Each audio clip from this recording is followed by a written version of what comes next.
Hey, buddy. Hello. Hey, what's up, buddy? Hey, can you hear me? Yeah, I can hear you just fine. Cool. Um, what's up? Okay, we're live now, so don't say anything. Pardon? I'm live right now, so don't say anything you don't want. Or that's okay, right? Yeah, Yeah, that's fine. okay, gotcha, right. Yeah. How's it going?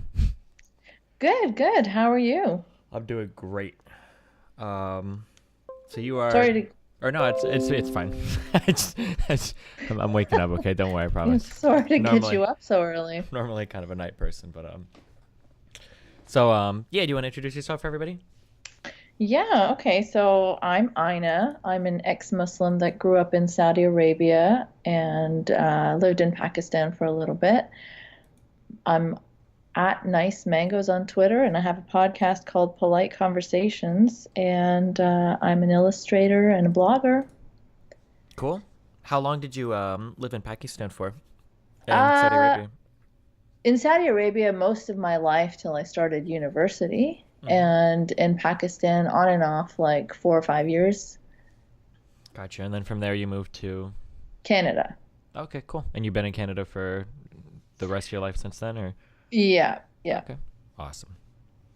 So I lost everything, all of my DMs on Twitter, so I'm not actually sure what was the motivating reason for you to reach out, or what happened for what we were originally talking? Actually, some other people connected us on Twitter, if I remember correctly, and they were like, "Oh, you guys should talk," and they linked to a chat where you had a chat with another ex-Muslim, and people were complaining that you let her get away with a lot of Uh, bullshit. yeah. And I actually listened to that chat, and I mean, I don't blame you because this is an easy thing for a lot of ex-Muslims to pull with people that don't know a lot about Islam, right? Um, so you will defer to their experience, and you can't really challenge too much. But it was hard to listen to. Yeah. I had a conversation. I brought on two Muslims after. I think one from Turkey and one who lived in America. Yeah, and I learned a lot more. Pretty much everything she said was wrong. Right. Yeah, but yeah, we can go over This any of it. is this is the thing though, right? So Hmm. I'm an ex-Muslim as well, and I had a lot of faith in this movement, and I thought it was a very noble goal to try and destigmatize apostasy from Islam, which is a big deal, and Hmm. it isn't at all normalized. So that's a great goal to have, but they, have slowly shifted from that goal to just being like anti-left, anti-Muslim, anti-SJW, and now we're at a place where it doesn't really achieve anything. Yeah. And what I Where heard, when you talk about this movement, what in particular are you referring to? Just around the same uh, page. sorry, ex-Muslim movement, and Okay, if gotcha. Islam reformist movement, and it's kind of overlapping with alt-light and Dave Rubins and Uh, Trump stuff, and it's just everything that the people who wanted to discredit critics of Islam said a long time ago that this would turn out to be, and it's disappointing to see that it has indeed turned out to be, just an excuse for pushing right-wing agendas. yeah. Yeah, I think when I talk about this, it's often the difference. A lot of people seem to think I'm hypocritical with the way that I approach these issues. It's the difference between I'm very anti-religious, so I would say that Mhm. I hate Islam and I hate Same. Christianity, but I don't Yeah. hate Muslims or Christians. A lot of people have a hard time distinguishing between those two things, I think. Yes, and it's also the power balances, right? Hmm. Like, uh, you've got to be a bit more careful in how you criticize Islam in an environment, a political environment that's very, very anti-Muslim, I think. And probably you're more comfortable criticizing Christianity in an environment that isn't really anti-Christian. Yeah, So which is, that's but how you've I already would lost half see. the people in the conversation when you get to that point. Because these are the same people that'll go, I don't understand why I can't say fuck black people if some people could say fuck white people. It should all be the Right, right, same. right, right, right, right. It's not the same though. Yeah. Yeah, and so this is my problem with a lot of ex-Muslims, especially ones with ex-extremist backgrounds. Hmm. they seem to view everything through the lens of their extremist upbringing, right? So they kind of project that onto every single Muslim. Yeah. You know how she said stuff like Muslims lie a lot. They're Oh taught, God, yeah. and at the same time denouncing this sort of conspiratorial taqiyya concept. Like, I don't know how much you know about the dog whistles of the anti-Muslim community, but taqiyya is definitely one of those things. Yeah. And it's like, As soon as somebody tells me that an entire group of people has an excuse to lie, they've already set themselves up where they can never be wrong about anything.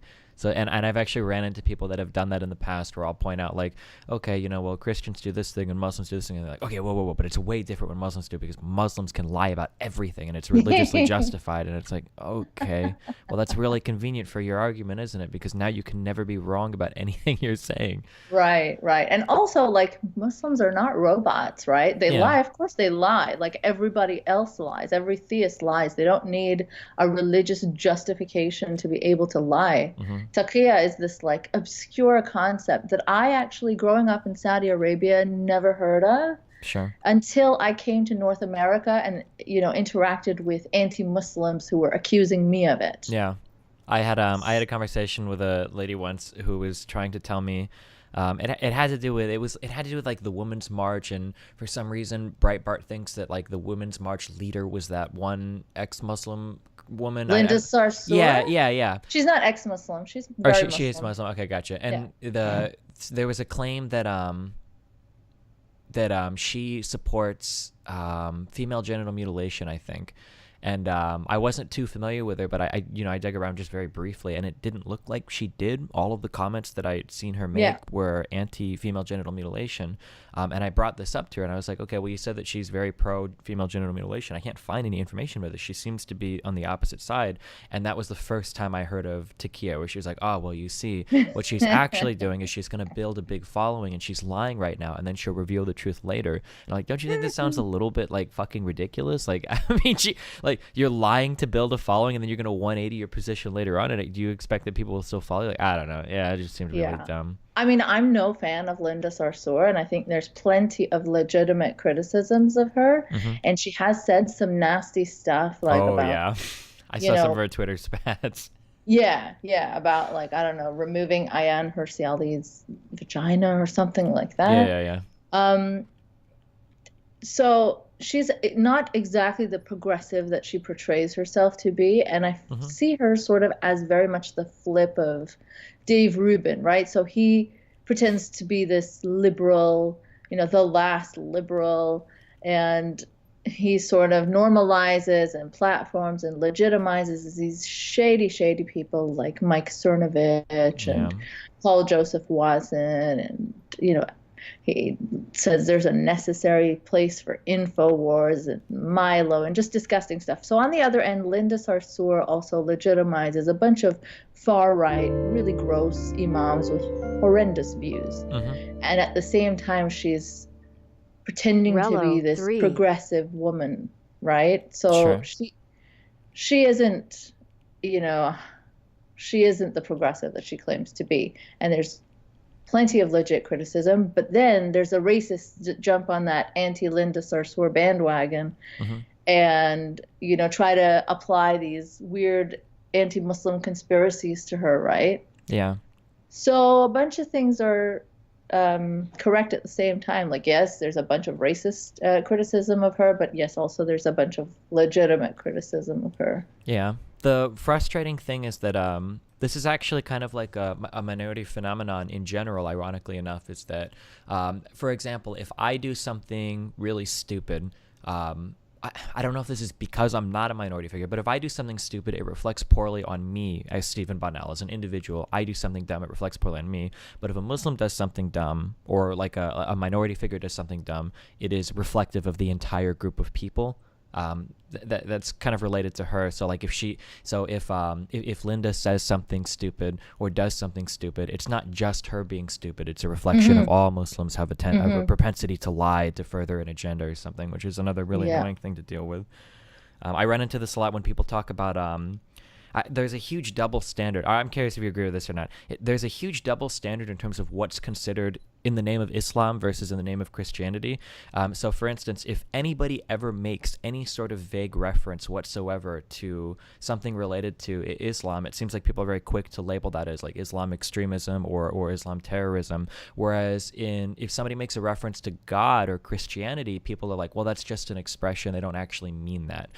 So as an example of this, if any leader in another country was going to war and they said something along the lines of like, I consulted Allah and he told me to do this, I think people would be very quick to say, okay, well, this guy is a fucking Islam extremist. Like it's a holy war. Whereas in the United States, when George Bush says, well, I talked to God and he told me to do this, or when Trump says the Bible is the most important book in the world, like nobody ever looks at that as like, oh, well, that's kind of Christian extremism. It's just like, well, he's just saying that, Yeah, I mean, I agree with that, but also that's probably because of the perception of Christianity being watered down to an extent, and Islam commanding an orthodoxy that is still pretty concerning, right?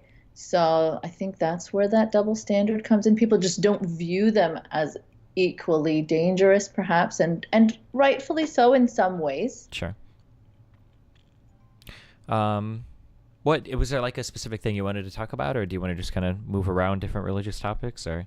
Yeah, let's, I mean, I just wanted to talk about whatever your views on this. I think we agree on a lot of stuff, and like I found myself agreeing with a lot of the positions that you were taking with the person that was on your show before. I mean, sure. how you were challenging her.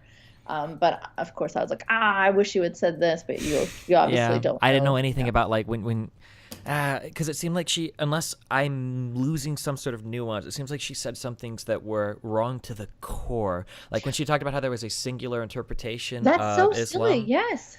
and then that was part of the thing that both of the Muslims that I brought on later grilled me on about the existence of hadiths and how, and I should have known this to some extent because I know that there are different Islamic groups in the Middle East, right? The Shias, the Ayatollah, the Sunnis, like they have to have some sort of different beliefs. But yeah, I just didn't have. It's really. And even stupid. without the sects, right? You would not have Islam apologetics if there weren't different interpretations. It's so frustrating to deal with apologists of different scriptures, right? So I had a show with a woman who considers herself a feminist, and we discussed the Quran verse 434 about wife beating.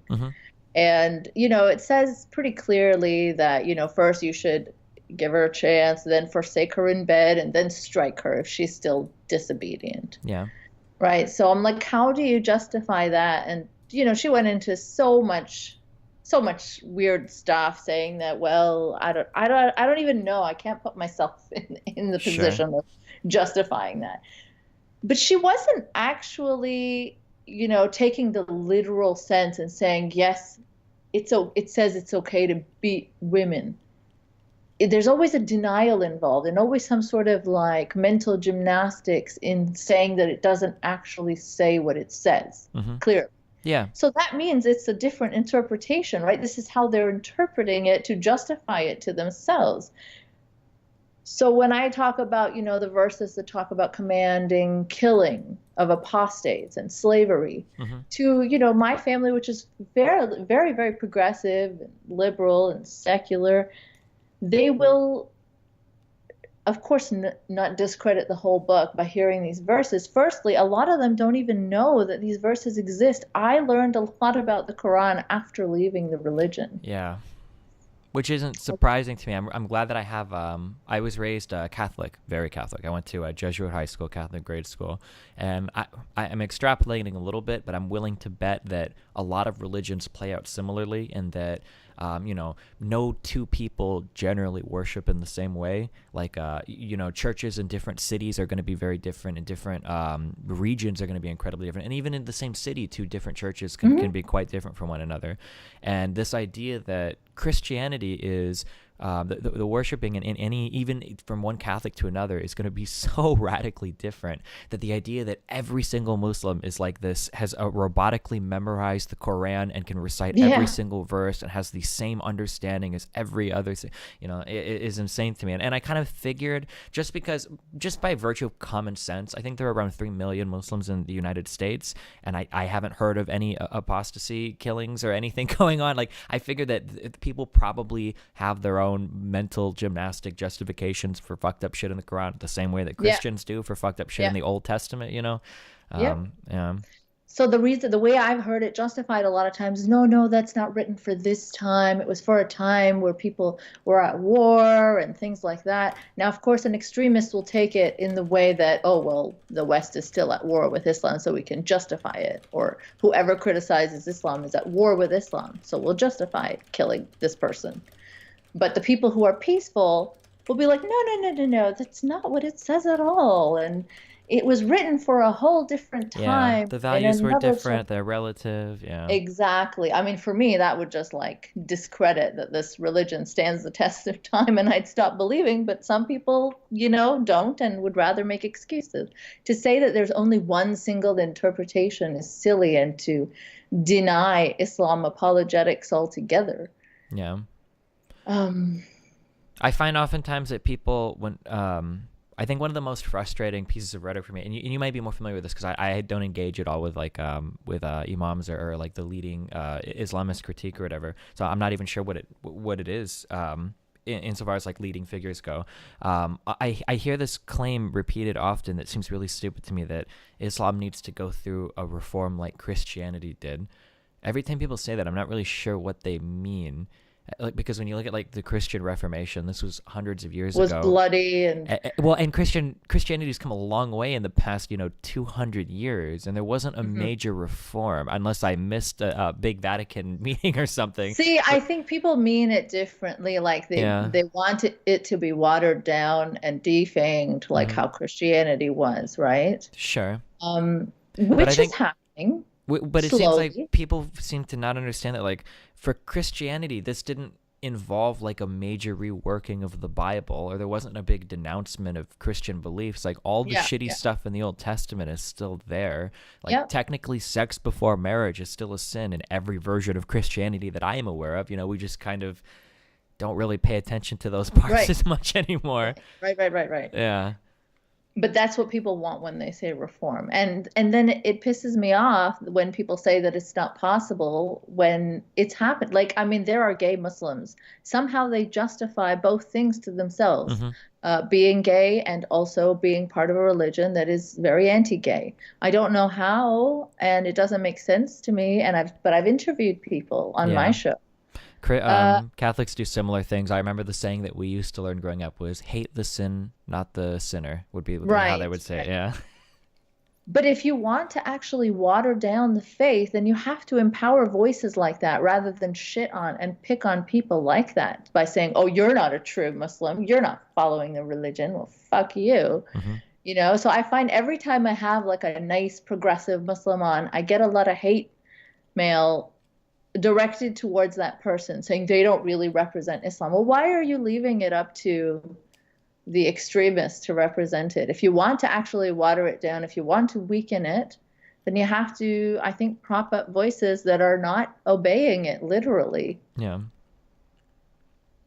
There's gay-friendly mosques now. That would have been unheard of. And it's still very, very rare, don't get me wrong. Of course, there's so much work to be done in terms of LGBT tolerance in the Muslim world, but there is change happening. To not recognize it, I think, is unjust. Yeah. And I think you did a good job at bringing up that poll where I think Muslims were more tolerant of homosexuality than evangelists in the States. So, yeah, sometimes I don't understand what the movement, the ex-Muslim movement, wants, because they seem to be doing very counterproductive things. Now, there's another meme going around that Islam is worse than Nazism, or someone wants to talk about the alt-right. It's like, oh, you think the alt-right is bad? Well, Islam is worse. It's like you can't have any other fucking conversation. Yeah. And everything is And so one dimensional. Like, I don't know. Again, you're going back to my own religious background. Like, I wouldn't even stereotype Catholics. Like, growing up, there was a huge difference in how Catholics approached homosexuality, where some Catholic parishes in my little city are very welcoming of homosexuality. mhm, When I say that, I mean, like, if you're gay, they're not going to kick you out. Whereas other more extremist versions are quite anti-homosexuality. And mhm, these are the same type of this is like the same denomination of Christianity. Even we'll have right. differences in my city, but when I talk to people about Islam, especially the people that are anti-Islam, oftentimes view it as this monolith where every Yeah. single Muslim has like the same opinion. It's so frustrating to deal with that. It's very difficult. Yeah, I'm not sure, because as soon as the conversation starts off that way, I have like a really hard time like engaging with a Yeah. person about any idea at all. It's very frustrating, especially for me, because I actually want to see progress made on this conversation around Islam. And I do think that the left sometimes makes big mistakes in the things that they defend, or, of course, that's exaggerated by the right, but there is definitely improvements that could be made. And as long as these people keep singling Islam out, singling Muslims out, generalizing them, there will never we'll be stuck in this cycle of the left being over defensive and the right being unfairly attacking, unfairly generalizing, and then nobody hears the voices of the minorities within the minorities. Mm-hmm.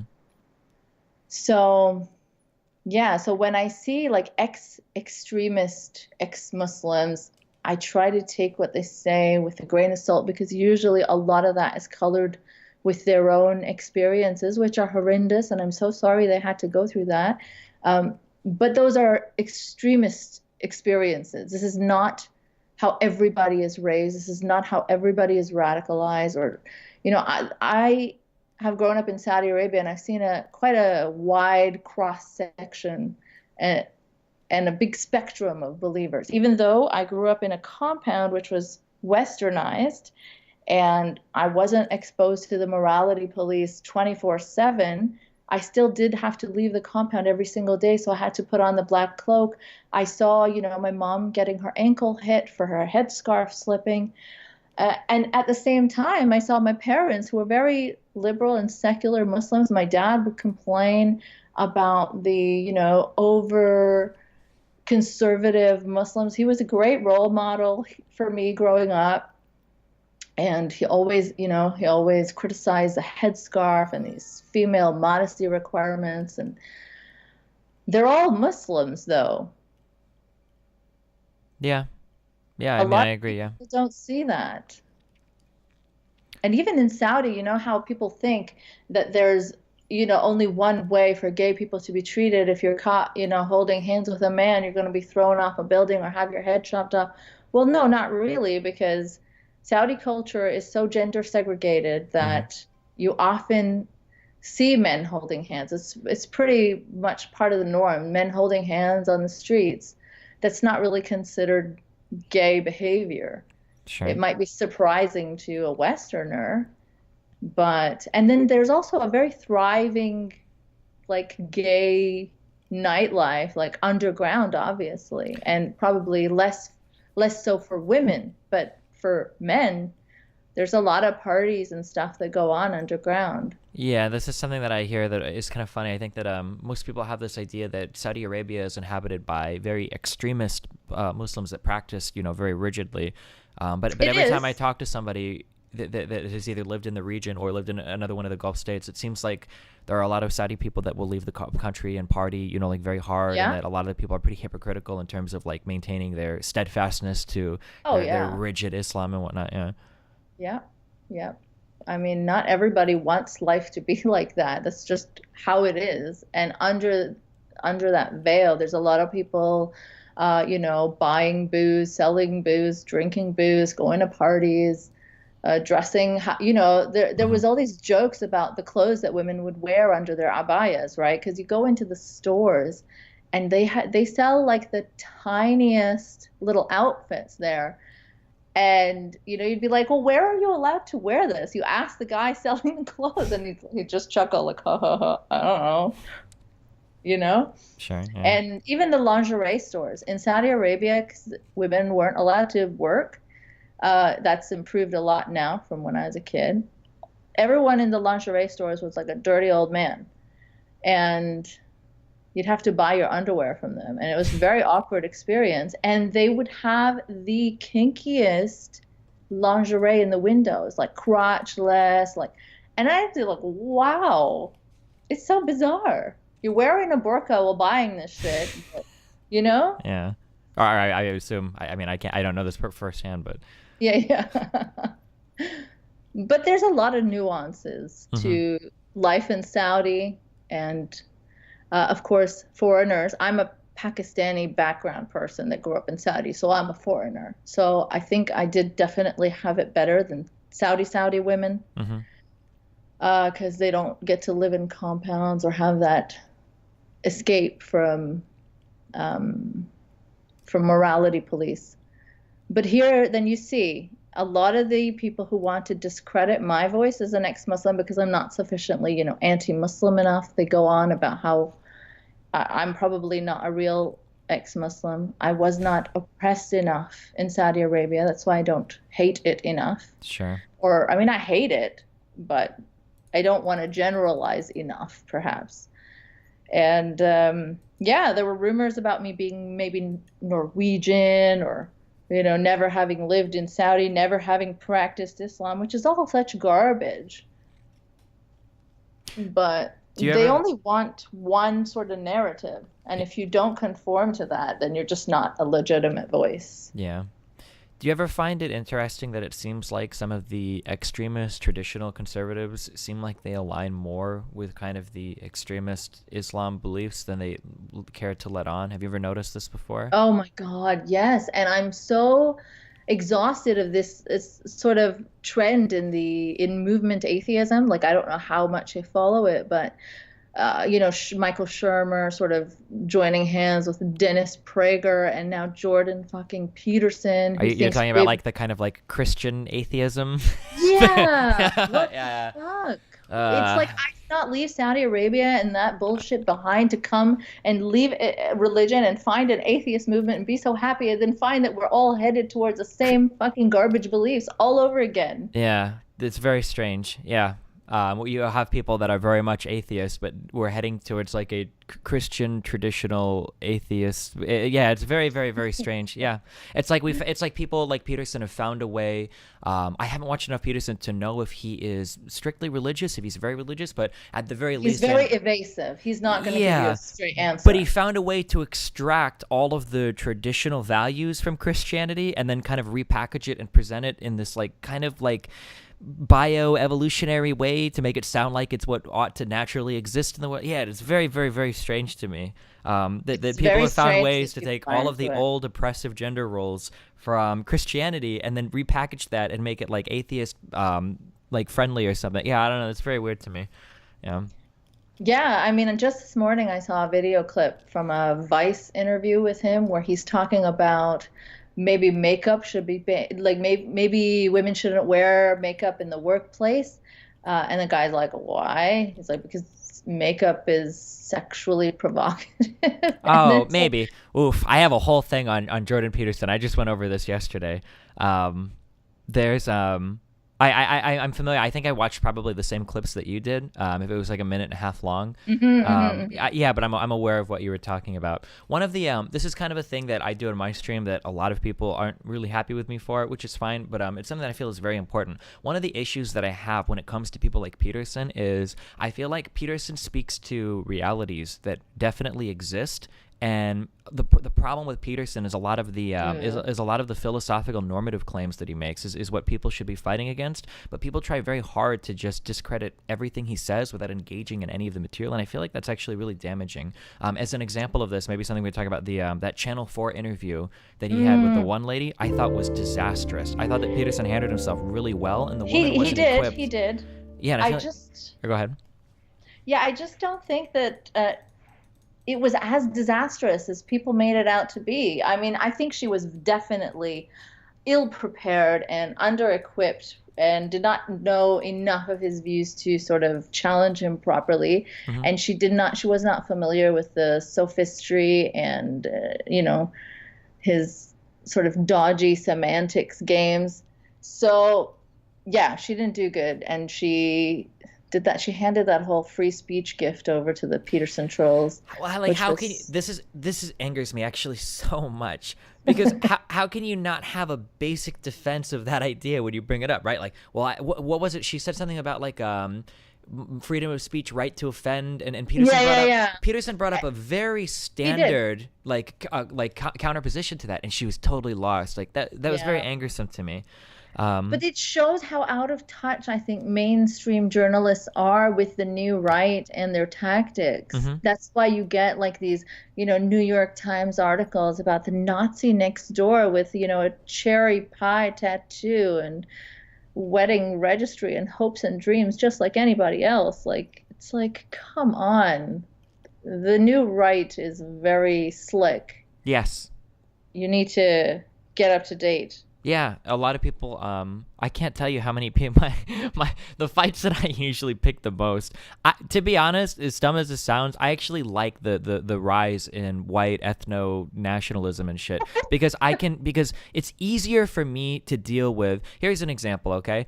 If you want to argue immigration with me and you don't like brown people, I will gladly have that conversation. What I don't want to do is have a 2-hour conversation where you present bullshit argument after bullshit argument. But that's easily what not. Do. They're not going to openly. Well, but now level will. Yeah, well now, it seems like now there are people that will come on and just say, "I don't like brown people." And it's like, okay, well let's have that they conversation. Will, but not the ones that try to maintain this veneer of credibility and respectability, like Peterson, for example. Yeah. And there's a whole bunch of those.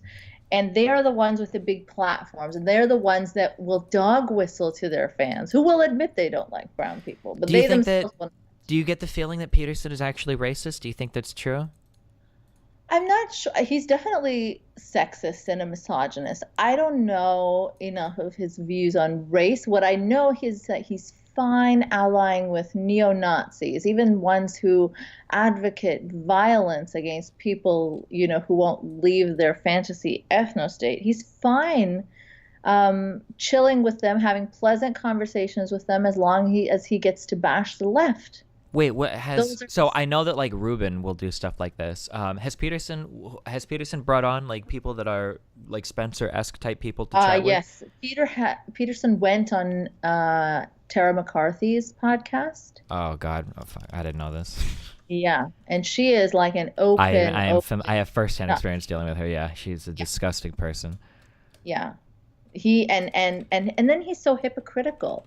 He had a free speech event where he was fine deplatforming Faith Goldy of Rebel Media, who is now also an open ethno-nationalist, so he was fine uninviting her from their free speech event because she became too much of a liability. I think after Charlottesville, she went on a Daily Stormer Associated podcast, and Peterson, after viewing the recording of that, did not find that she question the person sufficiently on his terrible beliefs, except he's done the same damn shit. So performative, he's fine to, get rid of Faith Goldy because she was associating with the Nazis and didn't question them enough. But he did the same, Gotcha. Sure.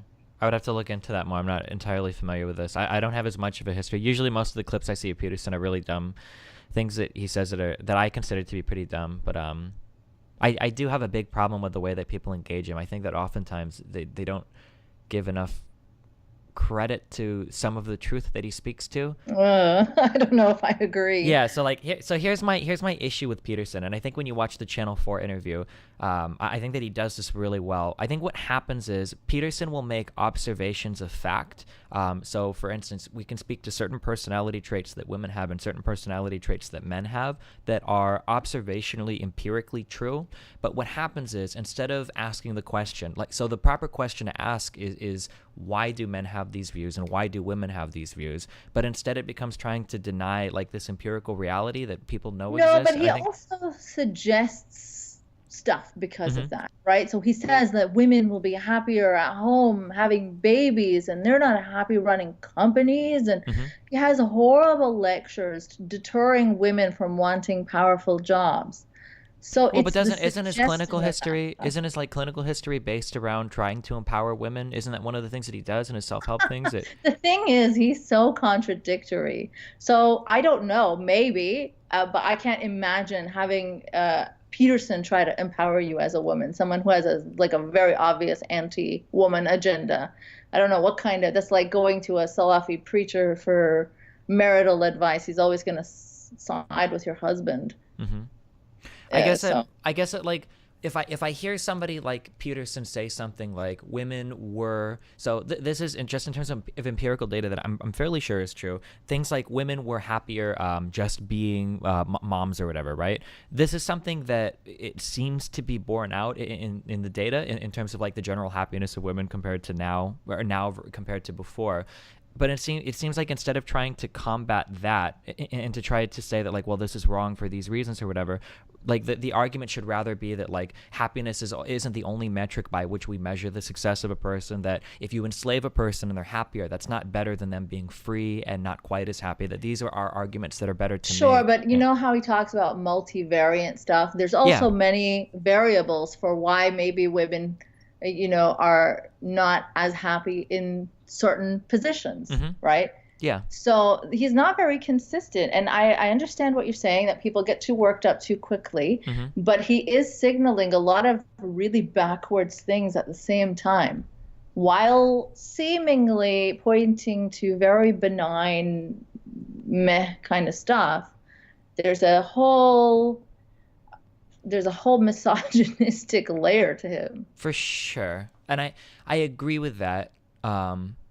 I just wish that people would spend more time dealing with the merits, because I think some of his arguments do have merit. I just wish people would deal with those rather than kind of. I don't know. I don't know. Do you think people need to spend time dealing with the merits of Richard Spencer's arguments? Yeah, this is kind of my thing online. This is why a lot of people that kind of fall more to the left have big problems with me. But yeah, You think so? yeah, I really do. Yeah.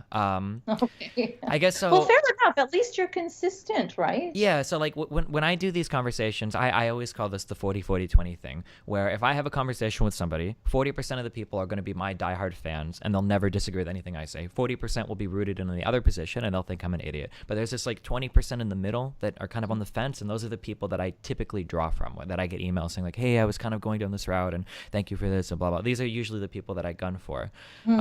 If you want to have a no engagement policy, I think that's bad. But if you want to have a no engagement policy, that's okay. But if you're going to engage with the person, I think it has to be more than just saying your ideas are wrong and dumb and bad. Yeah. I agree with you there. And I also disagree with a no engagement policy, because I think that if you leave these assholes unchallenged, then they win. So. And that's kind of what I feel like, and I point to this a lot, that's what I feel like happened in 2017 or 2016, is that we basically, in the United States at least, I'm not sure how familiar you are with U.S. politics. I imagine somewhat familiar. It seems like everybody is, right?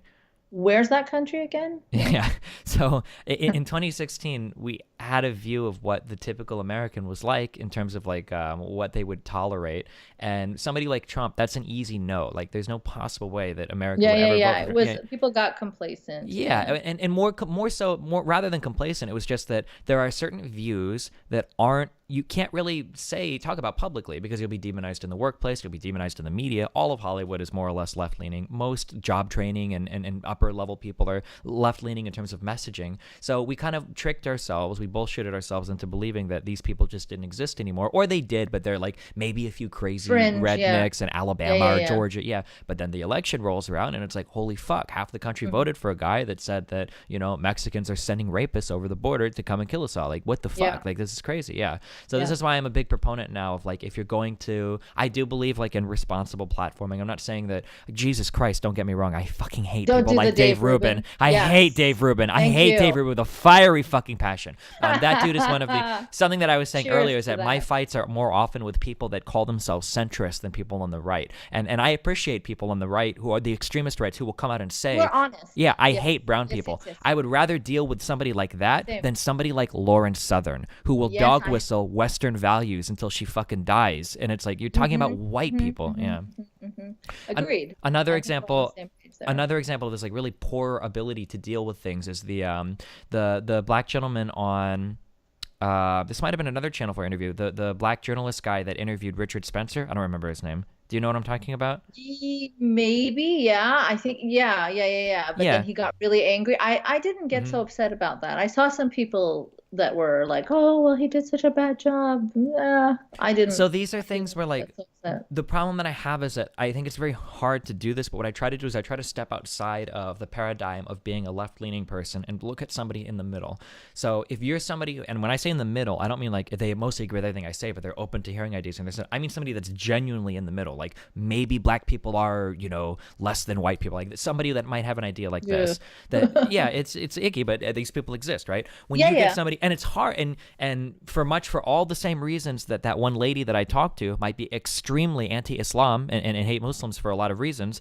It's very easy empirically to think that black people must be lesser than white people, right? If you look at the continent of Africa versus the wonders of Europe and black people in the United States versus the great white man, like empirically you can bullshit yourself into believing a lot of Well, yeah, crazy if you shit. don't understand like a bunch of societal and environmental factors, sure. Sure, Yeah. but this is a problem on the left, right? Is that our messaging is much more difficult than people on the right. If I point to a person who's a criminal and I want to analyze them in an intelligent way, well, let's look at environmental factors. Was there lead in the household? What type of access do they have? What type of education do they have access to? What is the parent structure? Right? It's a very complicated analysis, whereas somebody on the right will just say, well, you just need to make better decisions, and that Yeah, kind of yeah. messaging is much more tangible. Like, well, yeah, of course I have to make good Yeah, decisions. actually, I had David Pakman on my show recently, and we talked about how the left is actually set up Mhm. To structurally lose at at this. a yeah, because there are so many more nuanced positions, and and the right is just like, they come with these little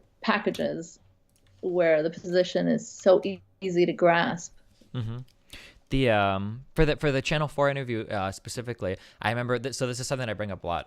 I've kind of delved into quasi philosophy over the past year because it's very interesting to me, like forming good arguments and attacking arguments. One of the things that Spencer brought up was that black people who were enslaved a long time ago are actually better off today for it because now black people live in the United States, whereas before they would have been stuck in Africa. This is something that maybe to somebody leaning on the left is instantly sounds horrible for a Hmm. variety of reasons, some good, some Hmm. bad. But this is something that just sounds horrible. But but there are a lot of really good challenges to this statement. But the So how interviewer, would you challenge it? How would you counter that? well, so for something like this, right?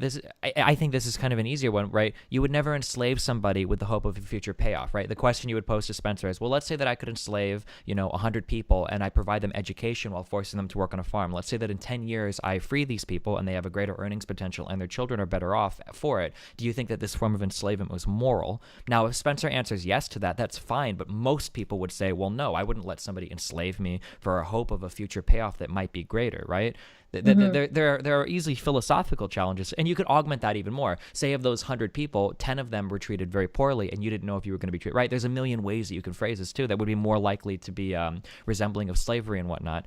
And there are really good challenges to that. That's an easy Okay, thing to shut down. so Uh huh. so here's the thing. I think that to do that, you have to be able to distance yourself a Yeah. little bit hmm and not be emotionally hijacked hmm by, whatever dehumanizing bullshit Spencer is throwing your way, Yeah. right? hmm But I think that you're in a more of a position of privilege to be able to get that distance than, say, a black person who has all this baggage from a very painful history. And to come face to face with Spencer talking about slavery and things like that, it's a lot harder. Yeah, and I agree with that, but this is kind of the responsibility we take on as public figures, right? Like Hmm. when we bring somebody on, you have to be ready to counter their arguments. Otherwise, you just Sure. platform them in a way. Because there are a lot of people. Basically, my goal would be if I were to bring on somebody to argue with, if I think their arguments are disgusting, I don't want them to be able to walk away looking good. Oh, I want yeah, to yeah, yeah. force them to make Yeah. concessions that are really bad. For instance, are you familiar But with? that's always a gamble, right? You don't know how things are going to go. Sometimes creationists end up looking good Mhm. in arguments Sure. because So I mean, I don't know. you do your due diligence, right? You have to try as hard as you can to make Sure, sure. but I Yeah. also think there's different tactics to try and discredit these people. One way is the way that you're suggesting, and I do think that that's a good way. And I think David Pakman's interview with Richard Spencer was excellent for that. Mm-hmm. He did such a great job. I don't know if you ever saw it, but he was not rude. He did not raise his voice. He challenged him on everything, and most importantly, you can also just challenge Spencer on the surface, and that doesn't really get to the bottom of his disgusting views. You have to extract them from his, polished little versions that he spits out. For sure. And so Pakman was really good at extracting that bullshit. He did not let a thing slide. But that's a very rare and unique skill, I think. Mm-hmm. I also think that sometimes just ridiculing and mocking these assholes on air is fine. It's another tactic. To some extent, yeah. The only thing that you have to be careful of when you do that is that you'll cause people on the other end that identified with them to dig in even more, which is something that scares me sometimes. Yeah, but they could do that even with the very good, excellent interview. Like if you legitimately made Richard Spencer look foolish, or you legitimately, with excellent arguments, make Peterson look foolish, his fans go nuts because they can't handle their prophet being disgraced like that. Sure. Yeah, I agree that both of those can be valid tactics depending on how they're used. What I totally disagree with is I don't like it when people platform these people and they're totally ill-equipped to deal with it. Yes. Yeah. I will agree there. Yeah. I think that's a flaw in mainstream journalism today. I think YouTubers, podcasters are actually more in the trenches with this garbage, so they know better how to counter it. Yeah. I think that the whole 2016 election cycle was a great example of that. So many people gave Trump free airtime and didn't really challenge him on anything. Yes. It was more and just CNN. Liberals kind of point at it and they go, ha ha ha, like Trump is so dumb, right? Not realizing that, there's actually a fuck ton of people out there that agree with Trump. You have to speak to these people. You can't just pretend they don't exist like Hillary did, Yeah. And CNN still will air such garbage. Like I saw a segment the other day. No matter how much hate he spews at them, they're still doing softball shit for him. I don't know why. I feel like CNN has been pretty decently anti-Trump in their coverage. You don't think so? Well, there are moments where you're like, they were saying that if he's mentally unfit, that could actually be an advantage because the greatest leaders in the world were mentally unstable. I don't know if I've heard this on CNN. Really, this sounds like an editorial or something. I took a picture of my TV screen. It was on CNN. I promise you. I can send you a link. Gotcha. Interesting. I would have to look at that because I follow CNN coverage pretty closely, and it seems like they're pretty. I don't know. They come down on Trump pretty hard when that shooting. Generally they do, but occasionally you'll be like, "What the fuck is this?" Gotcha. Or even Jake Tapper when he had Stephen Miller on, he did a good job, fine. But on Twitter, someone said something about Miller being a Nazi or something, and sure, he might not be a literal Nazi. But Jake Tapper was so upset and was like, he's Jewish, that's an insult. I'm like, Jake, you don't understand the modern alt-right then. Being Jewish does not prove being Jewish, Muslim, a person of color, a woman, gay, trans, doesn't prevent anyone from participating in this new far-right neo-Nazi bullshit. It doesn't. For sure. I think you have to be really careful sometimes about the labeling though, because that does seem to get. Oh yeah, of course. Although part of the alt-right strategy is to make that shit as confusing as possible, right? Yes. You're constantly second guessing yourself. I had a conversation with somebody a while ago. This isn't necessarily related, but they mentioned something about how like, oh wow, I bet you consider yourself to be like real alpha, and I'm like really familiar with. Are you familiar with like the whole red pill community? Not that much, but enough that I understand the jargon. Yeah, there's like a whole, and as soon as they said that, like I instantly, like my brain like switched gears, like wait a second, what do you think I am? And we had like a 10-minute discussion, and I found out that at the end of this, like she had no idea about any of the subtext or whatever of like the word like being alpha. Yeah. Yeah, and I run into that a lot. And are you familiar with ContraPoints? Oh yeah, I love her. She's been on my show like I think 3 or 4 times. Yeah, she brings up a good point too, where the kind of the gaslighting and the messaging becomes so cryptic that you'll find yourself where somebody will tweet something and you have to read it and you're like, is this person like dog whistling racism? I can't actually tell right now. It's I Yes, can't. yes, Yeah, yes, it's yes. really confusing. Yeah. Yes, and that's what Peterson does too. You don't know, there's always some plausible deniability there. Maybe. Yeah. Oh man, I think we have fundamentally different views of Peterson. But I might Mm. be trying too hard to be too charitable to people. I try to. I spend a lot of time trying to separate out people that I think are truly racist versus people that Oh, I didn't just say Peterson was truly yeah, no, racist. not I necessarily don't know. racist, but like misogynist or something too. Like yeah, I don't know. It's a hard one for me. Okay. Are you Maybe are you, like just look into him a bit more, read more. yeah, maybe yeah. Are you familiar with like Sargon of Akkad? Not that much, but yeah, lately I followed a bit of stuff like, his I wouldn't even rape you Oh God, disgustingness. yeah. Um, then there was a clip that was out recently where he was using the N-word and saying that, white people misbehaving or acting like N-words. Kind of. Yeah, a lot of these are like so Sargon. So these are oh God. Oh God, I can't believe this. I'm gonna defend Sargon a little bit. Oh my God, I never thought this day would come. Sargon is the type of person who I've had extended conversations with him, and I think he's extraordinarily stupid.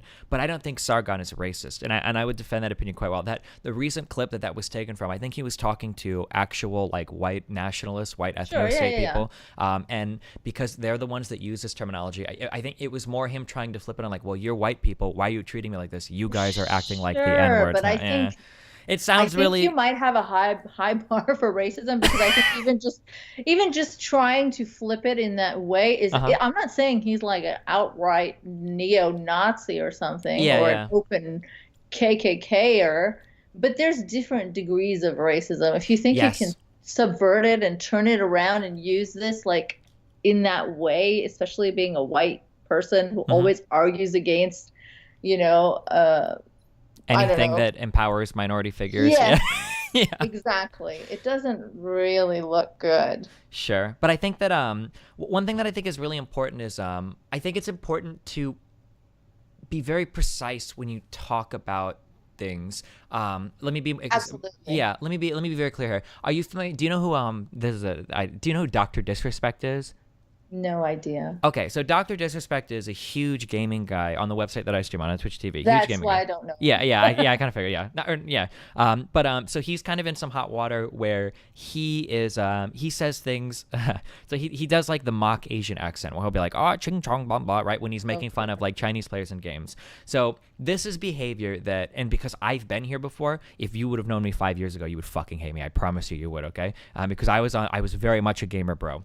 Very much a gamer bro in every sense of the word. Pro gamer, gay pro, like all of that. Delightful. Yeah, very much so. But this is somebody. So this is an issue that I had growing up, or not growing up, where I would say, I don't think I could say it on Twitch anymore. But if I say F word and referring to gay people, you know what I'm talking about, right? Hmm. So this is something that was part of my common vernacular. So something that was very difficult for me was, even though I use this word a lot, I as a person never hated gay people.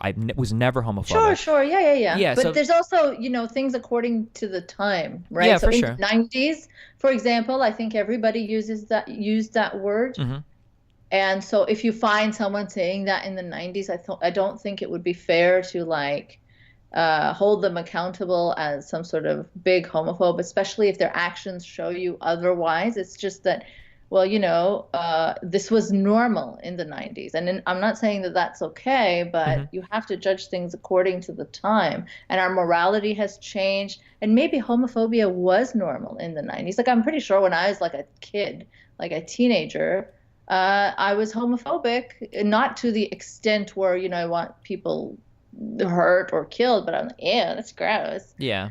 you know? But that's all I ever knew. Sure. So, But all I'm saying is that, like, even though I used that word, I was never homophobic. But when people on the left would attack me for using that word, their charge against me was always, "You're being homophobic. You're homophobic."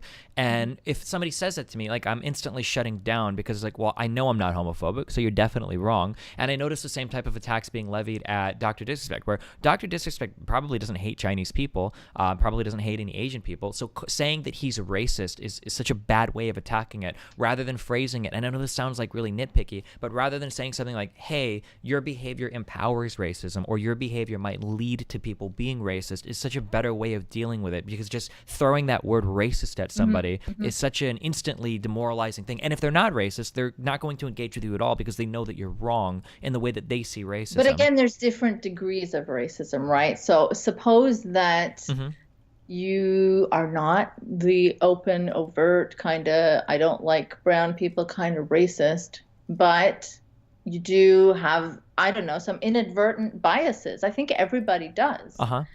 So yeah, I think it's harsh to throw around the word racist but I don't know about for like mocking people's accents and ethnicities. I think that's a bit racist. I do. Yeah, it might be, but the thing is just that we build the fundamental values of a person are more important than the behavior to some extent when it comes to changing said behavior. So, for instance, also the intent. Right? That's because the intent. People's intent into account. Exactly, because the intent comes from the fundamental inside values. For instance, so if I had somebody that was genuinely not racist and they made fun of the way that Asian people spoke, if I talked to this person, I was like, hey, you know, if you do this or this or this, you know, it can lead to people. This is somebody that could probably change their behavior. Now, if they fundamentally hate Asian people, it's going to be much more difficult or impossible to change their behavior without getting them to change that internal belief, right? So there's a much different approach. You talk to them nicely about it, and they double down. Even though they don't hate Asian people, but they're like, no, well, fuck you. You can't tell me not to do that. I mean, I don't know. You do your best. I don't know. I've got my handbag of stories where when I try to talk people out of like certain things, I feel like the most important thing when you have conversations with those people is at least usually step one is to get them to acknowledge the reality of what they're doing, even if you can't get them to change their behavior. So for instance, if I'm talking to somebody that uses the F word a lot, my first thing isn't probably like, don't use the F word, it's bad. It's usually like, hey, you know that when you do this, regardless of how you feel about it, there are some people that feel really shitty when you do it. Like, and to get them to at least acknowledge that is, I think, a good first step. Yeah, but some people won't even acknowledge reality. So, I mean, slurs can be really hurtful, right? Even if you're just doing it jokingly. Like, there are some people who, among friends, there's a kind of consent that you can, you know, like even if there's friends of different races, you get along so well, you can insult each other's, you know, ethnicity or whatever. Yeah. So some people take that from their friend group and try to apply it randomly on other people. And when those people do not respond well to the racial slur, it's like, well, what kind of snowflake are you? I'd say that to my black friend all the time. It's like, well, that's very different. You can't just use racial slurs. Like I've been called a sand N-word randomly by people on the internet and then criticized for saying, well, I'm just going to block you because I don't engage with people who use that kind of slur on me.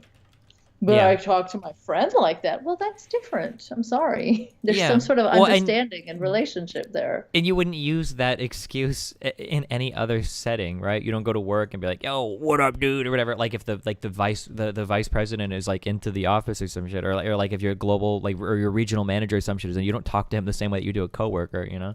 And if you did, and he was like, okay, well, you know, you're getting written up for this. This is really inappropriate. You would say, well, dude, I talk to my friends this way. Why can't I talk to the VP of food and gaming the same way? Like exactly. So I understand what you're saying about it being a bad strategy to jump in like the more minor cases with the charge of racism. Yeah. And I understand what you're saying about like being precise in your language, which is why, you know, I myself, as like the number one non-fan of Dave Rubin, have stopped people from like calling him, you know, a white supremacist, or I'm like, no, he's not one, and he's going to use that to his advantage if you call him that. What he is a useful idiot. Is the term. He's a useful idiot, but he's also like a platformer and propagandist for such types. He's a sanitizer of those people, but he isn't that. It angers me that like and this is something that this is like a really good thing. I think that the whole right, I use that very vaguely, is very politically intelligent, and I feel like the whole left is sometimes very politically stupid. And that's something that has to change. Probably a result of you know, being in the winning position and getting complacent for the past little while. Maybe. I mean, Obama only had Congress for 2 years, I think, and No, but Republic. I'm talking culture war Oh, wise. sure. Yeah, but even that victory wasn't real. Like that's something that we've come to realize that there are far more people that don't share. Yeah. Um, the right have done a really good job at repackaging themselves and making themselves more like agreeable in that, like, when you look at people like who is a racist horrible person, if you go back, well, it's going to be a person wearing KKK clothes, it's going to be a person that is screaming at their fat redneck blah, but that's not true anymore. The people on the Oh right that yeah, are pushing ethnicities are people like Richard Spencer. They're well spoken, they're friendly, they're charming, they're in suits. yeah, they wear suit. Yeah, and a lot of people like, and and then you've got the whole center, dumb fuck smorgasbord of people like Dave Rubin that are totally taken in by that. I can't tell you how many bridges I've burned because I'll be so critical because somebody will say something. Are you familiar with Stefan Molyneux? Oh yes, Yeah, enough that I cringe instantly. yeah, Yeah. like I've heard people, and there are people that I've burned bridges with that will say things like, "Oh, Stefan Molyneux, he can't be a bad guy. He's a father. He's a dad." Or so many people are like, "Well, you guys are so critical of these guys on the right. Well, I can have a friendly conversation with them." And it's like, shit. That's the whole fucking strategy. That's the entire point of what they do. Yeah. So as you were saying, right, precision in terms. So there's a lot of people who will use the term Nazi very loosely, right? But now we have the reverse problem of that in the skeptosphere. Yeah. So when someone is Sig Heiling, waving a swastika flag, that's and just the Roman at, salute. Oh my God, come on. Yeah. And people like Peter Boghossian, I don't know if you're familiar with him, another genius skeptic, academic skeptic.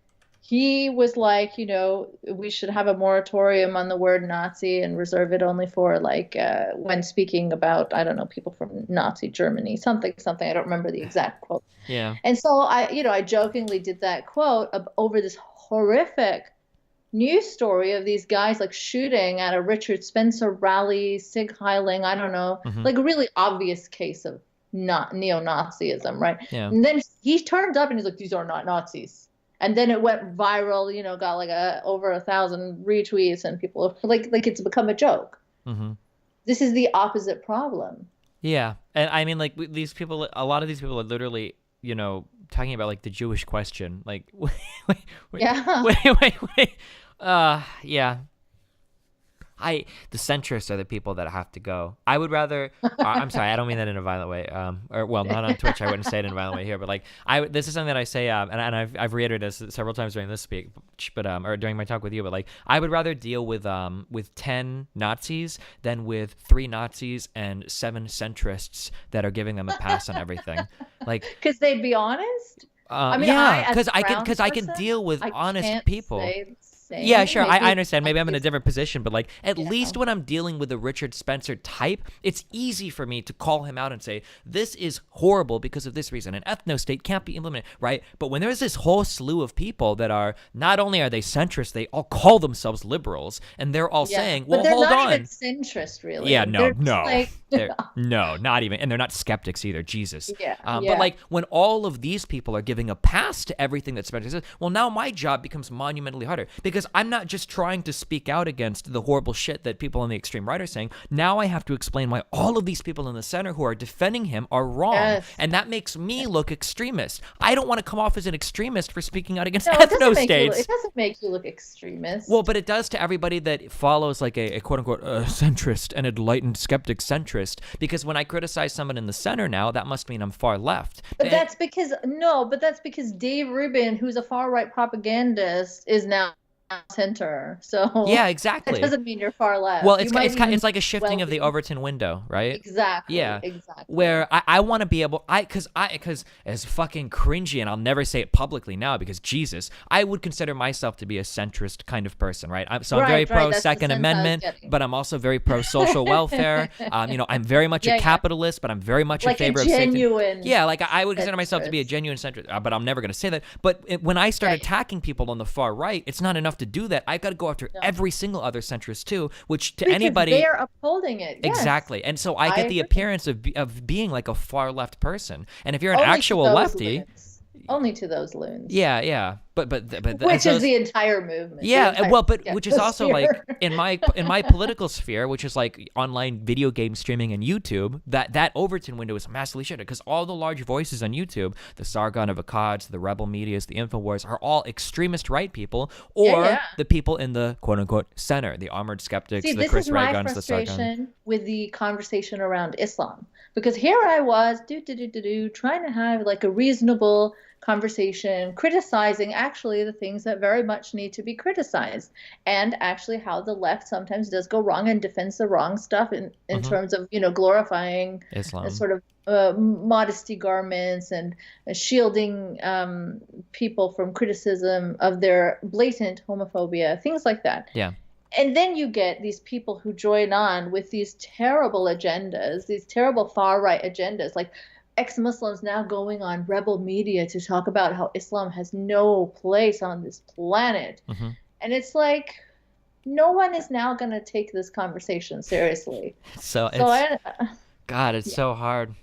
Every time you make a statement about anything, you have to give like a million caveats. Like as like an extremist, anti-religious person, right? I'll criticize the fuck out of Islam and every part of it, regressive gender roles approach. But I have to be very careful because like if I come out and say like Islam is horrible in its treatment of LGBT people, if I just say that, I'm gonna have a million people. Yeah, fuck Islam, fuck Muslims, get them the fuck out of America, fuck these guys, you know. Or like on one hand, I might say something like you know like man like Islam and female genital mutilation, this is not cool. You know, there's a lot of problems with it. And all these people jump on like, yeah, while defending circumcision, right? And all these people jump on and agree with you, like, fuck Islam. It's like, well, like, hold on, like, holy shit, like, this is a bad thing no matter, like, who it happens to, you know? Yeah, and so the people that are, like, you know, progressive and liberal, actually, not the people who call themselves, because this Rubin thing is happening among ex-Muslims, too. Sure. All these people with terrible alliances with the right, like, are like, oh yeah, we're the liberal Muslims. No, you're not. You just want Western conservatism to replace Islamic conservatism. Yeah, That's bullshit. which are very similar in a lot of different ways. A really funny moment I had when arguing with Lauren Southern is so Lauren Southern, every traditional conservative will slut shame until the end of the world, of course, right? So I asked Lauren Southern, I was like, okay, you made fun of, I keep saying Nicki Minaj. It's not Nicki Minaj, but there was some lady that she's a singer who she was in like a grocery store or something with her boyfriend, and some guy walked up to her boyfriend and said like, oh wow, like you're hitting that, like that's her quote. And she wrote a blog post about like, wow, this made me feel like really dehumanized. Like I felt kind of like a sexual object. It was like a really bad experience. And Lauren Southern hopped on this. Oh, it might have been Ariana, sorry, or Ariana Grande or whatever. Lauren Southern. I'm not a big pop culture person. Sure. Yeah. I mean, I'm sure you can imagine, right? Lauren Southern hopped on this and was like, okay, well, when you dress like a slut, how do you expect people to treat you, right? Gosh. So I asked Lauren Southern, I was like, okay, so you're in favor of women saying that women should probably cover up more to be more presentable in society, to protect men against their sexual urges. Can you tell me what is the difference between your viewpoint here and somebody saying that women should wear burqas? Because the arguments are exactly the same. And her response to me was, well, we don't kill people for not agreeing with us. And it was like, that's the only difference? That's your one difference between extremist Islam and your Christian traditional values? Like, what the fuck? And also, not all of them kill people either. Yeah, There's of course. Plenty of people existing that aren't dead. Yeah. Well, not only do not all of them kill people, but your point of view would probably lead to murders in the future if everybody had your extremist point of view. Yeah, I mean, that if you manifests. give it enough power. That's it. It's only caged right now because it doesn't have the same amount of power. That's the difference. Like people that argue that Islam, like the scriptures, are so much more like exceptionally terrible than Christianity. I really don't think so. From what I've seen, really, I think it's really the level of orthodoxy that it commands over people. It's the problem. It's the level of conservatism that still exists, the level of people that take it literally. Otherwise, the scriptures are pretty vile, comparably so, in both things. Yeah, I can only agree with you because I haven't read the Quran, so, but yeah. Yeah, I mean, I haven't read the whole Bible, but from what I've read, like some of the most awful stuff is also there. You know, there was that experiment that Richard Dawkins also tweeted. It was like a video a couple of years ago now, where they, I don't know, took these really disgusting quotes from the Bible and went around and were like, oh, you know, where's this quote from? And like people thought it was like the Quran, but it wasn't. Yeah. And it's so, God, my mom is an extremist Republican right leaning Oh Christian dear. person, and the watching the gymnastics is just crazy. If you give somebody a bad quote from the Bible, they will talk a million different ways for why this was okay, why it's justifiable, Oh why, yeah, right? same Yeah. with Muslims. But if you take any quote from the Quran, it's It's instantly the immediate. worst possible interpretation, and it's just be a little rational. What is it, like 1.5 billion Muslims on the planet or something? Like if every Muslim believed this shit, like wouldn't we be like in literal fucking chaos like right Yeah. now? Like just think a little bit about this. Obviously, again, there are 3 million Muslims in the United States. They must not all be fucking insanely crazy. Otherwise, we would see terrorist attacks like every single day in the Right. U.S. But imagine there are people walking around thinking that they are all insanely fucking crazy and all secretly lying to earn people's trust, and then Yeah, they're going to strike at some point. What a way to live. yeah. Yikes. Yeah. So, yeah, I think fairly, I think we're fairly on the same page about a lot of stuff. Maybe you're softer on Peterson than me, but Yeah, I just try to be with that expression you use, precision of terms. I just try to be very Mhm. crystal clear there, because I don't ever want an attack that I make on somebody to be illegitimate. So like I try very But with careful to say that, like, Peterson, you could steel man him, you could do anything, but his diehard fans will mhm. think you're attacking him. Oh sure, it's just for my own personal Yeah, integrity, I yeah, guess, yeah, right? yeah, Yeah. yeah, yeah. I don't see Understandable. much value in saying that, like Jordan Peterson is very misogynistic, as opposed to saying that Peterson has views of women that in a free society we reject because we don't use this like biological prescriptivism. We don't let these gender roles hardcore rigidly define how we live our lives, right? We don't get our morals values from what our Ah, biological inclinations are. Like this is a political correctness has well, no, gone wild. no, it's not politically correct. I'm It's a more joking. precise, it's a more precise way of attacking it, right? That I think more accurately speaks to, yeah, Uh-huh, and uh-huh. because then it allows you to repackage a lot of things too. Well, what if you say he's a misogynist and then you explain all the reasons why? Yeah, you could do that as long as you explain the reasons. You can't just Oh, call him a sure. Yeah, misogynist yeah. and read it alone. Sure, Yeah. sure. Yeah, yeah. I've written like 3 articles on him. Gotcha. So, all sourced and linked and things, and I'm still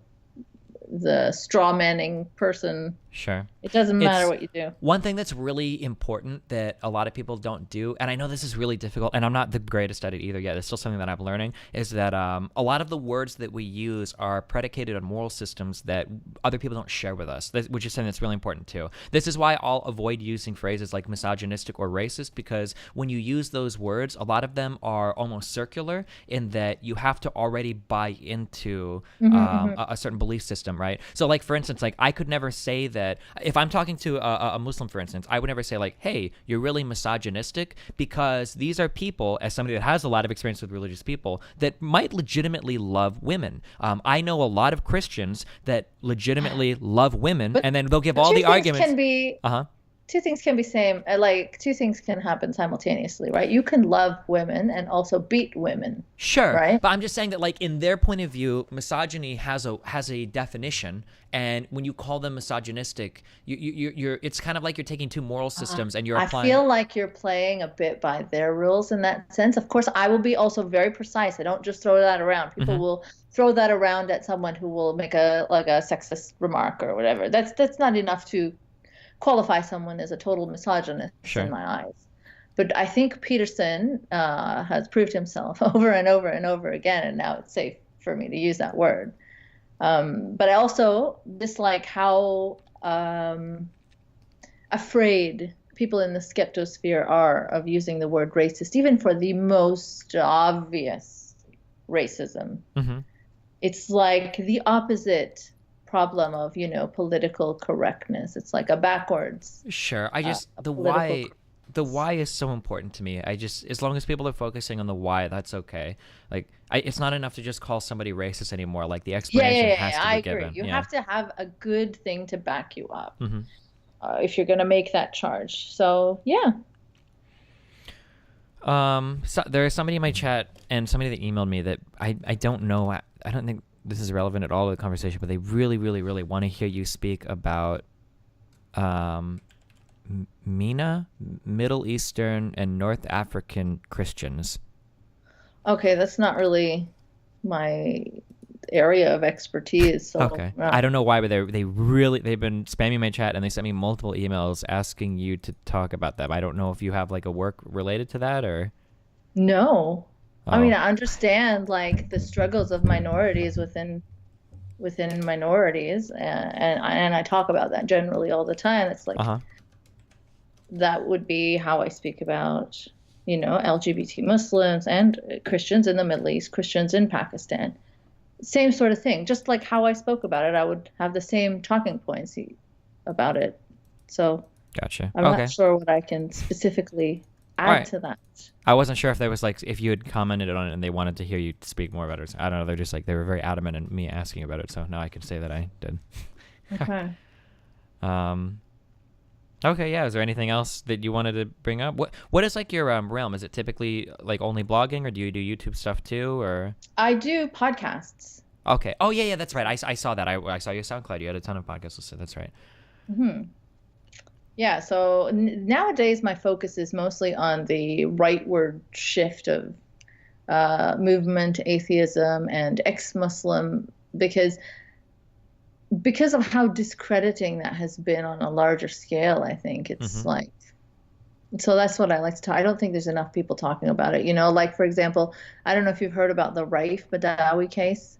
No. The Saudi blogger that was imprisoned for, writing something critical of Islam, and then he received lashes, and he's still in prison. And it's a terribly tragic story, and often hijacked by far righters. Sure. And his wife is now shifting further and further and further to the right, to the point where, she makes these really terrible, like, jokes about Muslims, and endorses Laura Loomer being a great conservative hero. She's a Project Veritas goon, right? I'm not sure, but I do know that she has some terrible views about not getting in a cab with a Muslim-looking Uber driver, and she was angry about Muslims walking around after some attack. Look at them walking around with. Oh, they're celebrating by just existing. Yeah. And she's often just like retweeting Paul Joseph Watson and anti-immigrant shit, and it's like, it's so harmful. It's so harmful to her legitimacy. It's so painful to see this happen time and time again.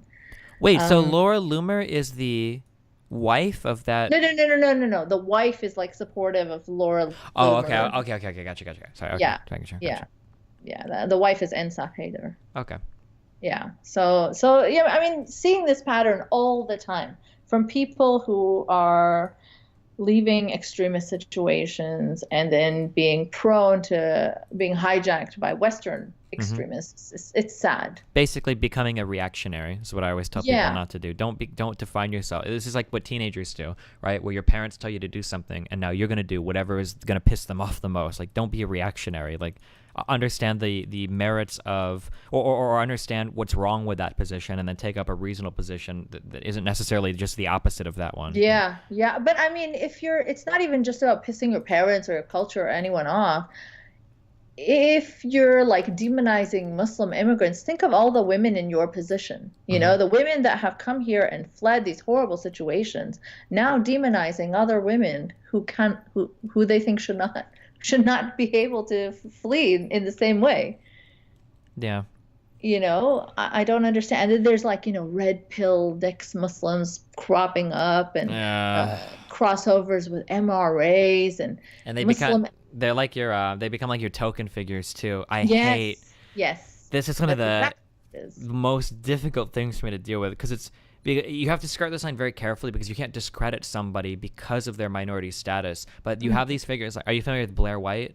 Yeah. So Blair White, you know Milo Yiannopoulos, I'm sure. Yeah. Maybe even that one lady that I talked to, I don't remember her name, the ex-Muslim. But you get these figures, and they are so empowering to people on the right, where you can no longer say things like, okay, well, a lot of your stuff is really transphobic. Nope, it's not transphobic. We have our own trans person, Blair White, who agrees with everything I say. Or like, you guys are kind of homophobic. Like, do you hate LGBT? No, of course not. We have Milo Yiannopoulos. And then they're like, well, what does Milo say? You're like, well, gay people are lazy. I wouldn't hire them like, oh, cool, we have our own gay guy to say every bad thing about gay people that we could possibly want. It's like, holy Bingo, shit. that's what the ex-Muslim role is now. Now, if I Yeah. wanted to like triple my Patreon or my Twitter following, that is the route I would go. Yep. Yeah. I'm an idiot for not going that route. I But- understand that feeling sometimes, and the arguments are so easy to make too. I sometimes I wonder because I was like a carpet cleaner, like a huge. I had a lot of trouble financially in my life, and then I became a streamer. So I have like the perfect like backstory to be like an extremist rightist. Like, well, look, like I came from nothing, and now I'm a big streamer, and anybody can make the right decisions to become wealthy. If you're poor, it's just because you're being lazy and you're cheating, right? This kind of message is very powerful. You know, you could have 500,000 subs on YouTube. Like, well, he did it, so why can't everybody else? You know, but it's so absurdly reductionist of how life is, you know. Ugh. Yeah, this tokenism, it's sad, and it's taking away from progress. And it's ironic because a lot of these people that support such tokenism are like hugely critical of, you know, the so-called regressive left. And I mean, when that term started out, it actually meant something. I'm curious, what does that mean?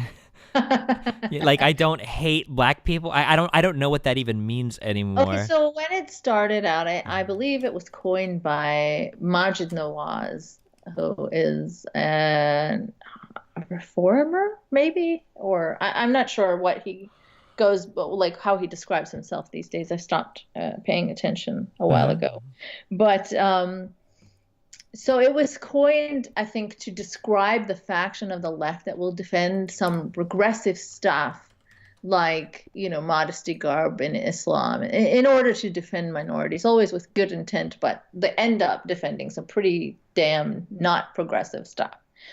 So in certain situations, I thought it made sense. I have been personally frustrated by a lot of leftists trying to silence me or shut me down when I try to be critical of, you know, forced modesty, something that I have been victim to in my own life. But now it's being used to describe pretty much everyone on the left. Yeah. Everyone is just regressive. Meanwhile, they side with like backwards, caveman ideas like, you know, trans people are mentally ill and gay people are lazy or whatever. That's not regressive. That's fine. It almost sounded to me, and I wasn't familiar with the start of that. My impression was always just that, like, okay, they call themselves progressive. What can we call them to really piss them off? How about regressive? Like, LOL, you know, like. Yeah. It does seem a bit like that now. The ironic hijacking of, dude, I hate this shit. Oh my god, I wish sometimes I just want to like drop it on and go back to just playing video games. Like when fake news started off as meaning something like very particular, and now it's just like CNN published something that was mean about Trump. That's fake news. Like, well, the same people that now unironically speak about fake news are throwing like Breitbart and Daily Caller links and shit. I mean, it's like, Jesus Christ. Like, I just want to end myself. Like, oh God. Yep. So this is such a great tactic, though, right? To hijack everything, to make everything ironic, and even their like symbolism, right? The like the OK, the OK sign, yeah, because you can't even call it out because you're like, dude, like, what are you doing? It's like, what, dude? It's just a funny thing. Like, come on, man, nobody's being serious. People do this shit with racial humor sometimes, and sometimes legitimately. Like, I think racial humor can be funny, but if somebody's making the same type of racist jokes over and over and over again, right? And then you're like, dude, like, do you think you might be like a little bit racist? Like, whoa, dude. It's just comedy, man. It's just funny. Louis C.K. does jokes like this. Like, okay, but yeah. They only want to engage on like the most surface level shit, and it's like pretending that there is no like implicit, you know, kind of supporting of anything, or that if it's not like explicitly stated, you know, I run into this a lot when I deal with conversations about misogyny or racism. Jesus Christ, I have a conversation with Sargon, you know, and we talk about, you know, like women maybe are not as encouraged to work in certain areas as men are, and he's like, okay, show me the law that keeps a woman from becoming an engineer. It's like, well, come on, dude, like, what? Nothing works that way. Like, really? Or show me the law, or one of his things is show me the law that keeps black people from getting married and forming families. And it's like, no, like nothing works this way in society. Like, it's so much more complicated than this. Yeah.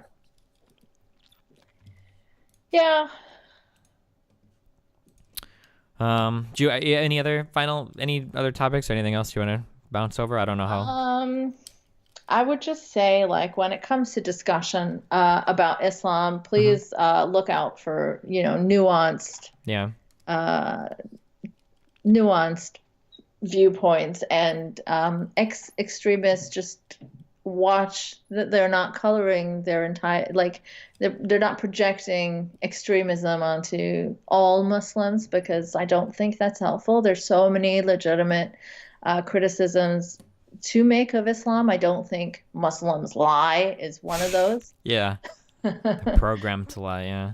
Yeah, so things like that. And there are obviously many, many interpretations, just like in any other religion. I don't think it's like this exceptional, uh, strange, robotic thing that where people are just waiting to, fool these poor innocent Westerners, and then once they gain their trust, they're gonna pounce on them. Everyone has the Quran memorized front to back. Hmm. It's also funny because a lot of Muslims don't speak Arabic, right? The Quran is always read in Arabic, prayers are in Arabic. Hmm. You don't understand what's being said, and when you're taught a very curated version. Like, I had no idea some of these horrendous hadiths and shit or Quran verses existed until I left and read it all for myself. And I was like, what the fuck? So here's actually kind of an interesting question I have for you. And just because of everything with that last lady, I kind of started to wonder a lot.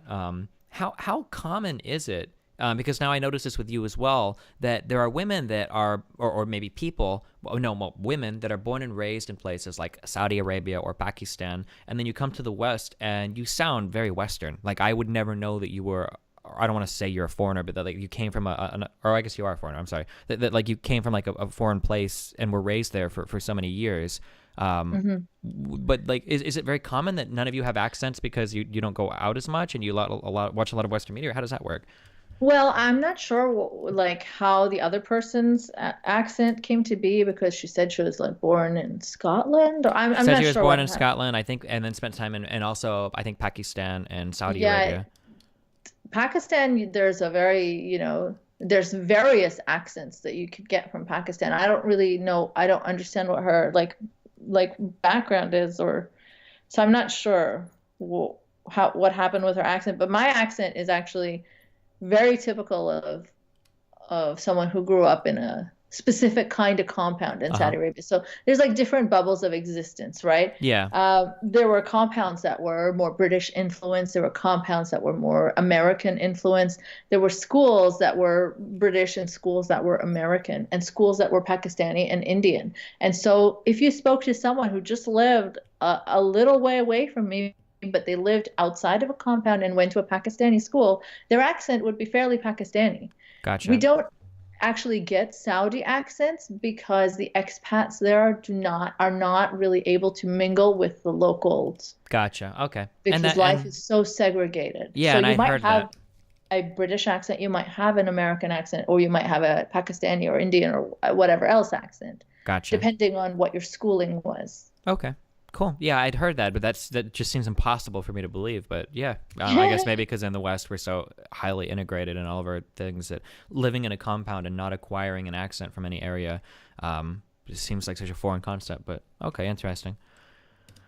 Yeah, I know. Whenever I tell people, like, especially when I was brand new here, or I was on the plane here, I was sitting next to a woman, and I was a teenager, and my parents were a few rows up, and she's like, "Oh, where are you from?" I'm like, "Saudi Arabia," and I had like a high school like literature book that I was reading. She's like, "Wow, you're reading in English. That's amazing," and I'm like, Oof. "Yeah, Yikes. like I can speak English." Like, Yeah.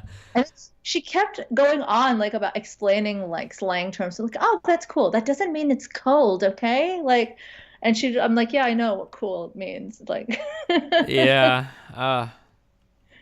it's funny. I still get people telling me, wow, your English is amazing. Was she an older person? Yeah, yeah, she was. This is a term that I use a lot that a lot of people on the left get mad at me, but I feel like and again, like, just because I try to be so precise, I notice that there are a lot of like I call it old person racism, where I don't think they Yeah, it's genuinely like, generation. yeah, they Yeah. don't, they're probably not like, or maybe they do harbor some internal, like, but like the way that it manifests is in such a, it's like in a way that's like really hard to call out. Like for like one example I give, like I had a grandma and she would always refer to black people as colored folk, but she would never say anything like that she hates black people, Yeah, but she yeah, would just yeah. say these things that made me wonder sometimes, like, okay, Look, she was raised in a different time. Like, I would not hold your grandma or my great grandma to the same sort of like progressive standards as I would someone my age. Hmm. It's just strange to do that, I think. And I don't know, is that a form of relativism? I don't like, Maybe. I don't know.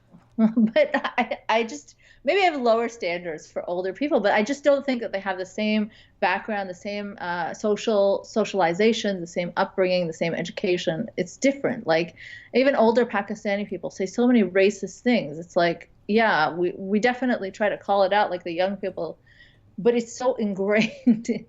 These changes happen slowly. I think the generations that come after are going to do better and then better and then better. Some things are definitely generational. You know that they're not like racist, like they hate people of different colors, just like their language or their terminology has not updated. Hmm. Sure. And similarly, we have so many racial caricatures in like poorer countries like Pakistan, and even Mexico. I was talking to someone on Twitter about this, is like, how we are very conscious about not like racially caricaturing people over here in the West, right? Hmm. But in countries that don't have a lot of education or affluence, you'll see a lot of shop signs with these racist caricatures of their own race. Sure. It's something that I think comes with uh, having the luxury and privilege to worry about these things. Yeah, there's a lot of awareness. It's very, very, very hard, especially depending on who you are, right? Like for me, like as a white straight dude, like I have to be very hyper aware to be perceptive of things that I would never think about if I wasn't like, really thinking about it. Hmm. The a lot of that have been somewhat relevant recently, things like even things like how black women wear their hair is something that I would have never thought about, a few years ago, that I paid a little bit more attention to in terms of like, what are you allowed to wear, what seems professional, what's not, is there something built into this that maybe is actually kind of shitty, like, yeah. Hmm. Hmm. Yeah, these conversations, like I don't think that in Pakistan there's a lot of that going on Yeah, yet. probably People are not. still struggling for basic human rights. Once we get those, then we'll progress to like the smaller conversations. Like, I think there's a lot of like Sunni privilege, for example, in Pakistan that people don't acknowledge or understand. Like me as a non-religious person, when I was working there for the couple of years that I worked there, Hmm. there was so much pressure and strangeness around the time of Ramadan, right? Like I didn't fast. And like everybody was like, they practically gasped when I pulled my sandwich out, you know, like Sure, at jeez. lunchtime. Or they'll like force the religious greetings upon you, like Assalamu alaikum wa rahmatullah. And you're like, well, hello, hi. It's like those are like little aggressions that get to me. And I guess they're very SJW if you look at that in a Western context. But I think that the anti-SJWs would be fully behind calling out Muslim microaggressions. Yeah, I don't know if that yeah. made any sense, No, but yeah, yeah, I agree. Or maybe even like if white people acted the same way that Muslims do in some ways, they would be more keen on calling it out, right? hmm. Yeah. Hmm. But again, going Yeah, by what we said earlier, like I can understand the hesitancy to do it. I really don't criticize Islam that much on my stream, even though I probably hate every aspect of it, the same that I would with Christianity. But it's just because you're a because, regressive leftist, right? yeah, yeah, maybe. Just because I know that if I were to do it, if I were to do it often, I know the type of crowd I would get, and I would have to give a million caveats Yeah, to yeah, everything I yeah, yeah, say. yeah. Yeah, You have to actively fight off that crowd. If you're yeah, an atheist, you have to actively resist. Otherwise, your audience is filled. Like, trust me, as I've recognized that as an ex-Muslim, I was just doing my thing and talking about the thing that I was familiar with, and I sort of got this crowd that I was not happy with. I was like, what the hell? Who are these people that follow me and support me? hmm, Someone would support me on Patreon and be like, I'm supporting you right now, but I'm hoping that you'll, recognize that being against anti-Muslim bigotry is a really foolish thing. And I'm yeah. like, what? No, thank you. I don't want your support. Something that you brought up earlier is like very funny to me. Growing up in the United States, growing up Catholic, when I was 15, 16, I started to make my transition or whatever to atheism. It's very funny because atheism, not even 15 years ago, maybe not even 10 years ago, was so anti-Christianity. Like we had people like Penn Jillette and Dawkins and like all these guys that were very, very, very kind of like anti-Christianity. And it seems like the newer atheists, you get people like I don't want to be too mean on here, but people like Sam Harris, people like Peterson, who are Peterson isn't an atheist. Yeah, He Peterson hates might not atheists. be. Yeah, no, Peterson might not be, but like there are a lot of, I think, atheists that follow him, but Yes, so there are. Sam Harris is an atheist. Yes, I'm almost Is positive. he? I don't know. I'm No, almost I'm positive. joking. But Yes, he he is. constantly praises like Judeo-Christian values and everything, which is so strange to me that like the new atheist community. And also Douglas Murray, right? Like I I'm don't not know, as like, familiar with Murray. he's a British commentator, and he like wrote articles about like criticizing Dawkins for criticizing Christianity too much, and Yeah. he's just and he's very anti-immigrant, and so a lot of people embrace him, and he's very, very specifically anti-Islam. But when it comes to Christianity, he's like, we should concede to people that religion has some good things that come with it, and it's like, oh, Yeah, I don't know. yeah. All right. Well, hey, listen, I had a lot of fun talking. Yeah, same. It was a pleasure. If you ever see anything of mine that you think I'm super wrong about or whatever, if you ever shoot me a message, I'd love to talk again, and I'll keep in touch. Cool. Yeah. Are you going to come back on Twitter, or? I actually think I'm permanently suspended from Twitter. Oh, that's I got spam reported by all the people that I was debating against. Their whole fan base rose up against me and struck me down. The free speech lovers. So. Free speech lovers. Yeah. Funny how that works. Well, maybe you should make a new account. No, I'm actually like permanently banned. Like every new account that I make gets resuspended instantly. Oh shit! Really? Yeah, it's actually really brutal. Oh no! Oh, I'm sorry to hear that. Yeah, if you have any friends at Twitter that work in the support, pass them my way and I'll chat with them. I wish. Yeah, no, I don't. Yeah. All right. I've had that happen as well. So yeah, on Facebook and YouTube. Damn. Yeah. All right. Well, take care. Thanks for having me on. Gotcha. Yeah, thanks for having the conversation. I appreciate it. Thanks for coming on. All right. Bye. Have a good one. Bye.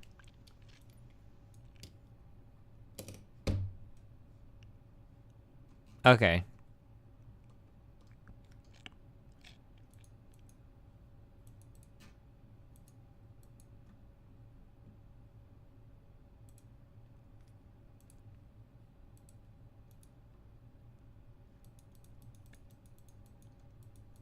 I don't think Harris himself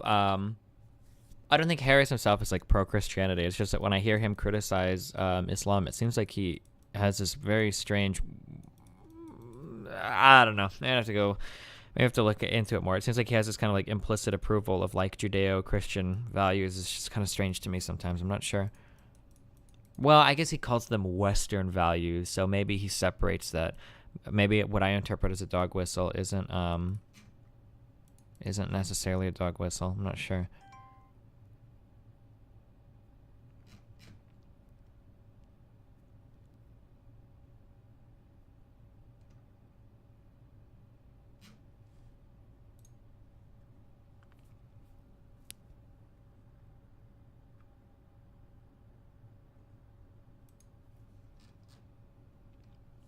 Okay, I'm bringing on a crazy guy.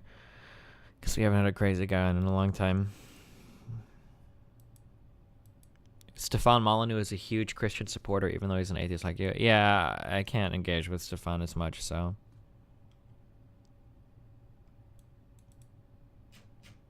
like, listening to his videos, once makes me want to kill myself.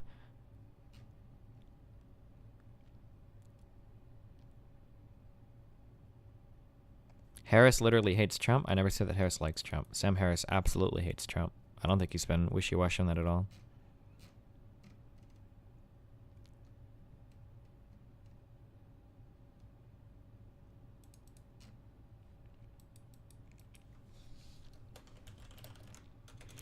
Okay, Jesus from the South in chat.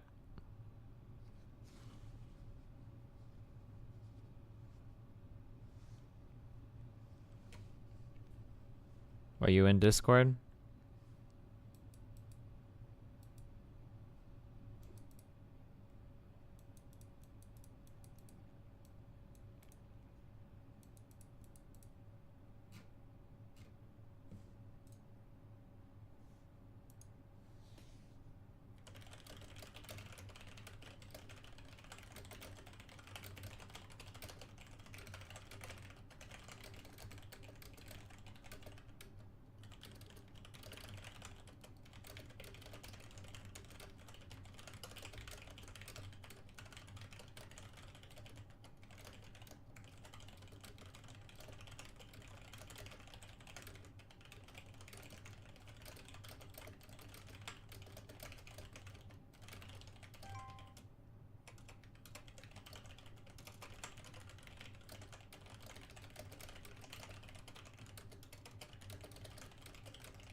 Is this guy getting in Discord? He's got like 3 minutes to figure this out. Otherwise, I'm too. I don't know.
Wait, what the fuck?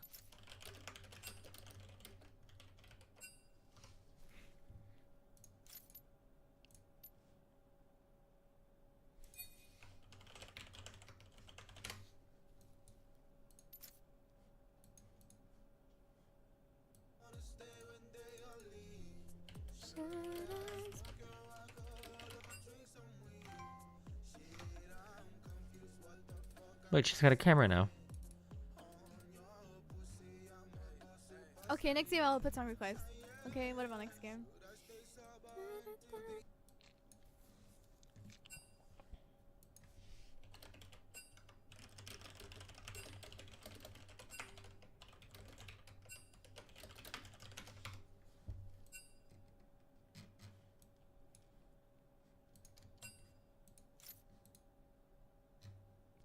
Click on this meme.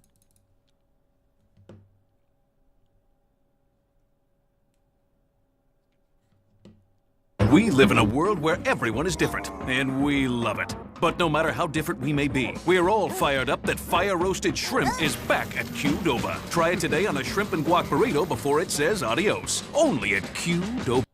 The stream. Greetings from Northern Ireland, the smallest country in the world. Literally. Wow. Wait, which is the smallest country in the world? Boring now, it's unbelievable. Isn't it the Vatican? Does that not count as a country? Malta tries to be the smallest country in the world but fails in every aspect. Vacation Wow. City? GGX gang gang bang bang. Wait, what? Why? Greek, no. It's 6 a.m. 40 million Americans are waking up to a Gillette shave. And at Am I really gonna have to say F word? Oh God. Oh, I should start hosting these talks on YouTube and see what viewership I get. I don't wanna saying N word and F word sounds so fucking stupid to me. I think I'm gonna like that is actually enough to maybe get me to host some of these conversations on YouTube, and then I'll see what the viewership is like. Because Jesus, it feels so stupid.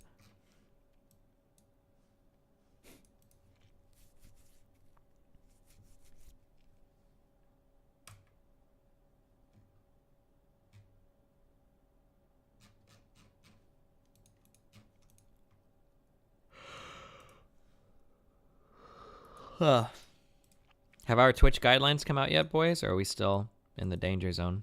We don't know what's going on.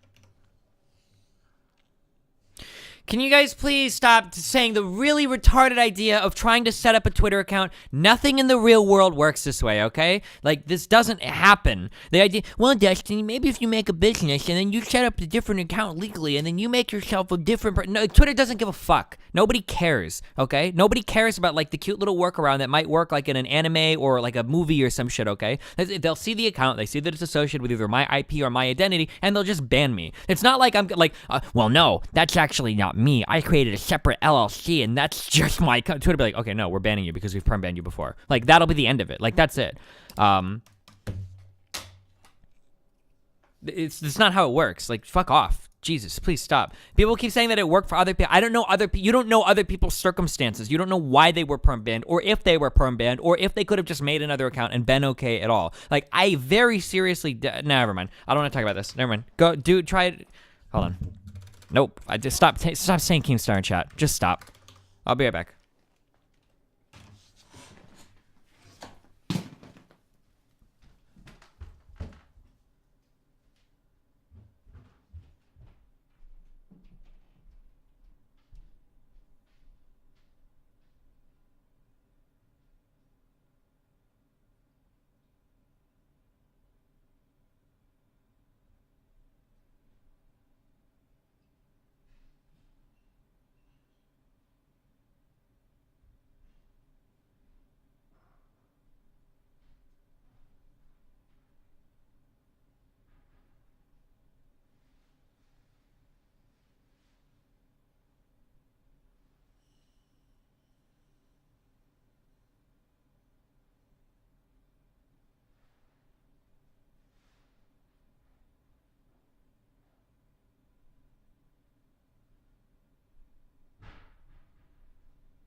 The last account I made on Twitter was literally called Yorha Destiny. I had 2 tweets on it, and it still got banned. So clearly they're not banning because it's Destiny representing it. There's probably some database that they match a figure from or some shit.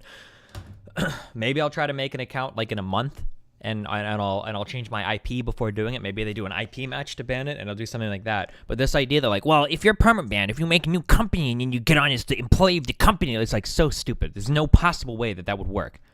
YouTube is a different platform. I don't know why Keemstar was banned on YouTube. I don't know why somebody got banned. Like, it's totally different.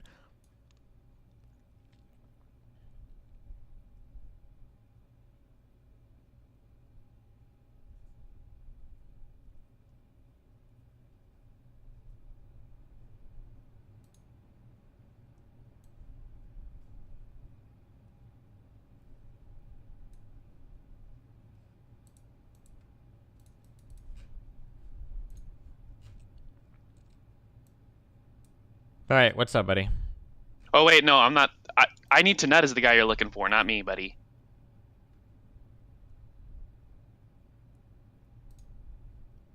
Why is your name Jesus from the North? I was trying to meme you.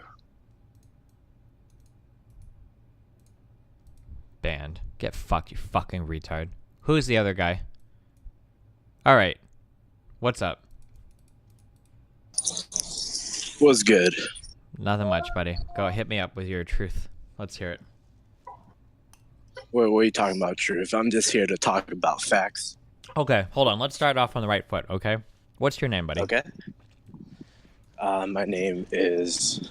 I mean, I'm not really comfortable with giving out my name. Yeah, just that's fine. because I know what should I how easy it is.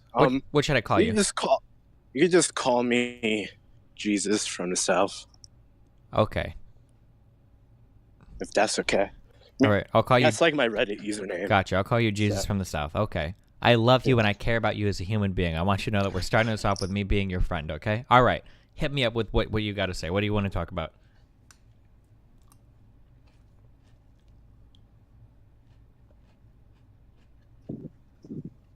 Hello? Oh, sorry. I think I disconnected for a little bit. But can you? He just disconnected.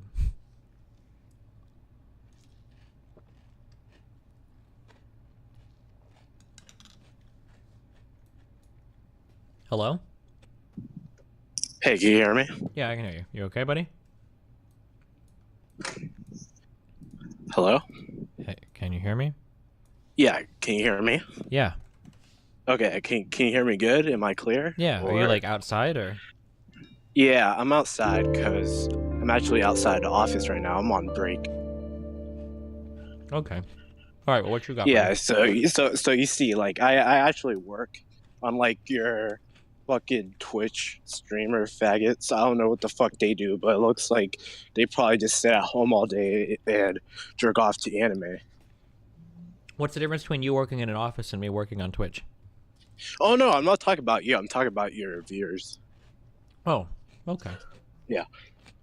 No, I mean, if you want to make money gaming, I don't see anything wrong with that. You seem like a very respectful guy, very smart, very. I mean, honestly, I mean, you're pretty cute too. So, and I'm not even saying that because I'm not even trying to get on your good side.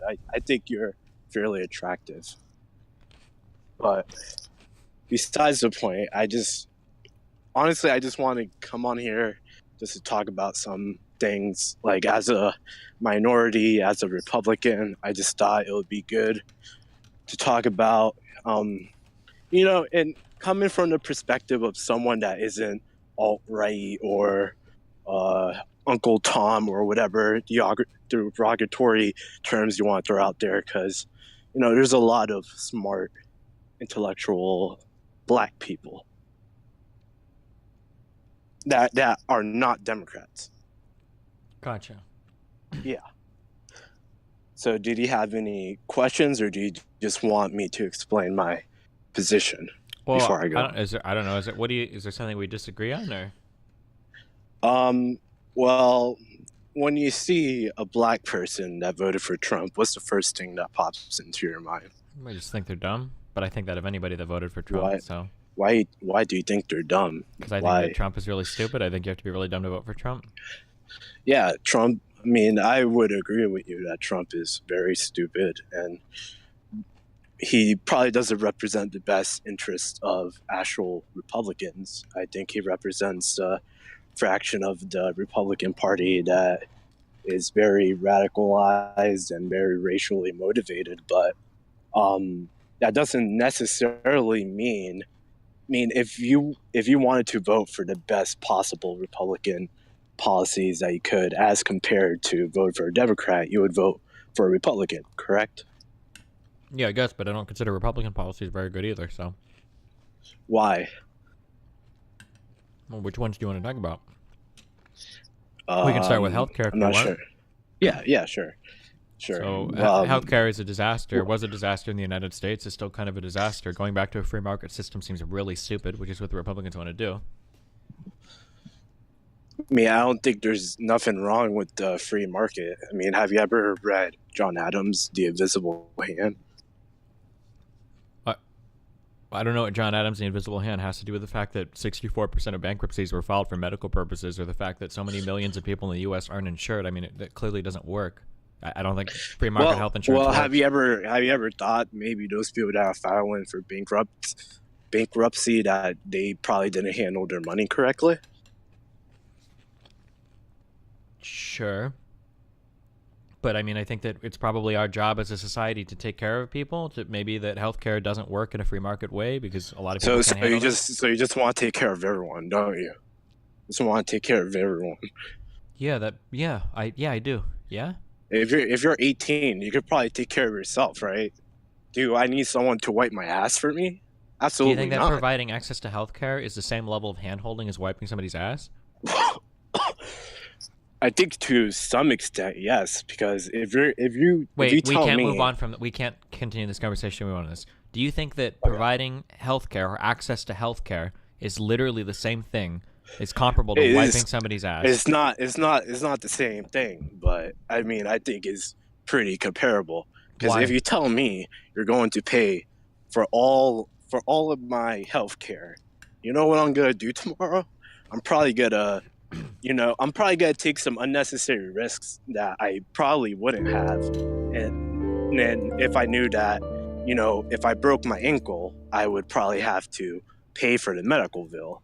So if you told me, it's just like Bernie Sanders, Wait, that do you fucking think? communist. Okay, so there's two challenges. So firstly, do you really think people make decisions like this? Like, I'm going to engage in this risky behavior because I've got socialized medicine? I don't think people make decisions like this. I mean, okay, just the thing is, just like Bernie Sanders and recently he came out with I believe a 68-page report. Well, no. the Let's Sanders focus. Institute. Well, hold on. Let's focus Okay, on okay. one point at a time. I Okay, apologize. it's okay. I'm not So, trying to get scalloped. I don't think that people make decisions like this in the real world. I don't think that somebody says that, like, I want to go skateboarding, but I don't have health insurance, so I'm going to play it safe. Oh no, I know that. Okay. Yeah, I well, mean, so there's that, when and there's also the fact that other countries that have socialized medicine don't have these problems. So why would these occur in the United States? This overconsumption or overuse. Well, for one, so you do agree that people do think like that, or you disagree that people think like that? Wait, what? I'm sorry. Could you say that again? What? So you disagree that people have the mentality of yeah. I don't think avoiding people. certain. No, I don't think people do that. No, because there's come on. That's not. I'm sorry. Is that borne out in any data? I mean, do you think that it doesn't overconsumption is a massive problem in countries with socialized medicine, such that it makes the system not work? Because I'm not familiar with any data that says that. I mean, what data are you going by? Health outcomes, number of people covered. Dude, you just can't look at the first page of a Google result and use that as your entire basis of your intellectuality. Okay, so you're telling me that if I go and search right now, I can find that socialized systems of medicine are failing all across the world because of overconsumption, or? Yeah, like North Korea. Do you think that North Korea is representative of the healthcare systems in Scandinavia or mainland Europe?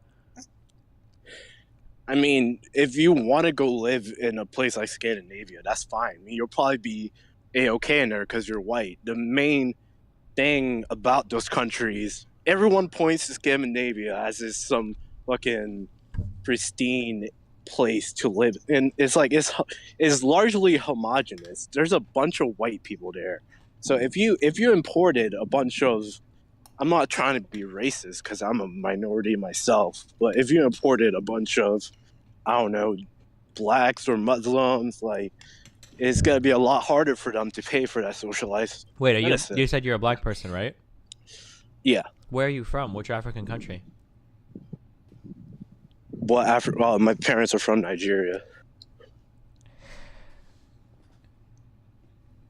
Really? Okay, dude. It's been fun. Listen, dude. You tried. You did real well. All right. I appreciate the conversation.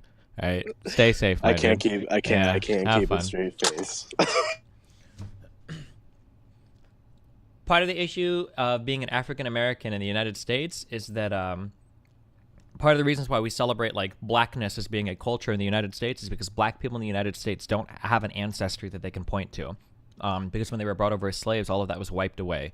If you're white, you can usually say like, oh, I'm Irish or I'm, Italian or whatever. You have all these places. If you're a black person in the United States, you can't usually say like, oh, this is where I'm from, because a lot of them don't know. So an easy way to find out if somebody's faking being a black person is if you ask them what their African background is. Oftentimes they'll name a bullshit country, not realizing that if I was actually African American, I wouldn't be able to say that because a lot of African Americans have no idea where their ancestry is from. So yeah, it's fucking retarded.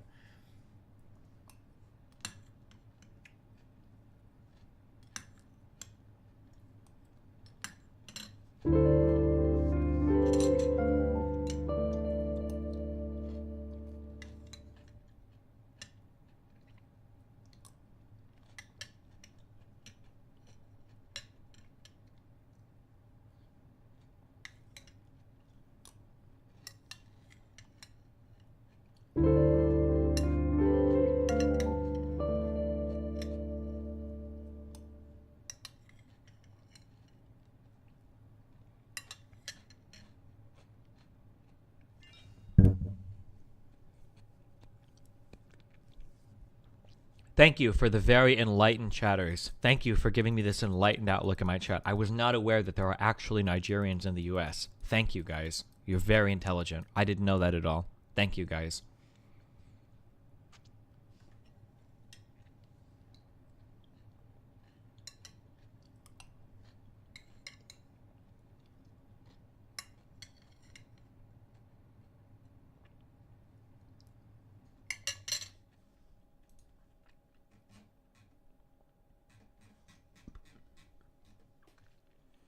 Meep moop, I'm a purebred white boy sweet. Let me hop on that chat, Dusty Boy. No, we're done. Chill. I'm done with these cancerous conversations. I just want to play League of Legends.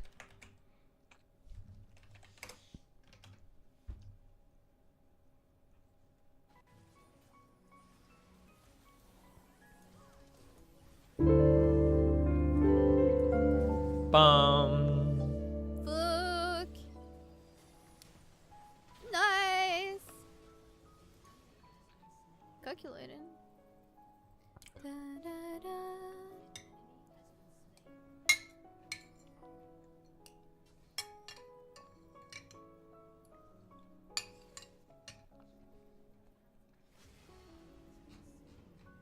You guys okay? Are you guys memeing too close to the sun?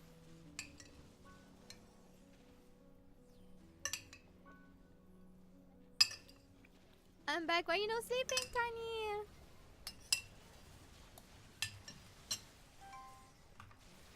Well, Do you not think that it's comparable to say that if wealthy people are able to take greater financial risks, a belief I think you hold, then insured people are likely to take more health risks, even if it's a low percentage? No, those decisions are totally different. When you take a financial risk, it is directly tied to financial gain. You take financial risk for financial gain. They're tied together. You wouldn't take a health risk and then tangentially look at the financial side of that health risk. Generally, there might be some percentage of people that do this, but I don't think that somebody would be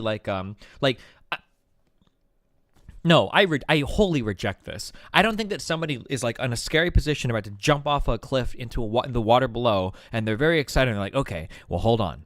If I break my ankle, am I going to be able to afford this? I don't think people generally intermingle those things together. That seems very strange to me. I don't know.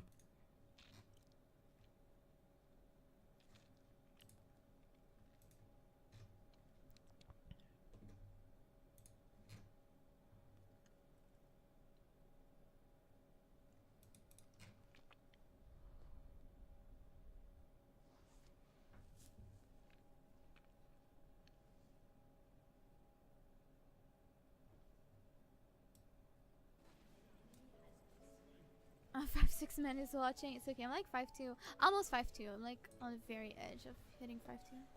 That always boosted. It's fine.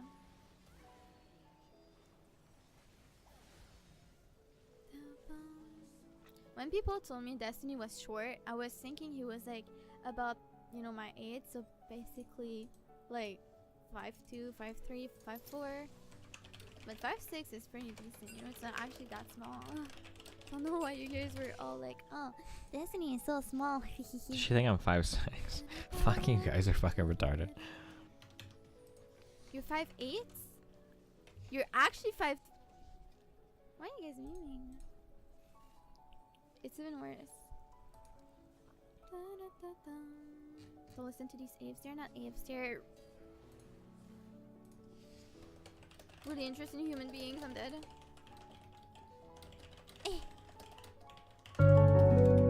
Oh, thank you, Garen! Oh my god, thanks, dude. DM me on Twitter if you just wanna talk. Bonus meme, hey hey. I'm short. Hey! You're like a giant though, aren't you? Like 6 foot or something? I don't know, man. Don't know about that. Bum bum. What? Oh. Sorry for spamming the blog. Yee, here's some money, dude. I just wanted to bring up the issue that the left don't address Middle Eastern Christians. So it's hard for us to talk about this. Have a good weekend, bud. Thanks, buddy. We're waiting for Deanna. What are we doing, guys? How's it going?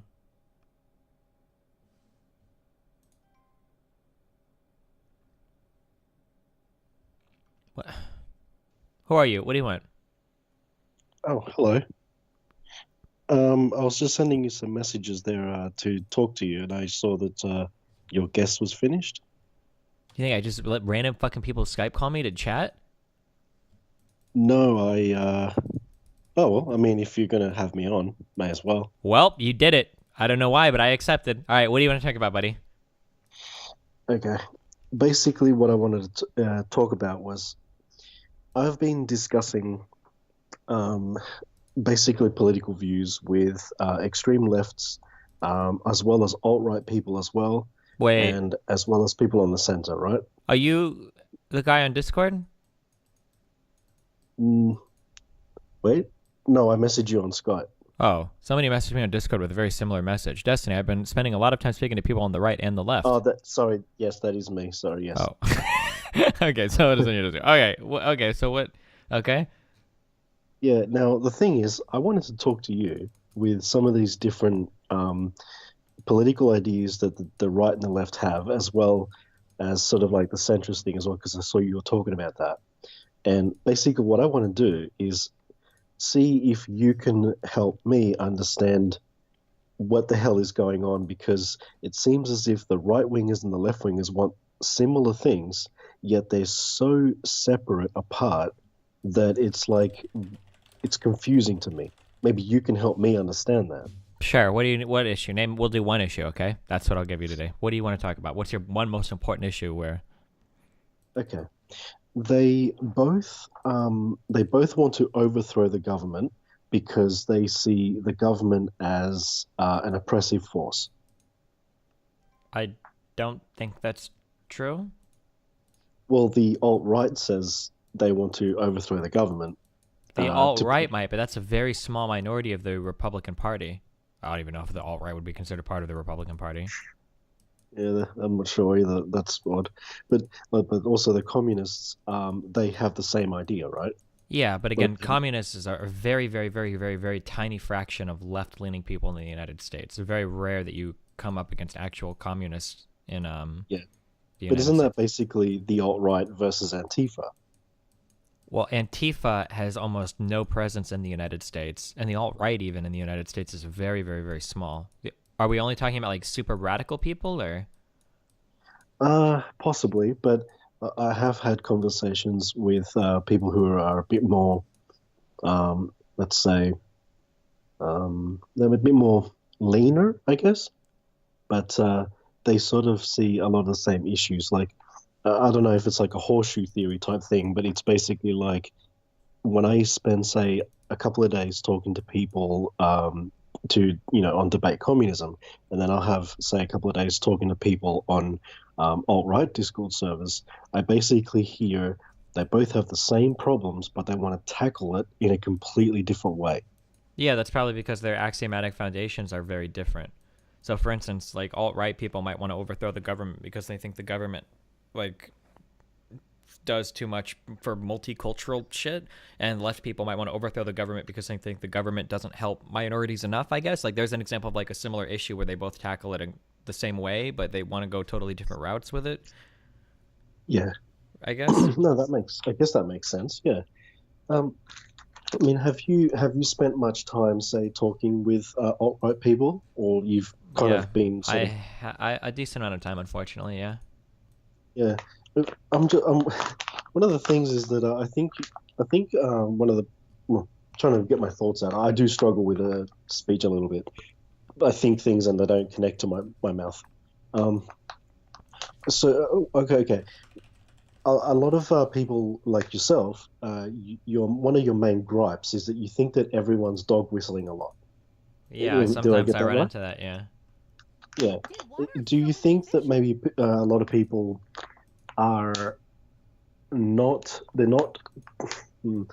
They think that the issues might be real for them, but they're not trying to be like full-on fascist.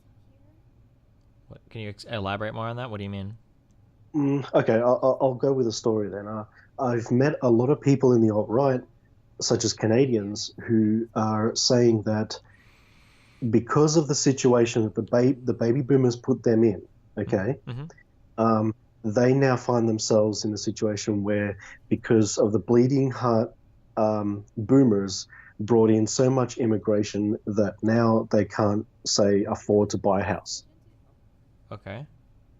You know, things like that. So like they talk about like high immigration and, you know, high socialism leading to a situation where the state is going broke and the economy is going down the toilet. And when I hear these things, I also live in a situation which is very similar. And so I kind of think that they're right. They're correct on this. Whereas if I talk to people on the left, they just don't give a shit. Well, I think people on the find- left have economic woes as well. They usually complain that income inequality has grown massively, that schools and housing are very expensive, healthcare is unaffordable. Everybody has gripes Yeah. about the economy, no?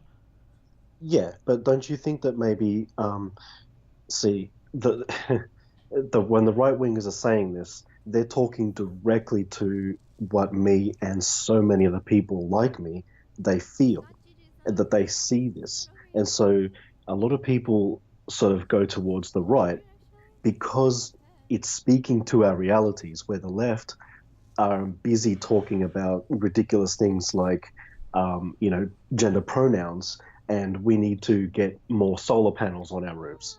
Like, these things just do not meld into reality for us. Well, the problem is that the left has to work on messaging, because the reality of things is actually so much different than what you have just said. So like something like global warming is probably that could actually be the most important issue of our time, but it's much harder to grasp. So people maybe don't want to talk about it as much. But then like things like the economy is totally shit. Like that's actually something that's probably not true. Like the economy for most people is actually doing like very well, at least in the United States, and probably across most of the Western world. Now there are a lot of people that have problems, but this idea that everybody is getting fucking ruined in the economy, like there are problems that exist for sure. Cost of stagnation of wages is a very real thing. At least in the United States, cost of healthcare and education are very real things. Housing in some places is becoming a huge problem in major cities. But this idea that like everything is shit and is falling apart and it is super fucked and the whole world is like being destroyed, I don't know. This is a message that's put out by people on the right a lot, and it's just not true, I don't think. It's possible that it may not be as true as what they want it to be. Like if they're going to say, oh, this is absolutely true, it might not be, and they might be like, say, 60% right, but that is still, no pun intended, but they're still actually correct in getting that message across and making people feel like these are the right guys to support because they are on the ball. Like it's like, for example, it's like unionizing for the unemployed. Yeah, sure. I mean, like leaning people have a really bad time in that they don't speak to a lot of these people. That's a problem with left messaging. I'm not going to deny that for sure. Yeah. So how do you think most people are going to react to that? Like, probably so pretty you're gonna poorly. I end think up- that right now populism is pretty popular. I think Bernie had a better chance of winning the general than Hillary did. I know a lot of Hillary fans get really mad when I say that, but Bernie's messaging was very similar to Trump's in that he was a very populist sort of figure who spoke to the people, spoke power to the people and whatnot against, he fought against companies more than government and whatnot. But yeah, see, for example, like I won't say too much because don't want to get doxxed and all.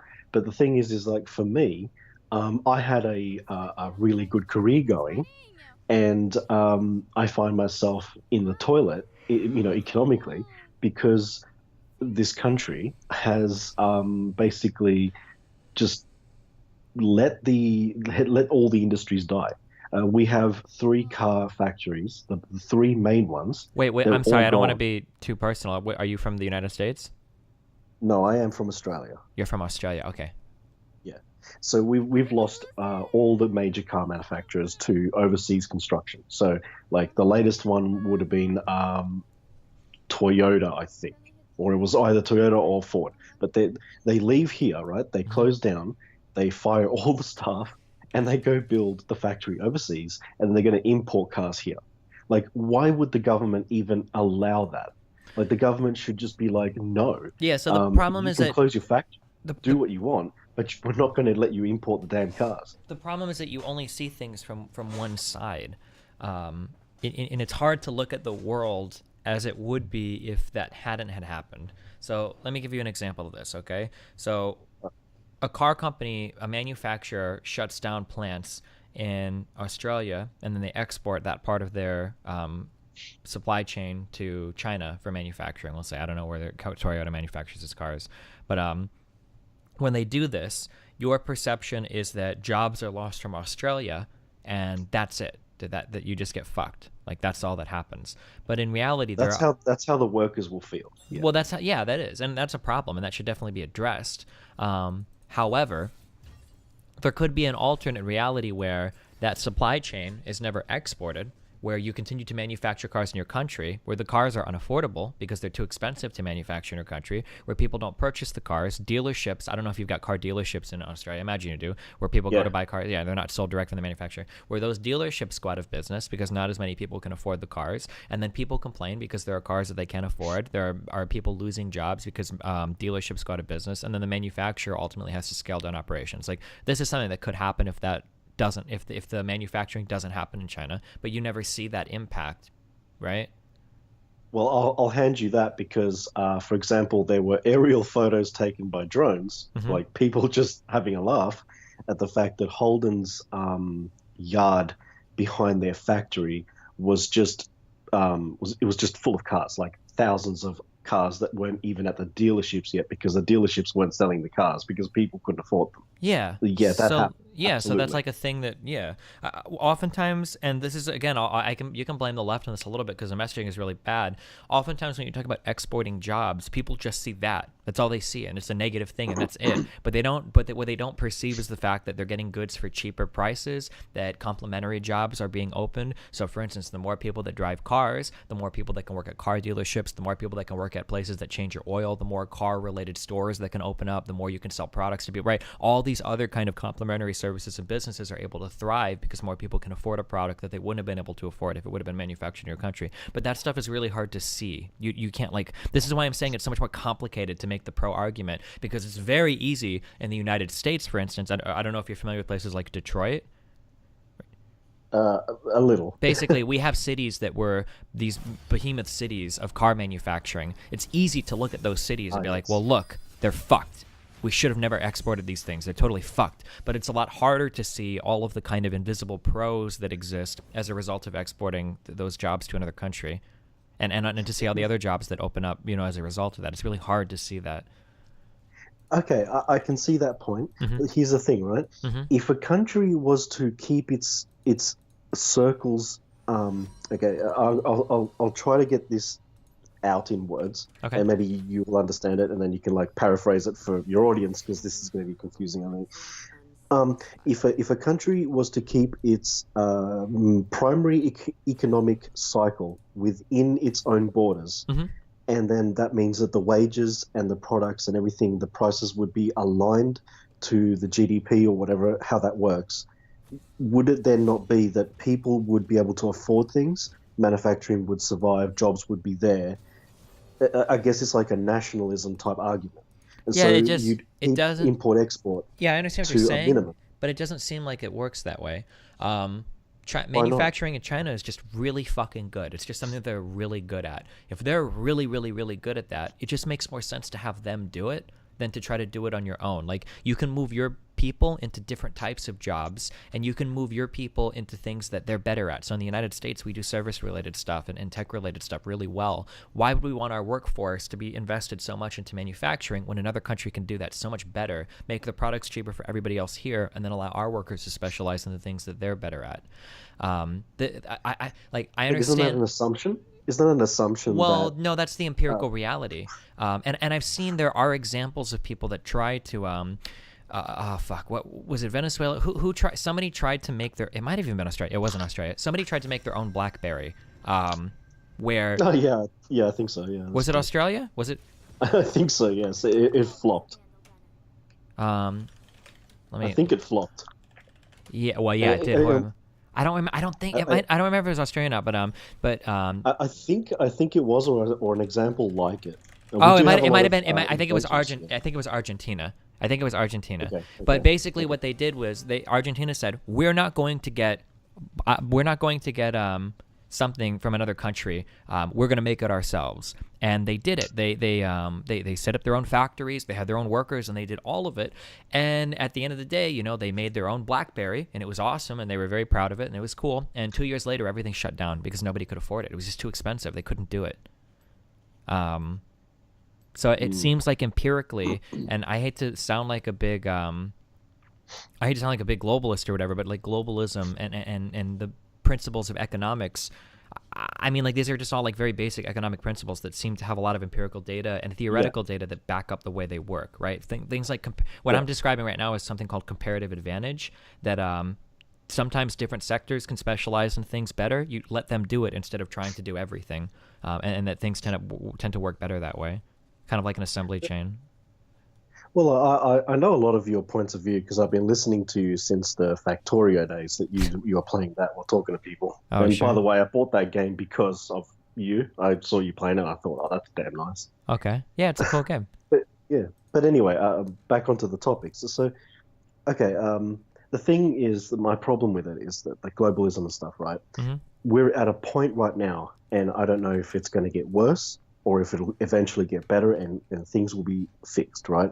But for now, what we are seeing is unemployment rates skyrocketing. We have third world countries that are being exploited for their cheap labor, and these massive capitalistic companies have no shits given for what they're doing to third world countries by exploiting their labor, and the first world countries, which are just going to fall apart because they don't have any jobs for anybody. Well, I mean, I can't speak to. I can't speak to. Is unemployment really that bad in Australia? Well, right now, I nearly say that it's 20%. What? Oh, 20. Okay. Because right now, when I look at your numbers, it looks like your unemployment is 5.4%. Is it? Yeah. Well, what they're doing is they take the unemployment where the people who don't have jobs at all, and they put that as the 5.4%. However, people with part-time jobs are not represented in that category, which I can understand how that might work. It's fair enough. But then you have the people who are on the dole, and they have this program called Work for the Dole, and they remove them for the unemployment stats as well. They're not getting paid for the work. It's I'm not comfortable talking about this because I'm just not familiar enough with Australia. I can so speak. If you're on the dole, which is these unemployment payments, so you say you get five. Well, I'm uncomfortable. Not to sound mean to you, but I'm uncomfortable getting this information from you. This is something that I would have to look into on my own. That's fine. For instance, in the United States, we have different ways of keeping track of unemployment. We've got the U3, the U4, the U5, the U6. And oftentimes when people talk about unemployment, they're always citing the U3, and I know why people cite the U3. But sometimes people say, like, well, look at the U6 unemployment. It's actually way higher. And then they'll give reasons why, but there's reasons why we don't talk about the U6 unemployment. But I don't know in Australia. I'd have to go and look up very specifically how you keep track. And just I have so that no idea what you're talking about now. So I'm sorry. So I'm just not comfortable. In terms of like exploiting labor from other countries, it's possible that this is a valid critique. I don't know if I necessarily believe that, but this might be a fundamental criticism of capitalism more so than anything else. And I don't know if I'm equipped to deal with that, with that fundamental. I'm claim. not a fan of capitalism. Yeah, I mean, capitalism to me is like, well, it's the best. It's the worst system that works the best, if you know what I mean. It's like that quote. But I mean, like I see, for example, when they privatized our telecommunications, right? With I don't know if you'll be able to have this conversation because you're not familiar with Australian stuff a lot. But like, for example, we have this company called Telstra. Okay. They used to be called Telecom. They were owned by the government. Now they got privatized, and so then they changed the name to Telstra. And they became a monopoly because they owned all the copper. And so then they had all the copper, and then they installed all the ADSL stuff and everything. So then they were being mean, to the competition. And so they were forced. They were broken up into two companies. I think it's similar to like Microsoft, isn't it? And they got broken up into wholesale and retail, and then the wholesale would sell off the access, and then that made things fair. Okay. That still wasn't good enough. So then, for example, the government in 2007, we had Kevin Rudd. He brought in the National Broadband Network, and that's a government-owned system now, and everything is so much better. Sure. And so that's like, I see that as, okay, if I see how a country could capitalism reduce- can't solve all problems. I totally agree with that. I agree that market failures exist and all that. Yeah. The problem is, though, that there was a corporate interest that killed the NBN for us in many ways. There's this company called Fairfax, and this guy, he's like the owner of Fairfax Media, and so, when you look at this story, it plays right into the JQ in so many ways. It's like, this guy who owns a media organization, he has special ties to our current Prime Minister, and so he screwed the Australians over because he has Foxtel, right? And that's Telstra as well. So it's like all these board members all kind of in cahoots, and they played at the government, and they screwed over the NBN by changing it from fiber to the home to fiber to the node.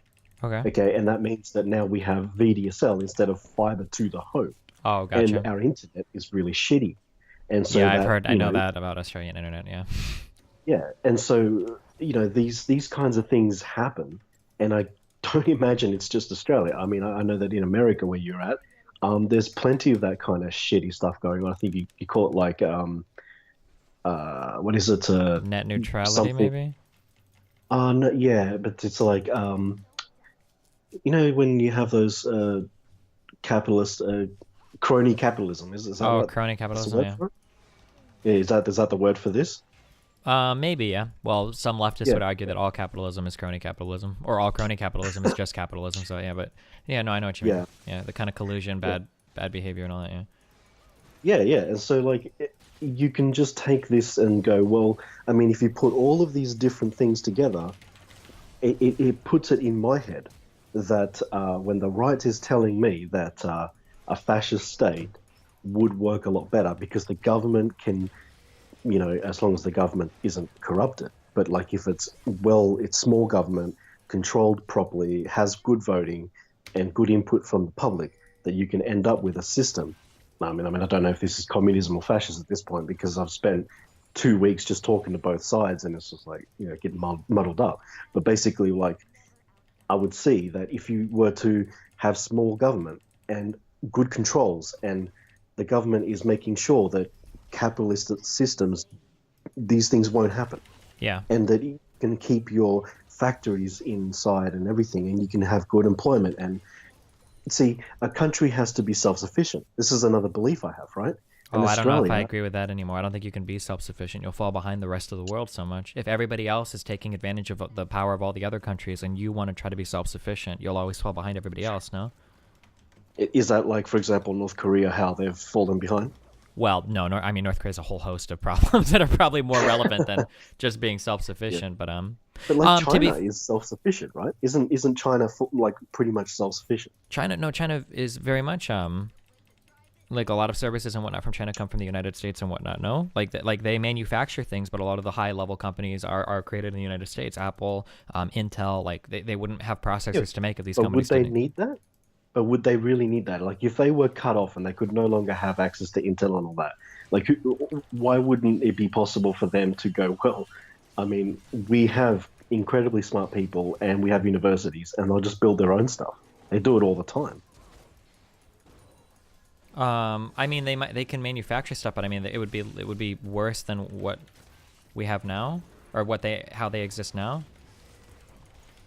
Possibly, but I don't know why it couldn't be done. Like, I don't know why it couldn't be possible. Yeah, I mean you can do it. It's possible. It's just a matter. It's possible. It would just be worse than what it is now. Like it would be harder than your economy would suffer compared to where it could be, I guess.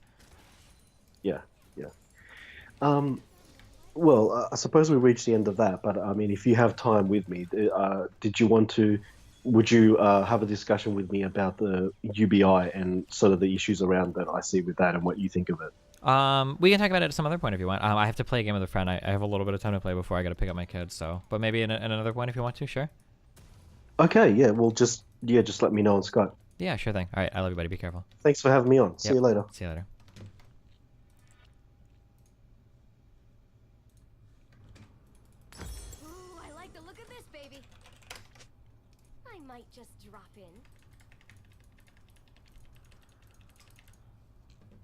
Must play League. I just need a point in the right direction.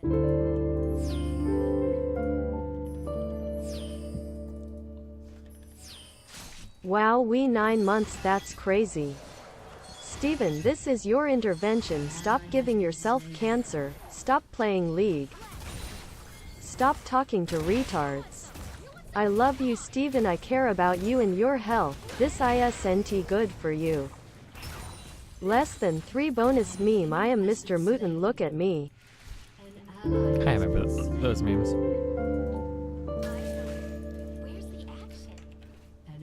Wow, buddy, great job. Keep it up, wowie.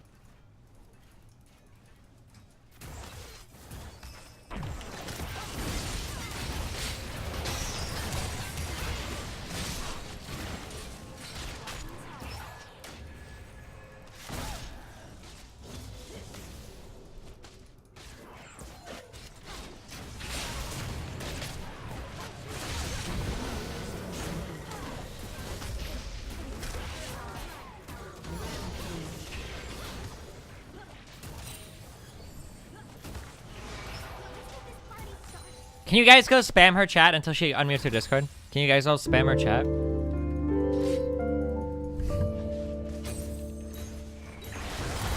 Fuck. 34 months, whoa, dude.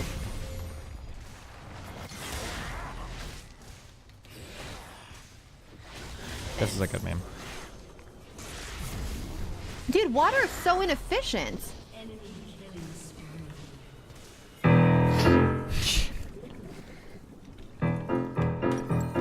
Have you found any shark shit in this game, buddy?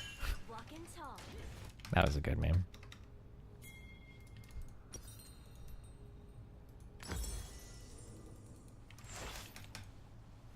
Where's the action?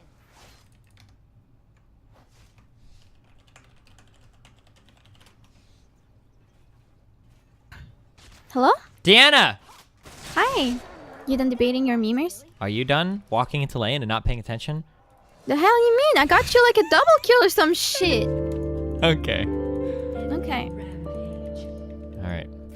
We're gonna win this game? I'm not too sure. 34 months. PFFFT. Well, you're Check out 35, so these we can do it. 35 months.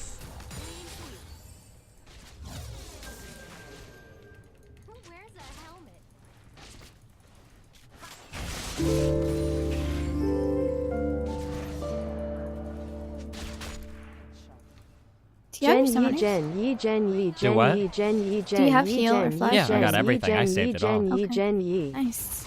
Jen Yi.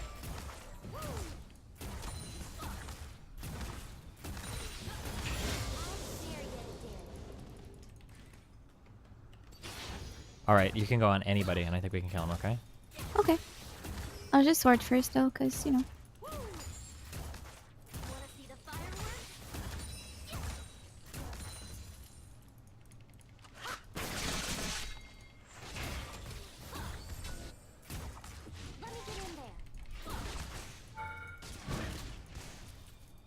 Yeah, stay right there. Stay right there. No, no, no, no, no, no, no, no, no, no. Did they see you? No. Definitely not. Are you sure? I'm sure. Did she just cue you? No. Okay. Is Kha'Zix coming? We're gonna kill that Kha'Zix, okay? Oh, no, Kill never the mind, kill. trash. Nice dodge. Careful, Kha'Zix Done. is gonna be here. Yeah, we're fine. I still Oh, have no Kha'Zix opener. went mid, actually. Okay, never mind. Oh. Okay. Interesting. We can just tower dive her, actually, if you want. Okay. Okay. Oh. Never mind, never mind.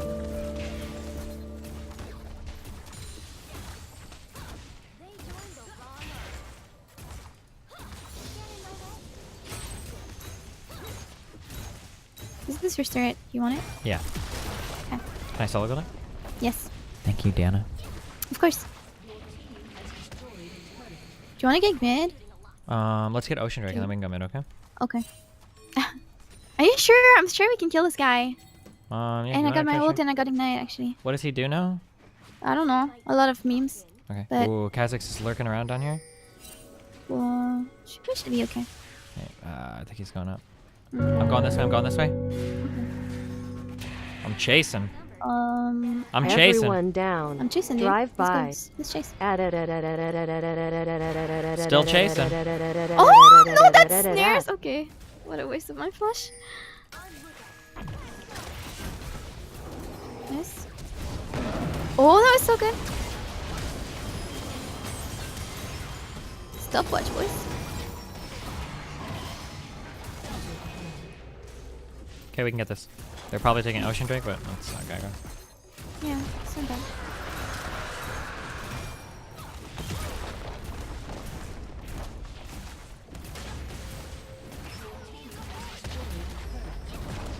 We should probably back. Yep. I guess. Okay.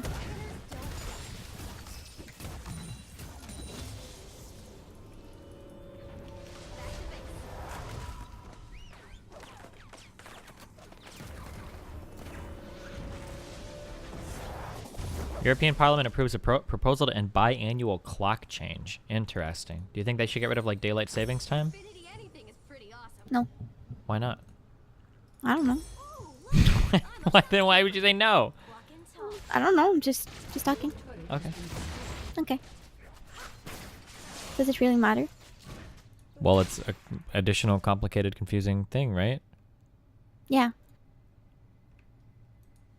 So then why would we have an additional complicated, confusing thing? I don't know. People seem to like that because it gives you topics to debate. So. Okay. What? Nothing. I don't know. You have to see it that way, you know? Okay. See the positive side of it.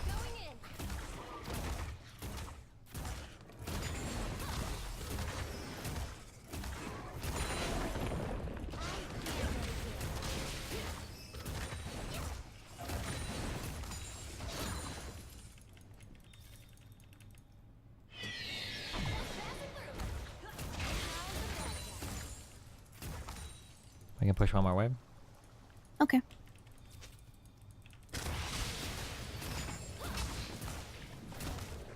Get the cannon and that other. Oh, no, fuck. All right. Yeah, no, it's okay. We should get this blue buff, okay? Sure. Oh, I'm going. Oh shit! I jumped. I'm going back. I'm going back. I'm going back. I'm going back. Okay. Because Kha'Zix is here. Stay together. Stay together. On top of me, Diana. Diana. How'd you come? Just stay on top of me.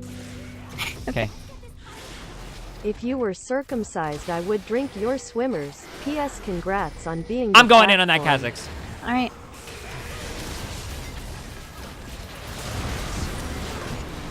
Wait, we can fight them. Wait. There's Oh, people never all over mind. here. Oh, okay. Oh. But that's a snare. Yeah. I don't know what this guy does, and I'm getting pissed off. I think he's gonna kill me. Oh. I'm gonna die. Oh man, that's so sad. Where's Katarina? What are you doing?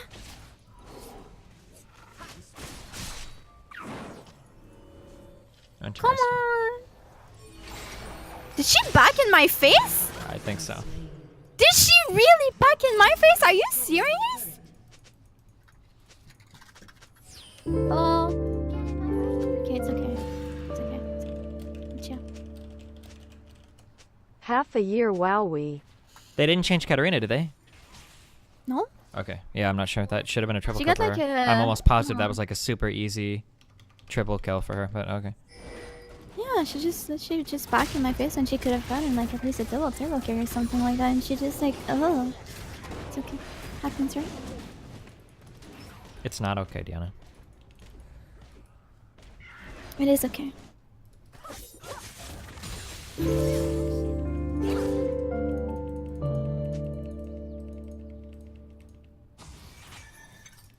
I hope she stays in Bronze 5 forever. Wow.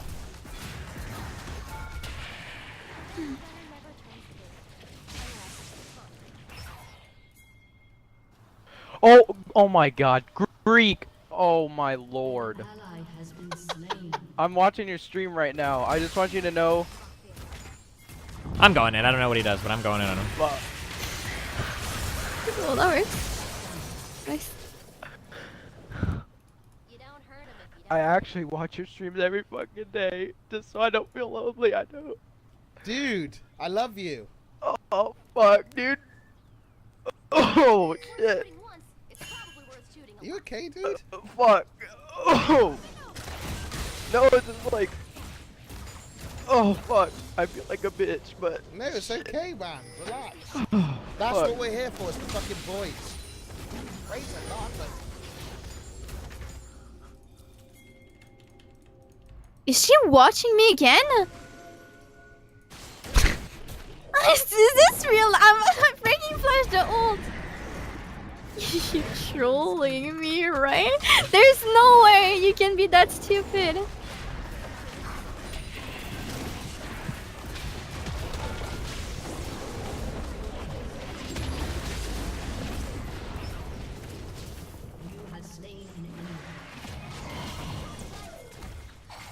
No, he hit me.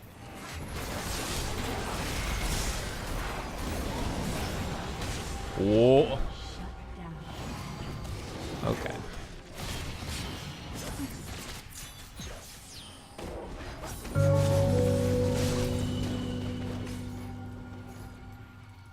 Destiny, you said I would have to donate you $5,000 to talk to you. Do I get a discount if I have diagnosed Asperger's? You get a discount if you're a Bonus hot girl, meme. okay? The British Empire is arguably the greatest good to grace this Did the earth. Twitch update come out? Wait. Is this it? Who wears a helmet? Deanna, you excited? What for? They came out with some updated shit. What's being updated? The Twitch harassment guidelines and shit. Oh, nice. How about them?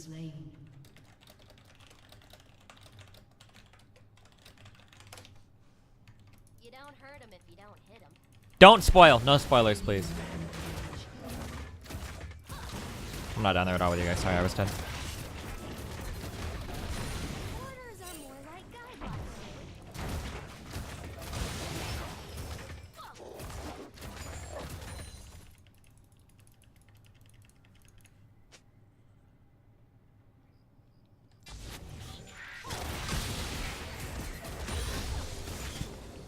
Bring on the best.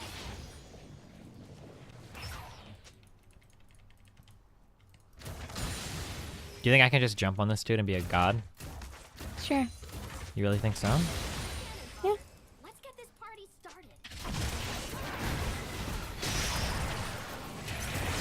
Deanna. It's happening, don't worry. Here you go. I'm on my way, my dude. Now you can get a double kill. Oh, never mind. Oh, the Oh, fucking that's so Airy. Yeah. I should have flashbang cat. I didn't think the Airy would kill me. I was cutting that way too close anyway. You got one. What? Oh my god. What a legend. I'm kinda happy she died, you know? No offense.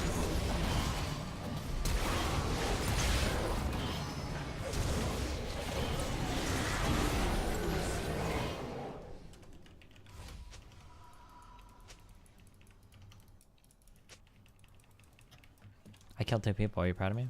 If it's worth shooting once, I'm really proud of you. it's worth shooting a lot.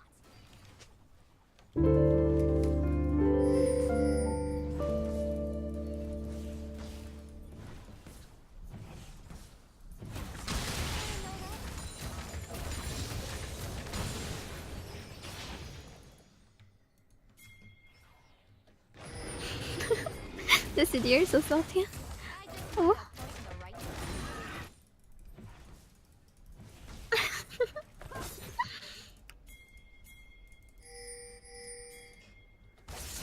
Wanna see the fireworks? That Swain is mid. We should try to do this, I think. Can we? Alright, let's go. It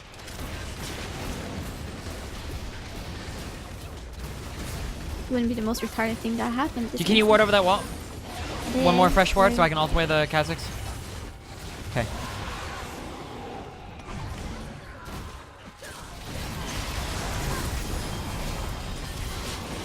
No, that's okay. Wait, am I hooked here? I can't even see what's happening right now. You're okay, apparently. Yeah, that's a nice. Good stuff, please.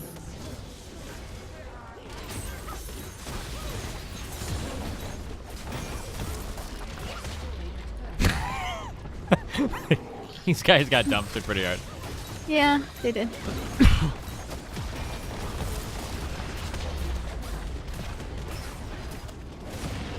Can we end? No. Yes?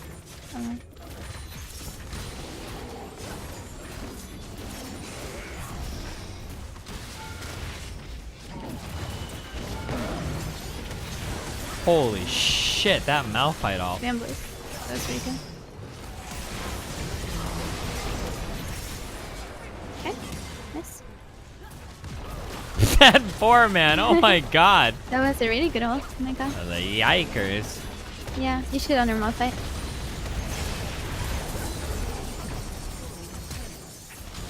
Nice flush. I was gonna die to the fountain if I Yeah, I if know. saw it. That's funny. Good thing you say you love.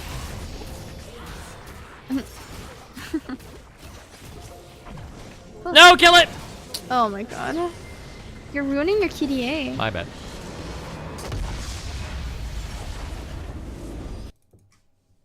Good job, though. That's good.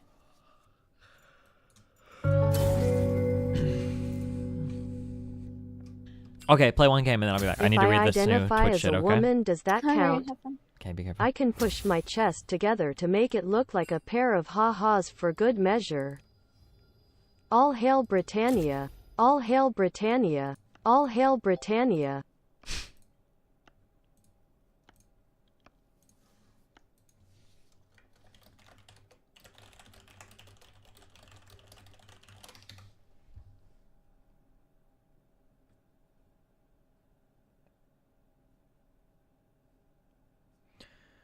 I think more defensible... Oh, hey.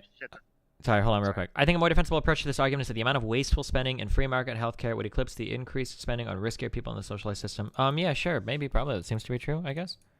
Okay, You should read it first to the stream, and I'll kind of like stay quiet for a minute. Yeah, 'cause that's... I'm still trying to take notes on it, and then yeah.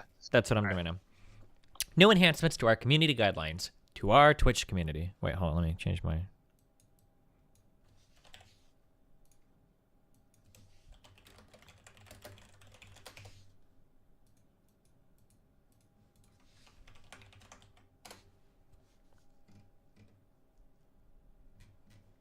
Even back.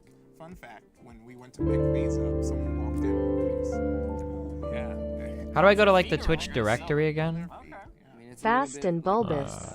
That's right, the mascara snake, fast and bulbous. Also, a tin teardrop. Bulbous also tapered. That's right. Well, okay.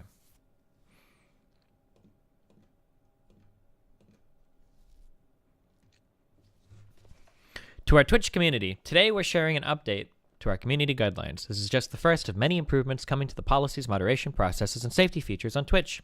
We use our community guidelines to keep the community strong and safe. These guidelines detail the content supported on Twitch, rules for streamers and viewers, and much more. Our goal is to ensure Twitch is a place where everyone feels welcome, and will continue to listen to you as we grow and adapt these policies as needed. The story so far. Twitch began with a single core idea: stream video games online. That simple hook attracted viewers, but they stuck around because you, the streamers, built communities. You built a place viewers felt welcome, a place they could turn to for laughter, gameplay, or friendship, and as you began to inject more of your personality and interest, you told us you wanted the freedom to create content when you weren't gaming. So last year, we loosened our restrictions on non-gaming content.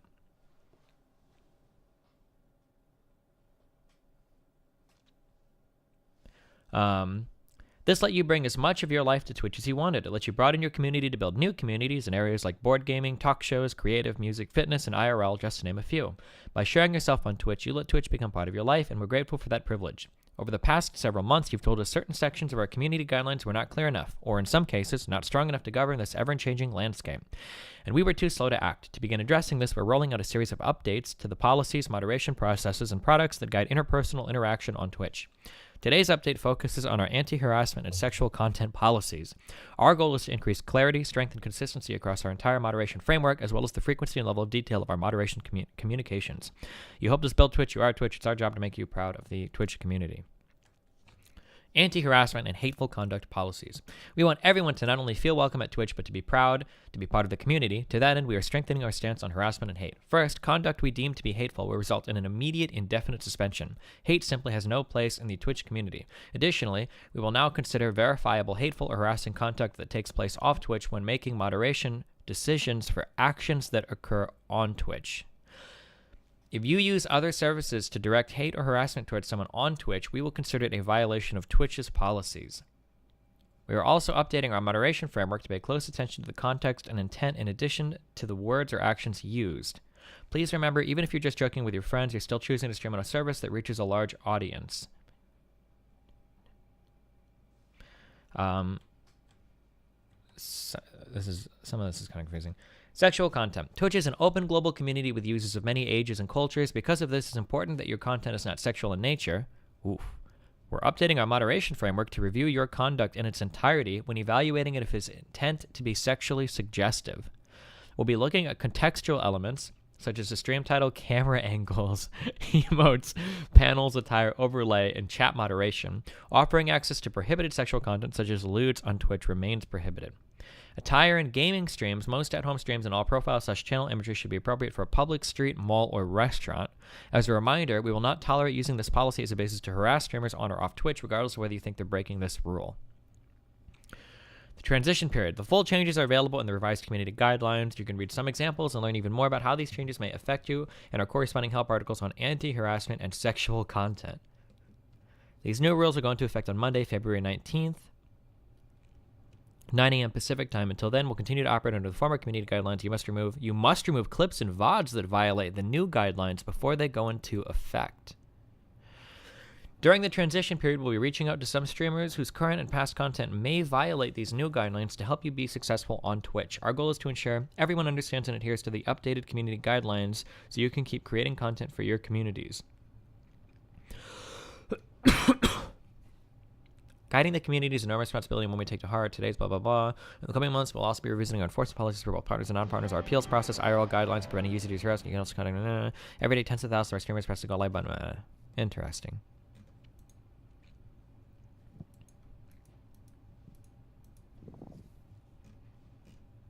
Do you want my breakdown? Yet? Hold on. Ooh. Yeah, go for it. Okay. I think that... Wait. Before we get into the breakdown, was this about as exact as you thought it would be, or is this more precise than you thought it would be? Really? Yeah, it's exactly what I thought it was. I think this is very precise. I think Really? Yes. No. So okay. the guideline on clothing that it should be like mall appropriate, that's quite precise, I think. Maybe. The basis Uh-huh. of why I say that Uh-huh. is because it is still entirely subjective what they quote deem to be hateful or sexually suggestive. That's not true though. I don't know if you saw the link, but they've defined. Now you could argue that there's some subjectivity in here, but like here's a very clear list. Hateful conduct is any content that or activity that promotes, encourages, or facilitates discrimination, denigration, objectification, harassment, or violence based on the following characteristics: race, ethnicity, national origin, religion, sex, sexual orientation, age, disability, mental condition, physical characteristics, or veteran status. That's fine. I think they just copied the U.S. protected classes, but. Yeah, but it's still entirely dependent on their moderators, is what I'm saying. So yeah, sure. they're allowing themselves the room to how do I word this? They're doing what every corporation should do, right? They're allowing themselves the room to dictate if those things violate their policy or not, and they're using that very specifically in their wording. Sure. That's what the wording "we deem to be hateful" means. Yeah, sure. That means you could say something about someone's national origin, religion, sex, gender, and they'll pass it because they think it just for whatever reason they want, right? So my opinion on this, right? So here's the kind of overall. I think the hateful conduct thing is much more well defined, but I still think we're going to have the same problem with sexually suggestive stuff. Because maybe the rules are not at all different from what they were before. I mean, like they explicitly mentioned camera angles, like. But they did that before. Like I the know. community guidelines before were we don't accept sexually suggestive content. that Yeah, we but define I as could such. be Like, what wrong, but I changed? don't think they literally said camera angles in that definition. No, but what does it matter that they like they're saying the end effect is the same. The end effect is so- they judge if I don't want to like name drop because I don't know if that's allowed or not. But like there are streamers that have there are streamers that have camera angles like we'll have like 3 cameras set up where one on the boobs, one on the butt, one on the like that are very clearly like. But I don't think that's something that was like called out in the rules before ever. I guess not specifically, but so here's what I would ask you: is like, do you think that by specifying the camera angle, that's somehow, or by specifying that we're looking at camera angles in that sentence, or let's look at the sentence or what they said. So the sentence said, okay, we'll be looking at contextual elements such as stream title, camera angles, emotes, panels, attire, overlays, and chat moderation. Do you think that by that sentence in of itself is going to result in a different outcome? So here's something like reading that. So the vague rules before you could have some stuff. So here's a picture. Stuff like this, I don't think will fly now. Using this definition, I don't think so. But I guess we'll find out. But like because like, would you consider her to be wearing? I mean, she could wear that outside. It's not a matter of what's being worn. It's the camera angle. Like, got it. I think, but who knows? I mean, I guess maybe you could argue there's still some level of subjectivity. But that same streamer has messaged Twitch before and gotten pretty uncertain results on that, right? But now we have the new community guidelines going forward. So okay. So let's take okay. Let's just like. Let me do this for chat. I'm not going to mention the streamer. Yeah. What we're discussing right now is like he just linked me an image that we can't link it, obviously, dudes, because like we don't want to get fucked on Twitch by mentioning other streamers. But this is a picture of one of the broadcasters in IRL that is like an obviously sexually suggestive pose, right? So when she messages Twitch now, do you think Twitch sends her a message back and says you absolutely can't do this due to our new community guidelines, or are they still gonna like sit in the like?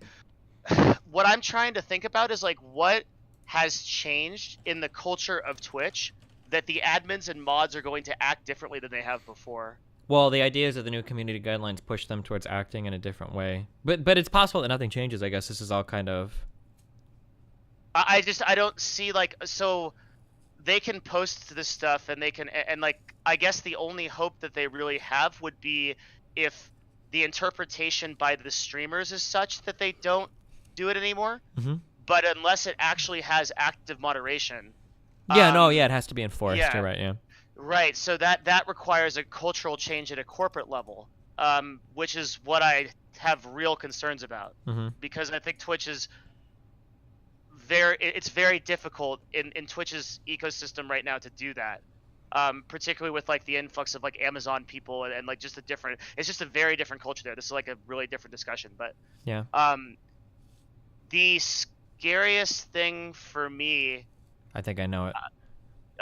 Is that they are now going to be enforcing their terms of service as a matter of course off the platform. Yeah. So this is something that. Terrifying. I actually vehemently disagree with. Like, yeah, I am not, and like, because so this is very interesting, okay? And I wouldn't want to rock the boat here. Have you ever heard of you know how people will pay 1099s to cheat people out of or I'm not bringing up anything you've done personally, but you're familiar with this, right? Sorry, or that sounded. Wait, what are you? No, I'm sorry. You're familiar. You cheat on your taxes? No. I'm not trying to say that you've done this or that we've like that I know that like right. That's not the impression I'm trying to give. But, like you're familiar with like the whole 1099 versus W2 debacle, right? Well, can you clarify? Like what? That some people will have employees that if you have an employee, you should have them W2'd. You should be. Oh, this is a big esports meme. Okay, yeah. Yeah. Well, So, it's not. Well, no, it's not. Yeah, it's not unique to esports. It's a very, very real world meme. But yeah, esports is dealing with it as well, right? Now, if I work for a company, okay, and I have branding that you tell me or cannot use. I've got very specific content guidelines that I must follow. And now you're starting to tell me how I can or cannot act off platform. I feel like you're starting to move into areas where I want you to W-2 me. I need you to cover half of my FICA. If you're going to start telling me how I have to conduct myself off platform, I don't feel like a contractor anymore that should be getting paid via 1099. I think you need to W-2 me. Do you think there's an argument that you could make there? So morally, yes. Well, not even morally. Like, we could go by the IRS. The IRS has like a 20-point guideline for like W-2 versus 1099 that they check to make sure that you're not like I screwing. know, but it's tough, man, because that's counteracted by the fact that you are everything that Twitch does and everything that you do on Twitch is a function of them hosting this platform. Right. Yeah, but like okay, when so it starts to get to a point where you've got a contract that says that you can't provide your services to somebody else simultaneously, right? Which a lot of people have. That these are really big checkpoints for like whether. So that's a really different discussion because it's my opinion that is not enforceable in court, especially in places like California. Well, but it doesn't matter if it's enforceable in court. It's the idea that Twitch could fire you. Well, Twitch will kick you off their platform if you violate that contract. So if you're trying to get people to not compete in contract, I think if a broadcaster or a group of broadcasters really wanted to, like an influencer organization, they could fight that. Hold on, I'm trying to think. Is that okay, hold on. You know more about this shit than I do. Is it considered a non-compete when it's an ongoing relationship? I thought that non-competes were things that were like after our services have ended, you have to wait a period in time to compete. I thought that's what a non-compete was considered. It depends on the state, but this is such a convoluted issue, right? Yeah. Because you're not exactly an employee of, like, this is the whole problem we're discussing, is you're not exactly an employee of Twitch. In fact, you're not an employee of Twitch. Sure. You're utilizing their platform and you're making income off of it, but that's not the way that this would be legally regarded. We've had a lot of problems with this in the past in gaming. The way that this would be legally regarded is in the same way that, like, if Twitter was to or Facebook was to ban you for something that you did on another platform, it is their right to do that, even if you are making income off of Facebook, or you can justify that because it's their platform. But again, the laws on this are not well updated. I'm just trying to imagine working as like a 1099 contractor, because 1099 work is typically contract work. Say I want to work for a carpet cleaning company or a construction company or a carpenter company, that if I wanted to work as a carpenter for some company, if you were to tell me, hey, by the way, like, if you go to work for somebody else, or if you're doing something like off hours, like, could you imagine, I don't know if you've ever done contract work, but could you imagine as a contractor, if the company that's contracted you is telling you how to conduct yourself when you're not working for them, like, and you're not on the site or anything? Like, that's a very weird relationship to have with a 1099 employee, you know? It is when you word it that way, but let's use another example where if I contract a consultant to do business, and let's say he does consulting for my VPs and wants that, and the idea is, it doesn't matter what he's trying to accomplish, but let's say that person then goes out on social media and makes a total fool of themselves, right? I don't want that person to represent my company. Because of that, it's well within my right to fire that person or to remove that person entirely, or to disavow everything because that person's conduct outside of my company or my platform was such. And that's what Twitch is saying here so the easiest way to kind of like rewind here is to try to figure out why Twitch is doing this. What benefit do they have as a company to be able to do this?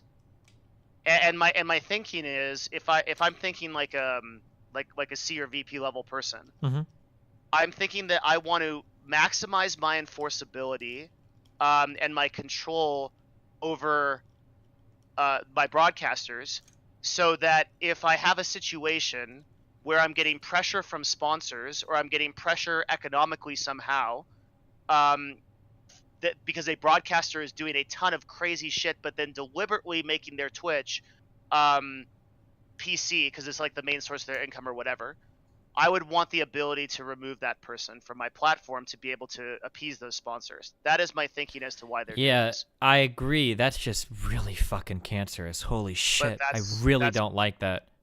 I understand that it's like, we kind of talked about this yesterday, like the way moving forward is through advertiser pressure, but man, that sounds real shitty. No, I mean, like, this really fucking sucks. Yeah. Because here's where this goes wrong. Okay, so that interpretation is the most what's the word? I guess like business favoring. But here's what actually happens.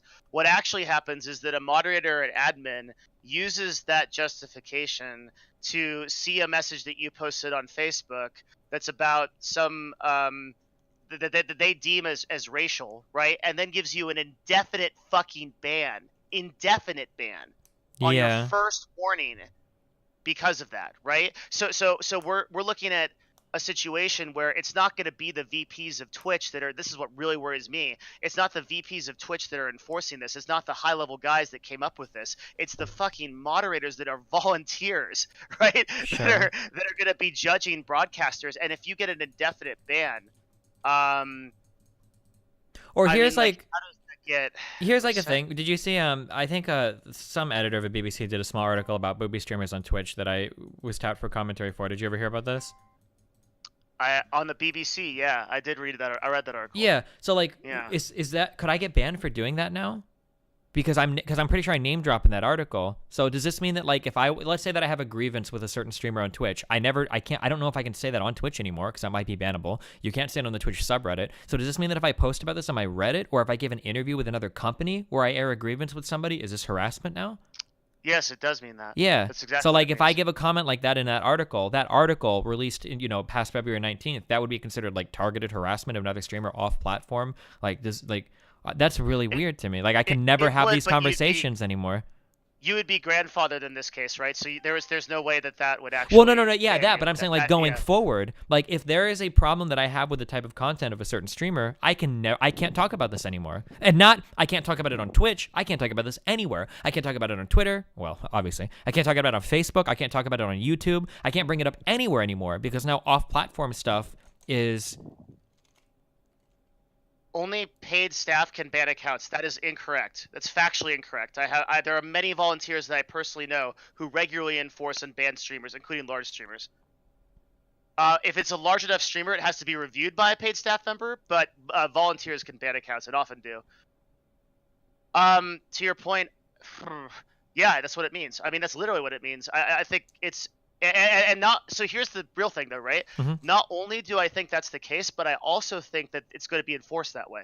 That's the real problem. Is like I think like in that same situation where they catch you doing an interview with like a BBC article and it causes them enough grief or someone gets triggered or whatever happens, right? Mhm. Like I think in that instance they do ban you under that justification. Yeah. Yeah, maybe. Jeez. Yeah. So it's. Yeah, I don't like that I didn't like it. A lot of people are saying this is the world you created. I've always been against off-platform shit. I don't think so.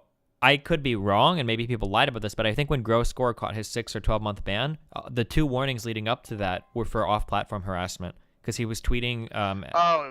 Right? Yeah, I wrote that actually in my notes. Is that it was the kind of the hate stuff that they have here. They had already banned for that before. Yeah, and I vehemently disagree with that. I am a contractor of Twitch. They pay me via 1099. I do not work for the company. Like the idea that, I don't know, I'm not comfortable with that they have control over what I can say off platform. That just, even if I was an employee, I wouldn't be comfortable with that. I could be a little bit more understanding, but as a contractor, I really don't like that idea. I don't know. The problem is that this gets into such a weird legal gray area where you have the 20-point system up. Let's look at that. Does any of that seem to like suggest that these changes maybe I'm not sure. I don't know. I mean, we can go through them, but this is kind of a separate thing. I was kind of reading through them. I guess it probably not. I guess for most of these 20 points it wouldn't, but yeah.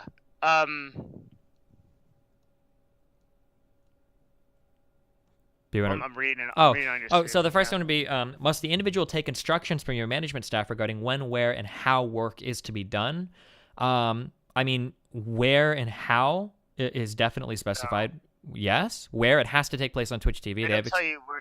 They don't. Oh, they don't tell you when to stream. They don't tell you when, but they talk about like. What would how mean? Yeah, I don't know. I guess a lot of these are kind of subjective, intentionally so. Right? The IRS. That's the problem. Yeah, sure. Well, I mean, the IRS will subjectively use these. Actually, a lot of these are. If we just go through these real quick, Uh-huh. like, does this individual receive training from your company? Yes, they do that. That can be justified. Is the success or continuation of your business dependent on the type of service? Yes. Must the individual personally perform the contracted services? Yep. Have you hired, supervised, or paid individuals to assist the worker in completing the project? Absolutely. There's a whole partnership team. Is there a continuing relationship between the company and the individual? Yep. Must the An individual exclusive set- relationship, oftentimes. Yeah. Yeah, exclusive. Must the individual set work hours? No. Is the individual required to work full time at your company? No. No. But if you want to be successful, yeah. Is Yeah, the sure. work performed on company premises? No. I Is the don't individual- know in a digital world if that counts. That the work has to be performed on Twitch TV, or if that matters. I don't know. But yeah, we'll say no. We'll say no to be. But go ahead, number 10. Is the individual required to follow a set sequence or routine in the performance of their work? Not I would say necessarily. no. Probably not. Yeah. Yeah. Should the individual give you reports regarding their work? No. Are they paid by the hour, week, or month? Monthly. No, because that specifically refers to hourly work. I Yes. think, which Yeah. is- If you or get the, paid hourly, I think you have a stronger argument for being a W-2 versus if you pay them like by a month or by a job, right? Yeah. Yeah. Do you reimburse the individuals for business travel expenses? Many large broadcasters do get that benefit Mhm. directly from Twitch. Do you supply the individual with needed tools and materials? Absolutely. Have you made a significant investment in facilities? Yeah, no doubt. Yeah. Yeah. Is the individual free from suffering a loss or realizing a profit? But can you scroll down because this is on your webcam? Oh, sorry. Is the Is individual free from suffering a loss or realizing a profit based on his work? the individual free from a suffering a loss or realizing a profit based on their? I don't understand that. So basically, what it's saying is that like, do you contract me to do a work for $50,000, or do you contract me to do work and then the success or failure of that work will influence how I get paid? So the answer is no. You're not free from loss. The quality of your work very much determines how much you are paid. If that makes sense, I think, right? Right. Yeah. Yeah. It does. Okay. Does the individual only perform services for your company? Yes. And that, by the way, is probably the most. If you That's were- a huge one. The if you exclusive. actually if you're actually to go legal with this, that would be the one that they would look at most relevantly, I think. Yeah. Does the individual limit the availability of their services to the general public? Yes. Isn't that another form of exclusivity? Is that how Yes. that's referred? Yeah. Yeah. Do you have the right to discharge the individual? Yes. And may the individual terminate their services at any time? Yes. But 19 and 20 are state laws for most states. You have to Mhm. give mutual termination rights. It's fucking crazy if you don't have those because it's like indentured servitude. So for well over half of the relevant 20 points, it's considered. Probably in favor of being a W-2. Yeah.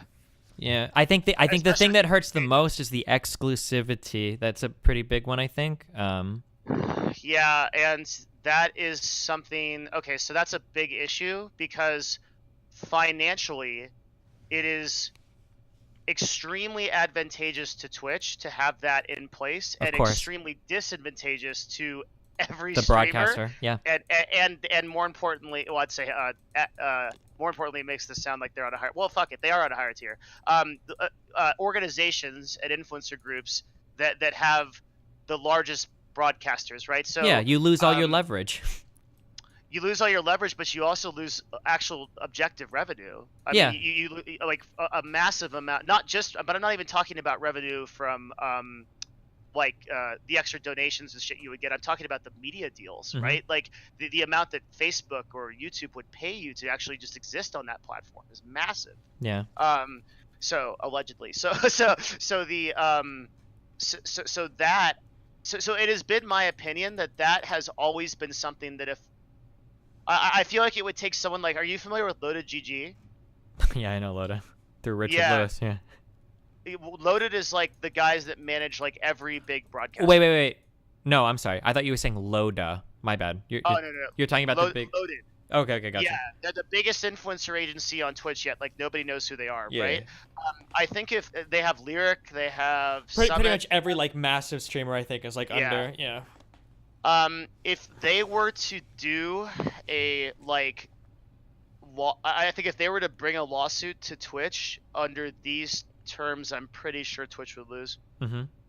With the current interpretation of their rules. Yeah. But Twitch. And I'm pretty sure. Well, I don't want to get into specifics. Never mind. Go ahead. And then there's another point. Let me write this to you real quick too. Well, I was gonna say I know that you can't speak like directly, but I mean I would guess that Twitch probably pays some sort of incentive to these people to remain on Twitch, right? I would imagine so. That might be a thing. It would be very fair to assume that. Yeah, yeah. Because otherwise they would say fuck it. Yeah, because based on the people that I've talked to, I've heard people say things. I've heard multiple people that I respect say things along the lines of, "I would gladly give up all my Twitch subs to not be restricted to the platform," or the people that work under me. Like we would easily throw away all of our Twitch subs for the ability to simulcast, like without even a second thought that people would do that. Yeah. Well, because these platforms that are trying to get more viewership have such an enormous disadvantage if they're not paying other broadcasters top rate to be there, because it's just so hard to organically build a new platform when Twitch basically solves all of the problems. Like Facebook and YouTube are not introducing any kind of USP that is like significant enough that that a viewer would say, I will switch my platform for this, right? Like even Maybe. YouTube, it offers The YouTube tech side of offers, like, YouTube is so good though. but it doesn't matter, dude. Like to the viewer, like that's something that you like look at. I but, don't like, know, I like- don't think a viewer like says like, oh, I want to watch this in 4K, and like that matters to me, right? Maybe, I don't know. I'd be curious to try it out one day. I remember a year ago, I watched a CSGO thing on YouTube, and it blew my fucking mind. I thought I was watching the game. It was at like 15 megabits per second, and it was the most beautiful thing I'd ever seen. And this happened on Twitch like a half year ago, where some Koreans, I think, were streaming like some horror game, and they were streaming at like 9 megabits per second, and it was a huge deal. They got like 6,000 views, and I think they were like no-name people, but they got like high 4-digit views from a lot of people just stopping in to check out like the amazing stream quality or whatever. I don't know, but maybe that I think it's enough of a well, so my question would be, if it's enough of a competitive advantage for people to consider switching platforms, why haven't they? Well, no. I don't know if it's enough. I'm just saying it is a USP that exists, but it might not be enough to bring someone over. You would need more than that, right? Well, that's essentially. So my original statement was like, I feel like there isn't a platform in existence right now that offers a compelling enough advantage for people to switch off Twitch, and so for that reason, those companies are heavily incentivized to pay broadcasters to be on their platform because they don't have that advantage. Yeah, I agree. Yeah. Otherwise, they would pay for it, right? Sure. They wouldn't pay for it. Yeah. If Facebook was objectively so much better than Twitch, they didn't have to pay broadcasters. Well, they certainly would not. But do again, that. keep in mind some of these unique selling points aren't necessarily related to the tech or anything, but it's just what is there. Kind of going back to the discoverability. If Twitch and YouTube both had, 5 million people, 5 million viewers, like looking at every single stream, I think YouTube would be doing a lot better. But the thing is that like all of the viewership already exists on Twitch, so it doesn't really matter what YouTube has to offer in terms of technology. Like, but that's what I'm saying is that you could have a better platform. Yeah. Technology, But it wouldn't be first enough to bring market, someone over. You'd have to pay them. because Twitch has had all that time to be able to organically grow their platform from the beginning, and they were first to market, right? There is one other thought to think of, is that if Destiny moves to YouTube, how many new people could he pick up that don't know of him? He could probably take over a large percentage of his Twitch audience and then get exposed to a shitload of people that never knew about him. It's possible, yeah, because there are new viewers on YouTube that don't exist on Twitch. That is a thing, yeah. I guess I don't see that that's relevant to like what I was just saying, which was like that these platforms have to pay people because they don't have a competitive advantage to do otherwise. Yeah, and it's hard to get off of the Twitch Prime. There has to be a real fucking reason. No, it has nothing to do with Twitch Prime. It has to do with discoverability. Let's say, for instance, that I was doing like a really special event. Let's say that I was going to bring Tyler 1 on my stream or some shit, right? And I wanted to stream. I'm never doing that on YouTube. Because if I do a Tyler 1 stream, a Tyler 1 duo queue bot lane stream on YouTube, maybe I get like 15,000 viewers, and that's really cool. If I do it on Twitch, that's like 150, 200, 500,000, whatever fucking viewers, right? It's way more. I would never ever host a special event or do anything special like on YouTube. I would always do that on Twitch because there's going to be way more discoverability or way more organic traffic coming through Twitch streams than I would ever have on a YouTube stream. Yep.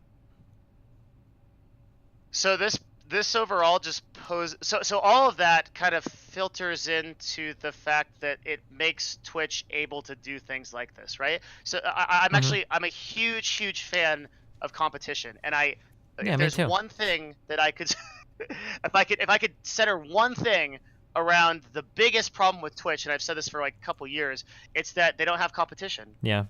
And so it allows them to do do you think that they would be able to be so draconian in their enforcement policies if there was a competing platform that people should fuck you guys? No like, way. well, I'm just gonna go. Yeah, there's absolutely. Look no at when way they like could pull this Owned shit. and Twitch existed together, dude. The amount of feature rollouts and shit from both platforms was fucking insane. Like Twitch hardcore fixed their CDN shit. That Twitch was unwatchable in Europe. A lot of people don't remember this. The chat improvements were massive. The addition of the emotes and different chat features and everything. There was a lot. If you look at like the past like 3 years of Twitch, if you're a broadcaster, like what big updates have they done that have been really good for you? Like aside, like the Twitch Prime stuff is cool, but in terms of like features, I mean, like the data cap finally got lifted from 3.5 to 6, which is still like 1/3 of what you can do on YouTube.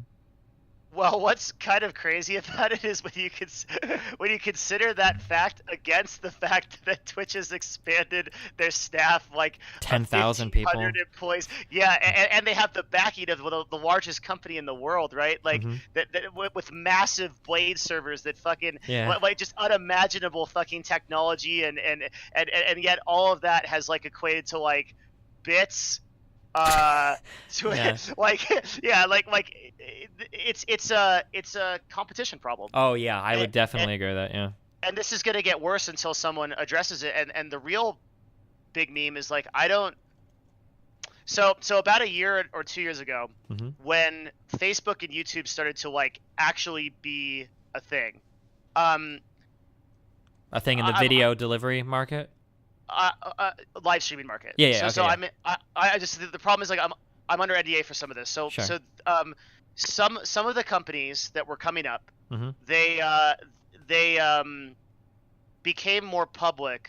Just like have to word this really slowly because I'm not sure. Like let me be careful here. They started talking to other people about what they were doing and what their plans were. Okay. And in doing so, it's scared a couple of people at Twitch who were suddenly like, oh shit, like these guys exist now, right? Here are their plans, and like they have these are respectable people with a lot of funding that are gonna try to create a live streaming platform that's competitive. And this was different from before, where nobody ever really took Azubu seriously, right? I remember. Like everybody kind of knew that there was a lot of kind of like weird shit going on. So people said, yeah, there's other platforms. Like what was there at the time? There was like Hitbox, there was like Azubu, there was like but nobody was taking these platforms seriously, right? So now all of a sudden people start to look at these new competitors, and they're like, oh shit, these could legitimately provide a threat to Twitch. And for about 6 months, Twitch got really scared and started to roll out changes quickly that they thought would stop the sort of like train. Sorry, again, why I'm talking so slowly is because I have to really think about what I'm saying here. And then what happened is those platforms didn't meet their deadlines, and they didn't produce the results that they said in the timeframes that they had. So now it feels like Twitch is much more comfortable in their sort of dominant position on top, and that's exacerbated by the backing of Amazon. Yeah.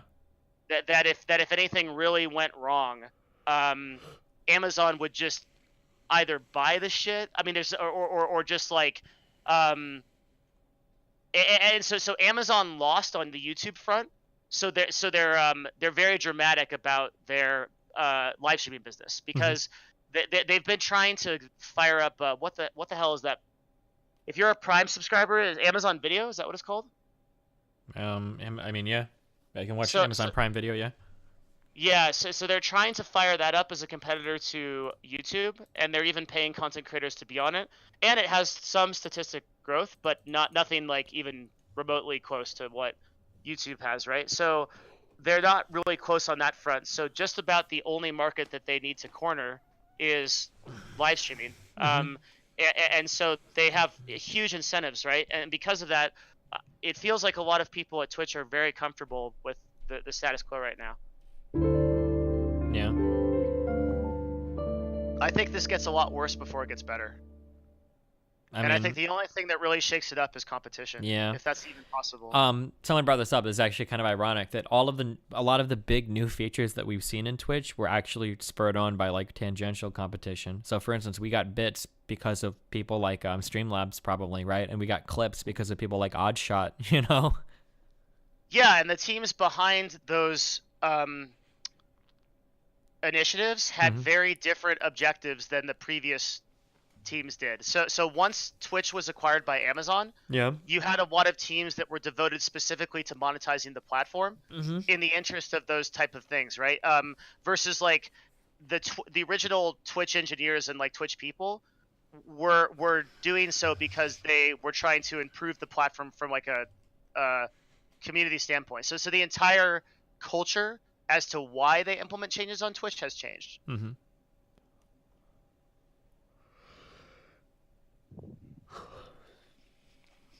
I would be very concerned if I were building a career on this platform at this point. Well, I mean, most people will be okay. It just kind of sucks. Yeah. No, I don't know, man. I think where a lot of regular streamers get caught is in this harassing other streamer shit. It's really common to talk to about other broadcasters on your broadcast, and I think like where does so the disrespect Dr. Disrespect Tyler 1 stuff. Let's go or there. Dr. Disrespect Summit, yeah. Yeah, there you go. So that's in character banner. I don't know if most people know that. Like, so Summit and Dr. Disrespect know each other really well, and all that is not true. They do it because it's like kind of fun for the viewers. Where's the line now, right? Obviously, they're never going to ban Dr. Disrespect. He's way too important to the platform, which again is a problem with this fucking thing in and of itself. But where does that draw the line between like, what if I start broadcast? Are you and Mr. Booten? Yeah. Well, that's me and already you, already kind of happened, right? With the threat stuff. Yeah. Right. Like, does that count as a joke? Well, no, that counts as a legit threat. Like, well, now when Did you notice that they specifically said that, by the way, in the announcement? Yeah, but it was actually really weird because it was contradictory to what they'd just written before it. Yeah. Did you so notice please that? remember, even if you're just joking with your friends, right? Yeah, but the Like, part that they wrote like right before they said okay, so we're also updating our moderation framework to pay close attention to the context and intent. And then after that, they say, remember that even if you're just joking. So wait, so does that mean the context and intent don't matter? Do you understand how these two sentences are like contradictory to one another? We are also updating we're also updating our moderation framework to pay close attention to the context and intent, in addition to the words or actions used.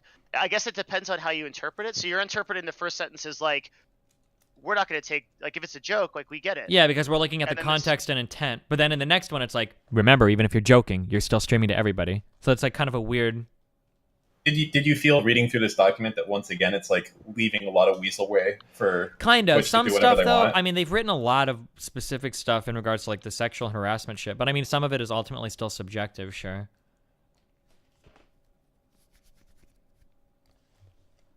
Yeah, I don't know. It's pretty spooky. Yeah, that talking shit about other streamers is going to be real weird. I'm not sure. Especially like streamers like Mitch Jones or whatever that make fun of other streamers, or even me, I guess, to some extent. Like, they kind of like roast other streamers sometimes. Like, is that... And even if it gets taken out of context too, like if you're about to play with Lily and you're like, God, she's so shit at this game, like can someone just clip that and not have the I don't even know if context, or that what? stuff counts. Well, I'm going to hope that the harassment stuff is restricted to what they listed specifically. But maybe not, I don't know. The protected classes thing, that based on race, religion, sex, sexual orientation, age, disability, or whatever, yeah. But that's so subjective, dude. Like, if you make fun of Lily's driving ability or something, right? Like where are you? Or Dr. fucked? Disrespect's like ching chong, whatever that shit. Like, yeah. Yeah, exactly. I mean, well, that's clearly bannable under these. I mean, yeah, but like, so. Here's an interesting thing. What about when the view botting shit was really popular, or like Athene's like crypto shit? Is this gonna be shit that you can no longer bring up anymore? Like. Yeah. But not only well- not bring it up on Twitch, but bring it up anywhere. Like, I can't post about this on forums or on Twitter or on Facebook or anything, like, or Reddit, nowhere I can talk about this. Like, Yeah, I actually don't think the full implication of that particular thing has sunk into me yet, because that's fucking crazy. Yeah. Like, any streamer that makes a YouTube video about sort of like the Twitch meta and what's going, hell, all of live stream fail is basically shit like yeah, this. or like, or somebody like, do you know who Glink is? No, who's that? So just a guy that he'll talk about like meta Twitch issues on his YouTube channel. Like, so now when we bring up these meta issues, you can't say anything bad about anybody ever now. That's just insane to me. What about like really polarizing people like Tyler One? Let's say that I'm somebody that is very holistic in the way that I play League, and I have a huge problem with the way that he conducts himself. Am I not even allowed to make a YouTube video and say like, this is a problem with toxicity in League, and use Tyler One as a prime example? Like, is that harassment now? Like, that's insane. Well, I feel like it's going to be the status quo. People are going to probably be doing the same thing they were before. Almost everyone is not going to get banned. And then occasionally, when they feel like it, they'll ban someone and come back to these fucking rules. It's just going to be bullshit. It won't be evenly enforced. I mean, like, so... No, we know that. But so go ahead. Sorry. Someone in chat said, it seems to me that saying negative things about people doesn't fit this definition of harassment they give, but you're already not allowed. So in the past, when I would talk about booby streamers, I would usually name drop. I don't know if you're even allowed to do that. Some people have told me that you're not actually allowed to do that. So like, you can't bring up, so if I'm talking about like, I don't like, the way that some content on Twitch is really sexualized, I can't start naming streamers that fit that. That's actually like a bannable. You definitely can't. There was a pretty decently large streamer who just got banned for that. Yeah. That exact thing. Yeah, so you're not actually, even if you don't like do it in a harassing way, like, and I've name dropped before where I'll say like, oh, like X streamer, I'll say something like X streamer, is very sexually suggestive content. I'm not sure if that belongs to Twitch. Like that would count as like a harassment message. Like that would be harassment. Yeah, and what's worse is like who actually ends up dictating what constitutes that line. That's what I'm most worried about, right? Mm-hmm. Of course it's going to be fucking Twitch, and like it's going to be completely arbitrary based on how much they like you and how much value they think you bring. Yeah, so but someone like Disrespect is going to be able to keep doing his like kind of racist Chinese thing, No and way. someone they don't like.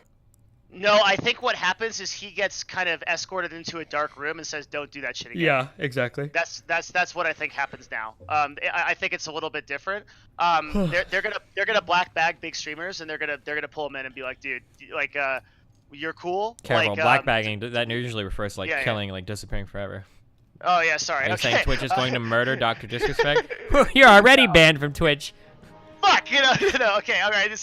No, sorry, Twitch is going to politely escort, in a safe environment, various broadcasters into the and talk to them about that. Yeah, they're not gonna. This bothers me now because like, let's say that I'm in a Skype group and there's a streamer that I just don't like. Let's just say, we'll just be real frank. I just don't like this guy. I think he's a huge piece of shit. And I'm talking shit about him in a Skype group, and that log gets leaked. Is that a bannable offense now? Like, could I be held liable for that? Like, yeah. I mean, or in my Discord, like, yeah, like I really don't like off-platform stuff. Oh yeah, in your Discord too. Yeah, I mean, you're basically. Or my DGG chat, like yeah. And don't forget, in there it's saying you have to retroactively go in and delete any VODs that do Fuck this. that shit. Nobody's gonna do that. I'm just saying. Dan, do you have an opinion on this this W2 versus contractor meme? Were you listening to us when we were talking about that? What's the cliff notes? No, Dan doesn't believe in W2s. He's a G. Wait, I'm not allowed to say that. Never mind. Whoa! Flip My it. bad. Flip it, Dan. I'm a Twitch streamer too. You're fucked, mate. Oh shit, you're right. Shit. Oh dude, I'm just gonna like anytime I get into a debate with some shit, man, I'll just like make him a Twitch stream or some shit for. Oh shit, this is gonna be like the no way to control your opponent. Like, yeah, talk shit about me. I'm a fucking. Wait, that's another point actually too. Is that if you debate JF, for example, and he started a Twitch channel and streamed on it once, is he a Twitch streamer? Yeah, that's a good meme. Like, say I start debating somebody, I really don't like them, and they're like, by the way, I have a Twitch stream. You're going down, motherfucker. Like, oh shit. What if fucking Trump? What if Trump makes a Twitch stream and every single anti-Trump Twitch streamer gets their stream banned for talking shit about Trump? Oh shit. What about this, the section they added for unauthorized content sharing and copyright stuff? So that's spelling it out pretty clearly. Wait, I didn't see that. Where is that? What's that? Oh, shit. It's right above additional content guidelines. Unauthorized content sharing and other copyright violations. This is basically, it says uploading, but for all intents and purposes. Wait. Can you link this? Where is this at? Yeah. It's here. It's on the specific community guidelines. I'm sending it to you right now. Oh, I see it. Unauthorized content sharing and other copyright violations.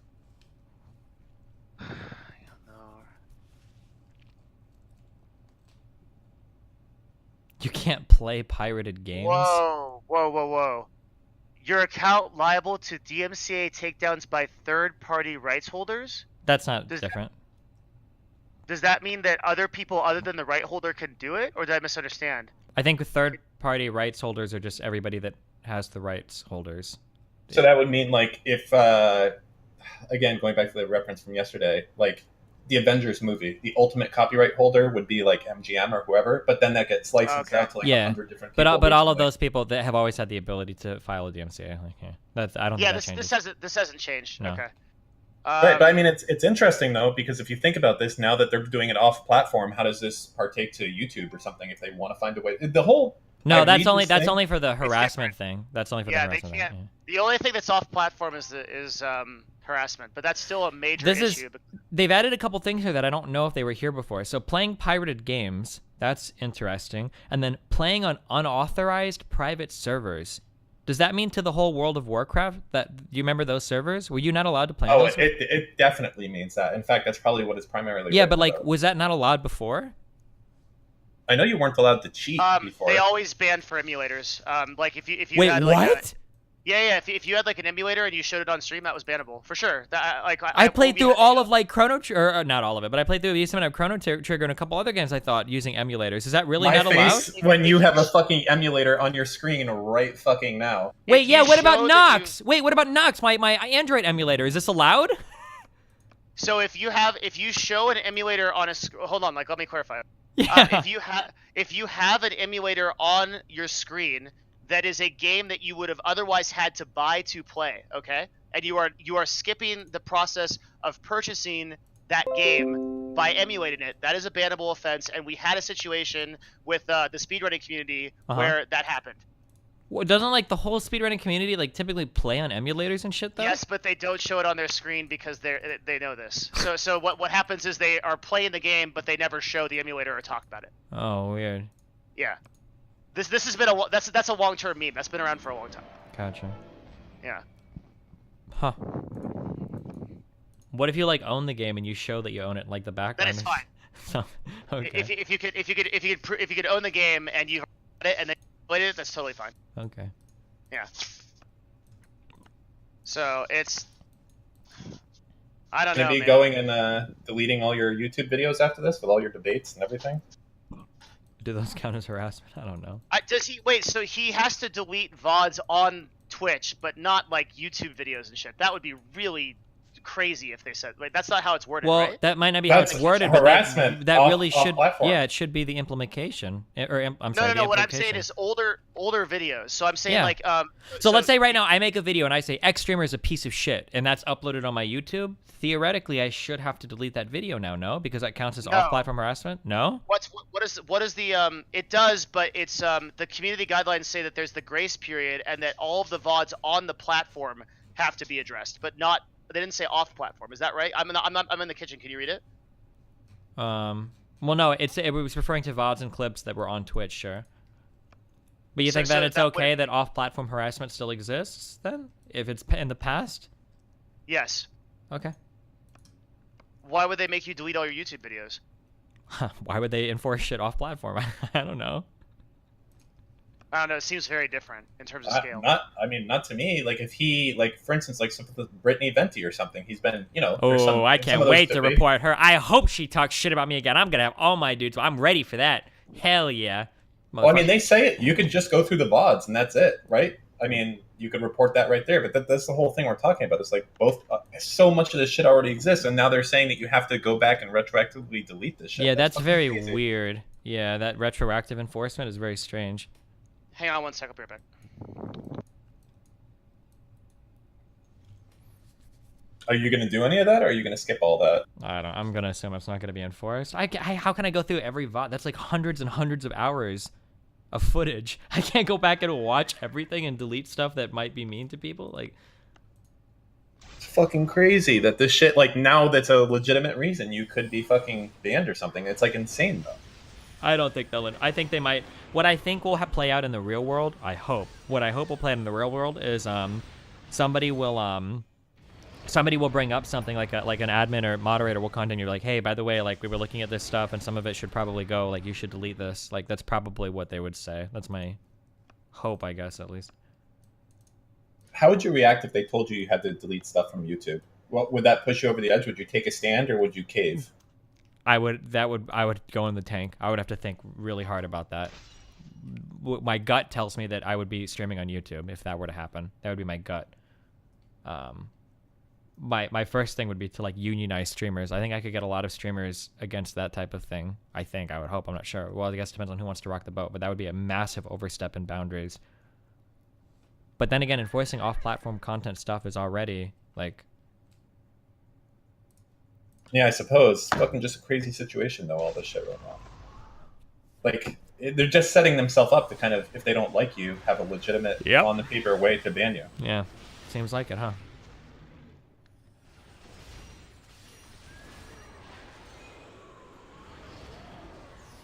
So I see that you're still using Nox Player right now.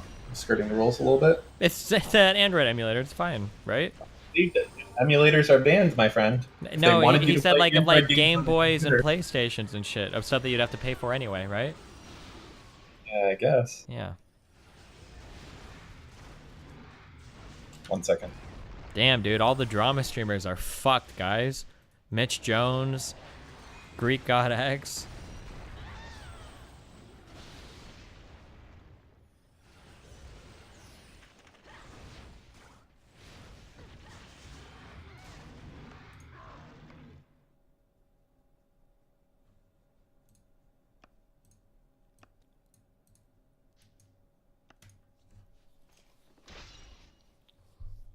Oh, I'm sorry, I can't say Twitch names anymore.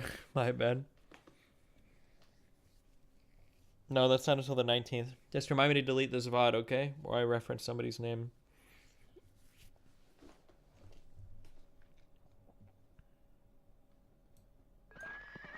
God damn it. I don't like these Gargantua monsters. They're so fucking hard to kill. And they fuck your dudes up. They kill your dudes like crazy.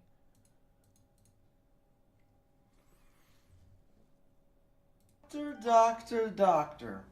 Congrats on your stream back, buddy. 380k viewers, 383k, 400k viewers. What does it really matter, honestly, Doc?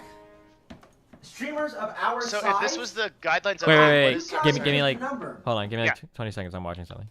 Hold on, this is Tyler one tweet. 1 sec. Alright, I'll link it to you. Come on, you matter, honestly, Doc. Streamers of our size? Come on, you count is just a number. But if you want to get technical, I guess there is one way I could settle this. Why don't we, I don't know, arm wrestle TwitchCon 2018 to decide? I don't know. Your move, Doctor.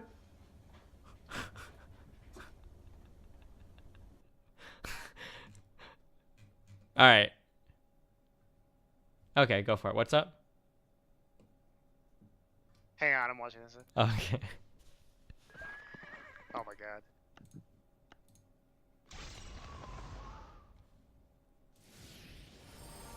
Tyler is such a genius. Jesus. So good at creating content. He really is. It's so funny. He really is. What is this like live stream at 2 p.m.? What's that mean? If they're already going to release this. They're supposed to be doing a live stream, probably where they like answer questions or do something. I don't know, maybe. For the new community rules? Yeah, I think, yeah. That's where I thought the announcement was going to be. Oh. So what questions do we want to get answered from there? What are the premium questions we need answered to ensure the survival of our favorite streamer, Desta Senpai? Dude, like unless Destiny switches to like a freaking like pure gameplay stream where he's like, "Whoa, that was a great play," you know, I think he's probably fucked. No, yeah, that's it. Like, it feels like you can like never mention, like you have to pretend that we're all like in separate world. Like I can never mention another streamer ever again, right? It feels like it's kind of what it feels like, you know? It's very weird. You should make like a code language where only your viewers like know what streamer you're referring to. Rude dog whistle. I'll call if I want to talk shit about Tyler 1, I'll call him the oh no, fuck. I was gonna say I could call him Green Ranger because I think the Power Ranger is the Green Ranger, but his name was Tommy, not Tyler, I think. I don't know. I don't know. You could develop your own system, I guess. Who's the shortest Power Ranger? I don't think there were short ones. I think they were all around the same height. The guys are tall and the girls are kind of tall too. Was there like a pet cat or something? Oh shit! Tyler 1 could be Alfalfa, right? I don't know. I didn't No, watch no, the no, show. no, no, no, no. That's the guy from the wait, or was his name just Alpha? What was the guy's name in Power Rangers? It might have just been Alpha. Yeah, this guy. What about that cartoon character from Ice Age, the one with the eyes on their side of their head? No, we're Sid? not doing. The Oh, squirrel? sorry. Yeah, I thought you were doing a different meme. The squirrel? No. Sid. That was the whatever the fuck it is with eyes on the side of its head, like a hammerhead shark. Eyes on the side of his. I don't know.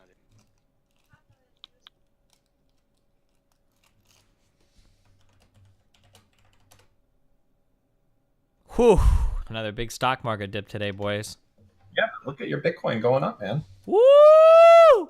No. Is it? Wait. Sorry, I'm talking to someone. Oh yeah, no. Yeah, it is, boy. I need to take all my money out of my ETFs. It's all in fucking Bitcoin and Ethereum. There you go. Oof, we just wiped out. Holy shit, we're up to 4 months now of stock market gains. Yikes. The trading day ends in 6 minutes or something, doesn't it? Is it 4 or 5 EST? Or I'm sorry, or I'm backwards, I'm sorry. No, I'm not. Yeah, 4 or 5 EST? I think it's 4. 55? How is Trump explaining this? Has he tried to yet at all? I don't know what Republicans will say.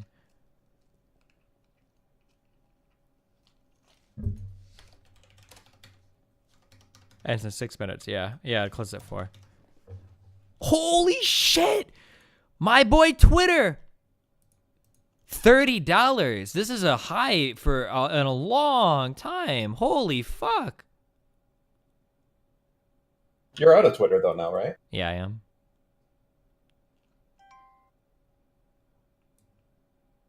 It hasn't been here for 2 years. Holy shit. What happened with Twitter? What did Twitter do? Oh, they banned this really obnoxious fucking first streamer. quarterly profit. Damn, this might be the first one it's ever posted. This is the first time Twitter's ever posted a profit, right? Ooh, damn. You saw Snapchat stock went fucking through the roof as well. Hasn't Snapchat been having a lot of problems since its IPO? Right. Oh yeah, It definitely has, but it's up in users for the first time in a long time. Oh, interesting. Have they reworked their whole Android platform yet? They Yeah, said that no. that was on the books because it was so fucking garbage. They had to because they're dealing with. I mean, Instagram is still so far ahead. Yeah, yeah, yeah. That was a massive jump too. They climbed 43%. Holy shit! In like a week, damn. That was Really? Snapchat went up 43%? in like a day, yeah. That I guess on that earnings report or whatever. Jesus Christ.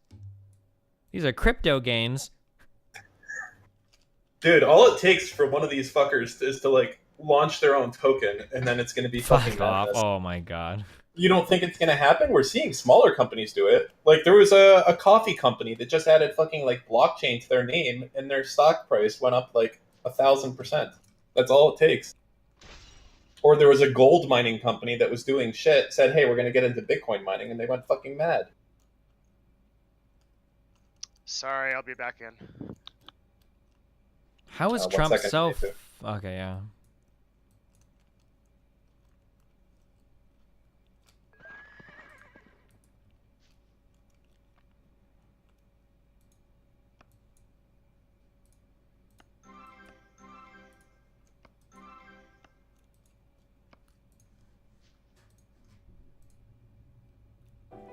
So what do you want me to tell the doctor? I need to pay out of HS. I need to get my money back. Holy I need shit. to pay out of a different. Or Kodak. Yes, someone mentioned Kodak. Did you see that shit? Nope. Look at Kodak stock.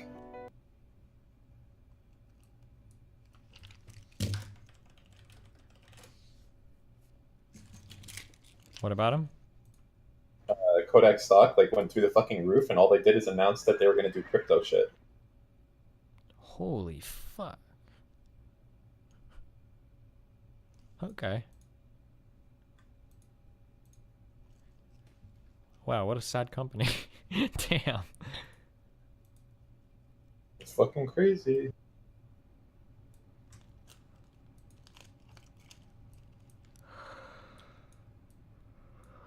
I have one for you. Just a hypothetical for you. How do you think Radio Shack? What should have Radio Shack done differently to stay alive? Any ideas? I don't know. Wasn't Radio Shack like a shittier version of Best Buy, and isn't Best Buy even having like huge problems now, or no? I think Best Buy is still doing okay. Is that it's publicly not like traded? Amazon. Yeah. Best Buy stock. What? Okay, I have no idea how, but yeah, Best Buy is growing and growing and growing. I don't understand it, but So, but how could Radio Shack have saved themselves? Like, what was the move for that company? You have to keep in mind that was a big boy company, right? And it just slowly got shittier and shittier. What could they have done, if anything? I have no idea. I'm not sure. It's like an interesting problem. What about Sears? You think Sears is just fucking done for? I don't even know the last time I ever stepped into a Sears. What does Sears even sell? Sears is like, what? It's like a shitty Target? Walmart plus home. Yeah, a shitty Target kind of mixed with like a Home Depot, I guess, right? Maybe, I don't know. Oh yeah, because they That's sell like big appliances and shit too, right? Yeah, and like tools and things like that. It's just so interesting, the fall of Sears. Like, you probably remember this. You know, like back in the day where we went shopping, it wasn't fucking Walmart or Best Buy. It was like fucking Kmart, and it was Sears. And, Well, like, I try to be these careful companies, because which some of those are behemoths. like some of those are local versus like is Kmart and is that like a thing that's all across the nation? It was. That was a fucking big boy. Okay, because like things like I think like CVS I don't think exists everywhere. CVS exists everywhere. Do they? I'm trying to think. Do we have them here? I know we use Walgreens. I'm trying to think if a CVS exists around here, or like Kroger. That doesn't exist. Yeah, everywhere. okay, yeah. That's a supermarket. Yeah, supermarkets are very regional. Yeah, so I wasn't sure if Kmart was like a Kroger or something different. Yeah, I remember Kmart though. Yeah, and Super Kmart. Yeah. Yeah, the Super Kmart memes. Now, poor Kmart. How many even fucking locations are they down to now? CVS Omaha. Oh yeah, there are CVS's here. Oh, they look the same as like the Walgreens kind of too. Maybe that's why. Maybe I just have these like filed away as the same in my head, kind of. You know, the whole thing, like CVS bought Aetna. That's really fucking interesting. And now Amazon, who is it, JP Morgan and Berkshire Hathaway making their own health insurance. That's fucking really interesting, that move. I mean, because health insurance, I think it's something like 15 or 20% of the spend from American citizens goes into that. So if you think about Amazon getting a piece, it's nuts. Yeah. What's up? If you brick a router, sorry, my girlfriend did a firmware update on a router and it bricked it. Are you fucked? Like, is that it? I mean, that's the definition of bricked. No. Press the fucking reset button on the back. It's supposed to load it. So if it's a really good router, oftentimes they will have a second, not CMOS, but like a second flash firmware somewhere on it that you can restore a backup from. But if it's like a really cheap, like $50 or $60 router, it could be literally bricked, meaning you can't do anything with it. It's fucked. What if you get a USB drive and try to manually like put the way that I understand it is that if something is bricked, it doesn't have the necessary internal software to communicate with. It would be like plugging a software. It would be like plugging a USB drive into your asshole and expecting your rectum to pull useful information off of it. Like if the drive is if the firmware is fucked, you're plugging it into like an empty port that's not connected to anything. The software is dead. Yeah, that is what happened. Okay, that was my understanding as well, but I just want to confirm it. So that's where I was. Yeah, there's like really complicated ways that you can like flash it, but I think this requires literally like pulling the board apart or some shit. Like you could do like crazy stuff or whatever. Yeah. Okay. So it's fucked. What did she do? Did she like unplug it during an update or? My understanding, I wasn't there, but apparently the router just bricked itself. That it got to 99% and then literally just shut off, and then like it And then when she tried to get it back on, it's like completely inoperable. It's actually bricked like that. It would seem unlikely, especially if they hold the reset button in for like 5 or 10 seconds. Like that would be really, really strange. No, I don't think it's that uncommon. Well, I mean, obviously it's uncommon, but like it's not unheard of for a router to brick on. Yeah, but like to firm a brick, sure, to fuck up a firmware, but that's the reason there's a reset button. What? reset No, button- no. The No, no, no, reset no, button no. usually This is- restores factory defaults. The reset button Yeah, is going to help you. Exactly. No. Factory defaults is in like, let's say I have a software that has 10 different options and I change those options, a factory reset will go back to the default options. But if I destroy the default software itself, a factory reset won't reflash the chip. Unless you've got like I don't think that's a fancy option. I think most things, when you press, like, even my shitty, like, IP cameras, like, the reset button resets it to the default CMOS that was in there, the firmware, I mean. Like, it loads the default firmware with the default options. I don't think any of them just do the default options. I'm almost positive that that's not the case for most things, but I could be wrong on that. I mean, I could be wrong, too. It's just, my anecdotal experience. Well, have you bricked something and then like done the factory reset, or? I mean, think about what things don't act that way. Give me one that you think if you press the reset button in, it would keep the latest firmware and not go to the original one. Oh, like a factory reset that resets it to the original firmware? Yeah, resets it to how it was when it left the factory. That's the whole point of it. I'm not sure if I were to do it to my modem. I wouldn't expect it to downgrade versions. I'm not sure. Well, I think there's like firmware is like what tells the router it's a router, right? Firmware is just it's like software. I don't know why they call it firmware. But but I'm saying it's like it's what you described, where it's like there's no longer a port. It no longer recognizes itself as itself. How do you describe this, right? Like It's lost its consciousness? it's lost its consciousness. Yeah. That's my understanding of like if you what does chat say? Or is that useless? That's useless. All right. Well, like for instance, like phones. Like you can brick a phone if you try to flash a new firmware onto it and you fuck it up. Yeah, but if you factory reset a phone, it's not going to the latest version of iOS, is it? It's going to what it came with. It might be that the factory reset is part of the default firmware that's not fucked, assuming you don't fuck it. Maybe. Like if you're trying to flash a new OS, I know this is true for iPods. If you're trying to put Rockbox, I think is what it was called on my old iPod. If you were trying to do that and you fuck up the flash, or on older phones, it's probably some newer phones. If you fuck up the flash, then the you can literally brick the phone, like as in like you can't communicate with it anymore without literally like tearing apart individual components and putting them in very complicated machines. Like it's fucked. It's destroyed. You can't do anything. There is no factory reset. You just can't do that. That's all destroyed. Yeah, and people post on like forums all the time, right? And they're like, yeah, this happened. I was trying to root my phone and it bricked, right? Like that's like a thing. Now there are like, some people bring up in chat, they're like soft bricking, where people will say brick, but it's not actually bricked. It's just the software is really fucked, but you can still do a factory reset. But I don't think that's like truly bricked. Yeah.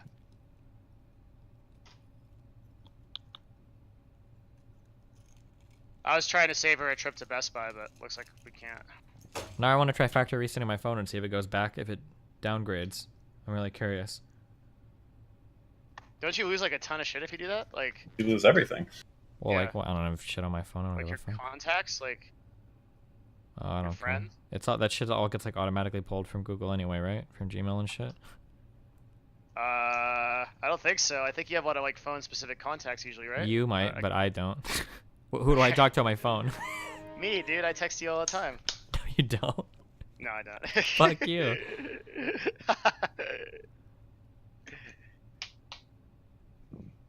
Okay. You know the most annoying thing about moving to a new phone is like all the authenticator tokens don't transfer over. Can't stand that shit. What you mean, like when you have to re-sign into everything, or? Yeah, and you have to re-add everything to two-factor auth. Yeah. New phone, who dis? All right, I don't want to monopolize your whole stream for another day, dude. Do you have time later, sometime, to go over the compressor shit? Fucking giant ass fucking compressor. I have no idea how this thing is so big. It's a channel strip. It's complicated. You've got a million different settings. Did you open the fucking book? Can I actually see like when the there's that little like VU thing, and do I actually see how the volume goes when? Wait, oh wait, did you buy mine? Yeah, you told me. Oh shit, that's right. What the fuck? Oh, I forgot. Well, it's easy then. It looks really complicated, but in the very back, there's an out that you plug the XLR cable into, and then that goes into the input in the mixer, and then you just plug the power in, and then you flip the power switch. And then there's a bunch of knobs on the front that just give you really fine control over what you want this channel strip to do. Yeah, but I need to know the knobs and. Well, the knobs, it's all in the book. I mean, I'm just gonna be, if you want, I can read it to you, but I'm just gonna be opening my book and saying, like, well, this one does this one does this. No, because you have like specific context into what like a fucking like low cut is, right? Like you probably know what that is. Like I think like you know more about sound than the book does, so you can probably explain it to me in a way that. A little bit, sure, but the book will do a decent job. Like a low cut filter is just something that gets rid of, like low cut is just getting rid of low frequencies. So for instance, if you've got a microphone set up on a desk and you like bang your desk a lot or something stupid, like which you shouldn't be, right? You'd maybe use a low cut filter to get rid of that. Or if you've got like a whine, a high pitched whine in the background, maybe you use like a high cut. I'm usually here this referred to as low pass and high pass, but I don't know what the knobs say. So you know this shit. Like so this can we do 10 minutes where we go through this and I take some notes? Yeah, sure. Yeah. Thanks, buddy. Cool. Okay. That'd be great. Sure I mean, thing. I'm sure there's some stuff that'll come up. I'll read the book too, okay? And if Yeah. I feel like the book has answered all my questions, Yeah. then I will not trouble you. Yeah, that's fine, dude. RTFM, it's a way of life, right? Yes. Okay. I understand. Okay. Okay. All right, dude. You have stuff to do, right? I gotta pick up my kid from school soon. Yeah, I should probably do that. Okay. Do you ever forget and just leave him there?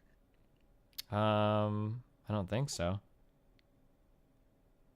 One time on a Wednesday I was late because he normally gets out at 3:30, and then on some days on Wednesdays he gets out at 3. One time I got there at 3:30. That was kind of bad, but otherwise, no, I don't think I've ever forgotten him, or if I have, I don't remember forgetting him. So.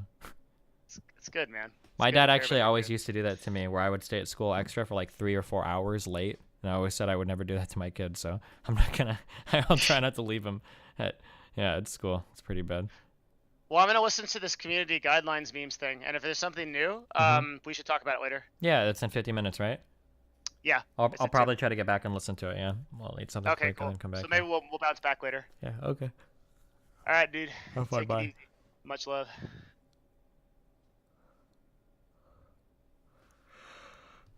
Are you still in here, Daniel? Nope. Everybody just left me. All right, boys. It's been fun.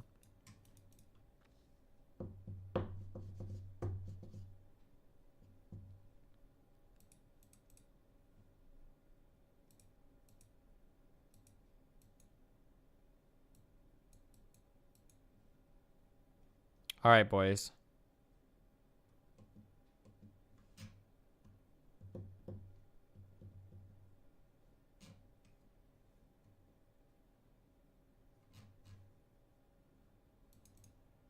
I gotta pick up my kids soon. I'll be back in a while. Stay safe. Rubberino, cappuccino, pappuccino, cappuccino, cappuccino, cappuccino. Pappuccino, my dudes, okay? Is Gianna still streaming? Maybe we'll host Natsumi. You can go watch her play. Riga. Oh shit, I shouldn't say that. I'm sorry. I just fucking banned my shit, fam. I'm not gonna make it on this platform. We're gonna get ready for the transition to YouTube, guys, because we're not gonna be able to make it. We're not gonna survive. It's all over, dudes.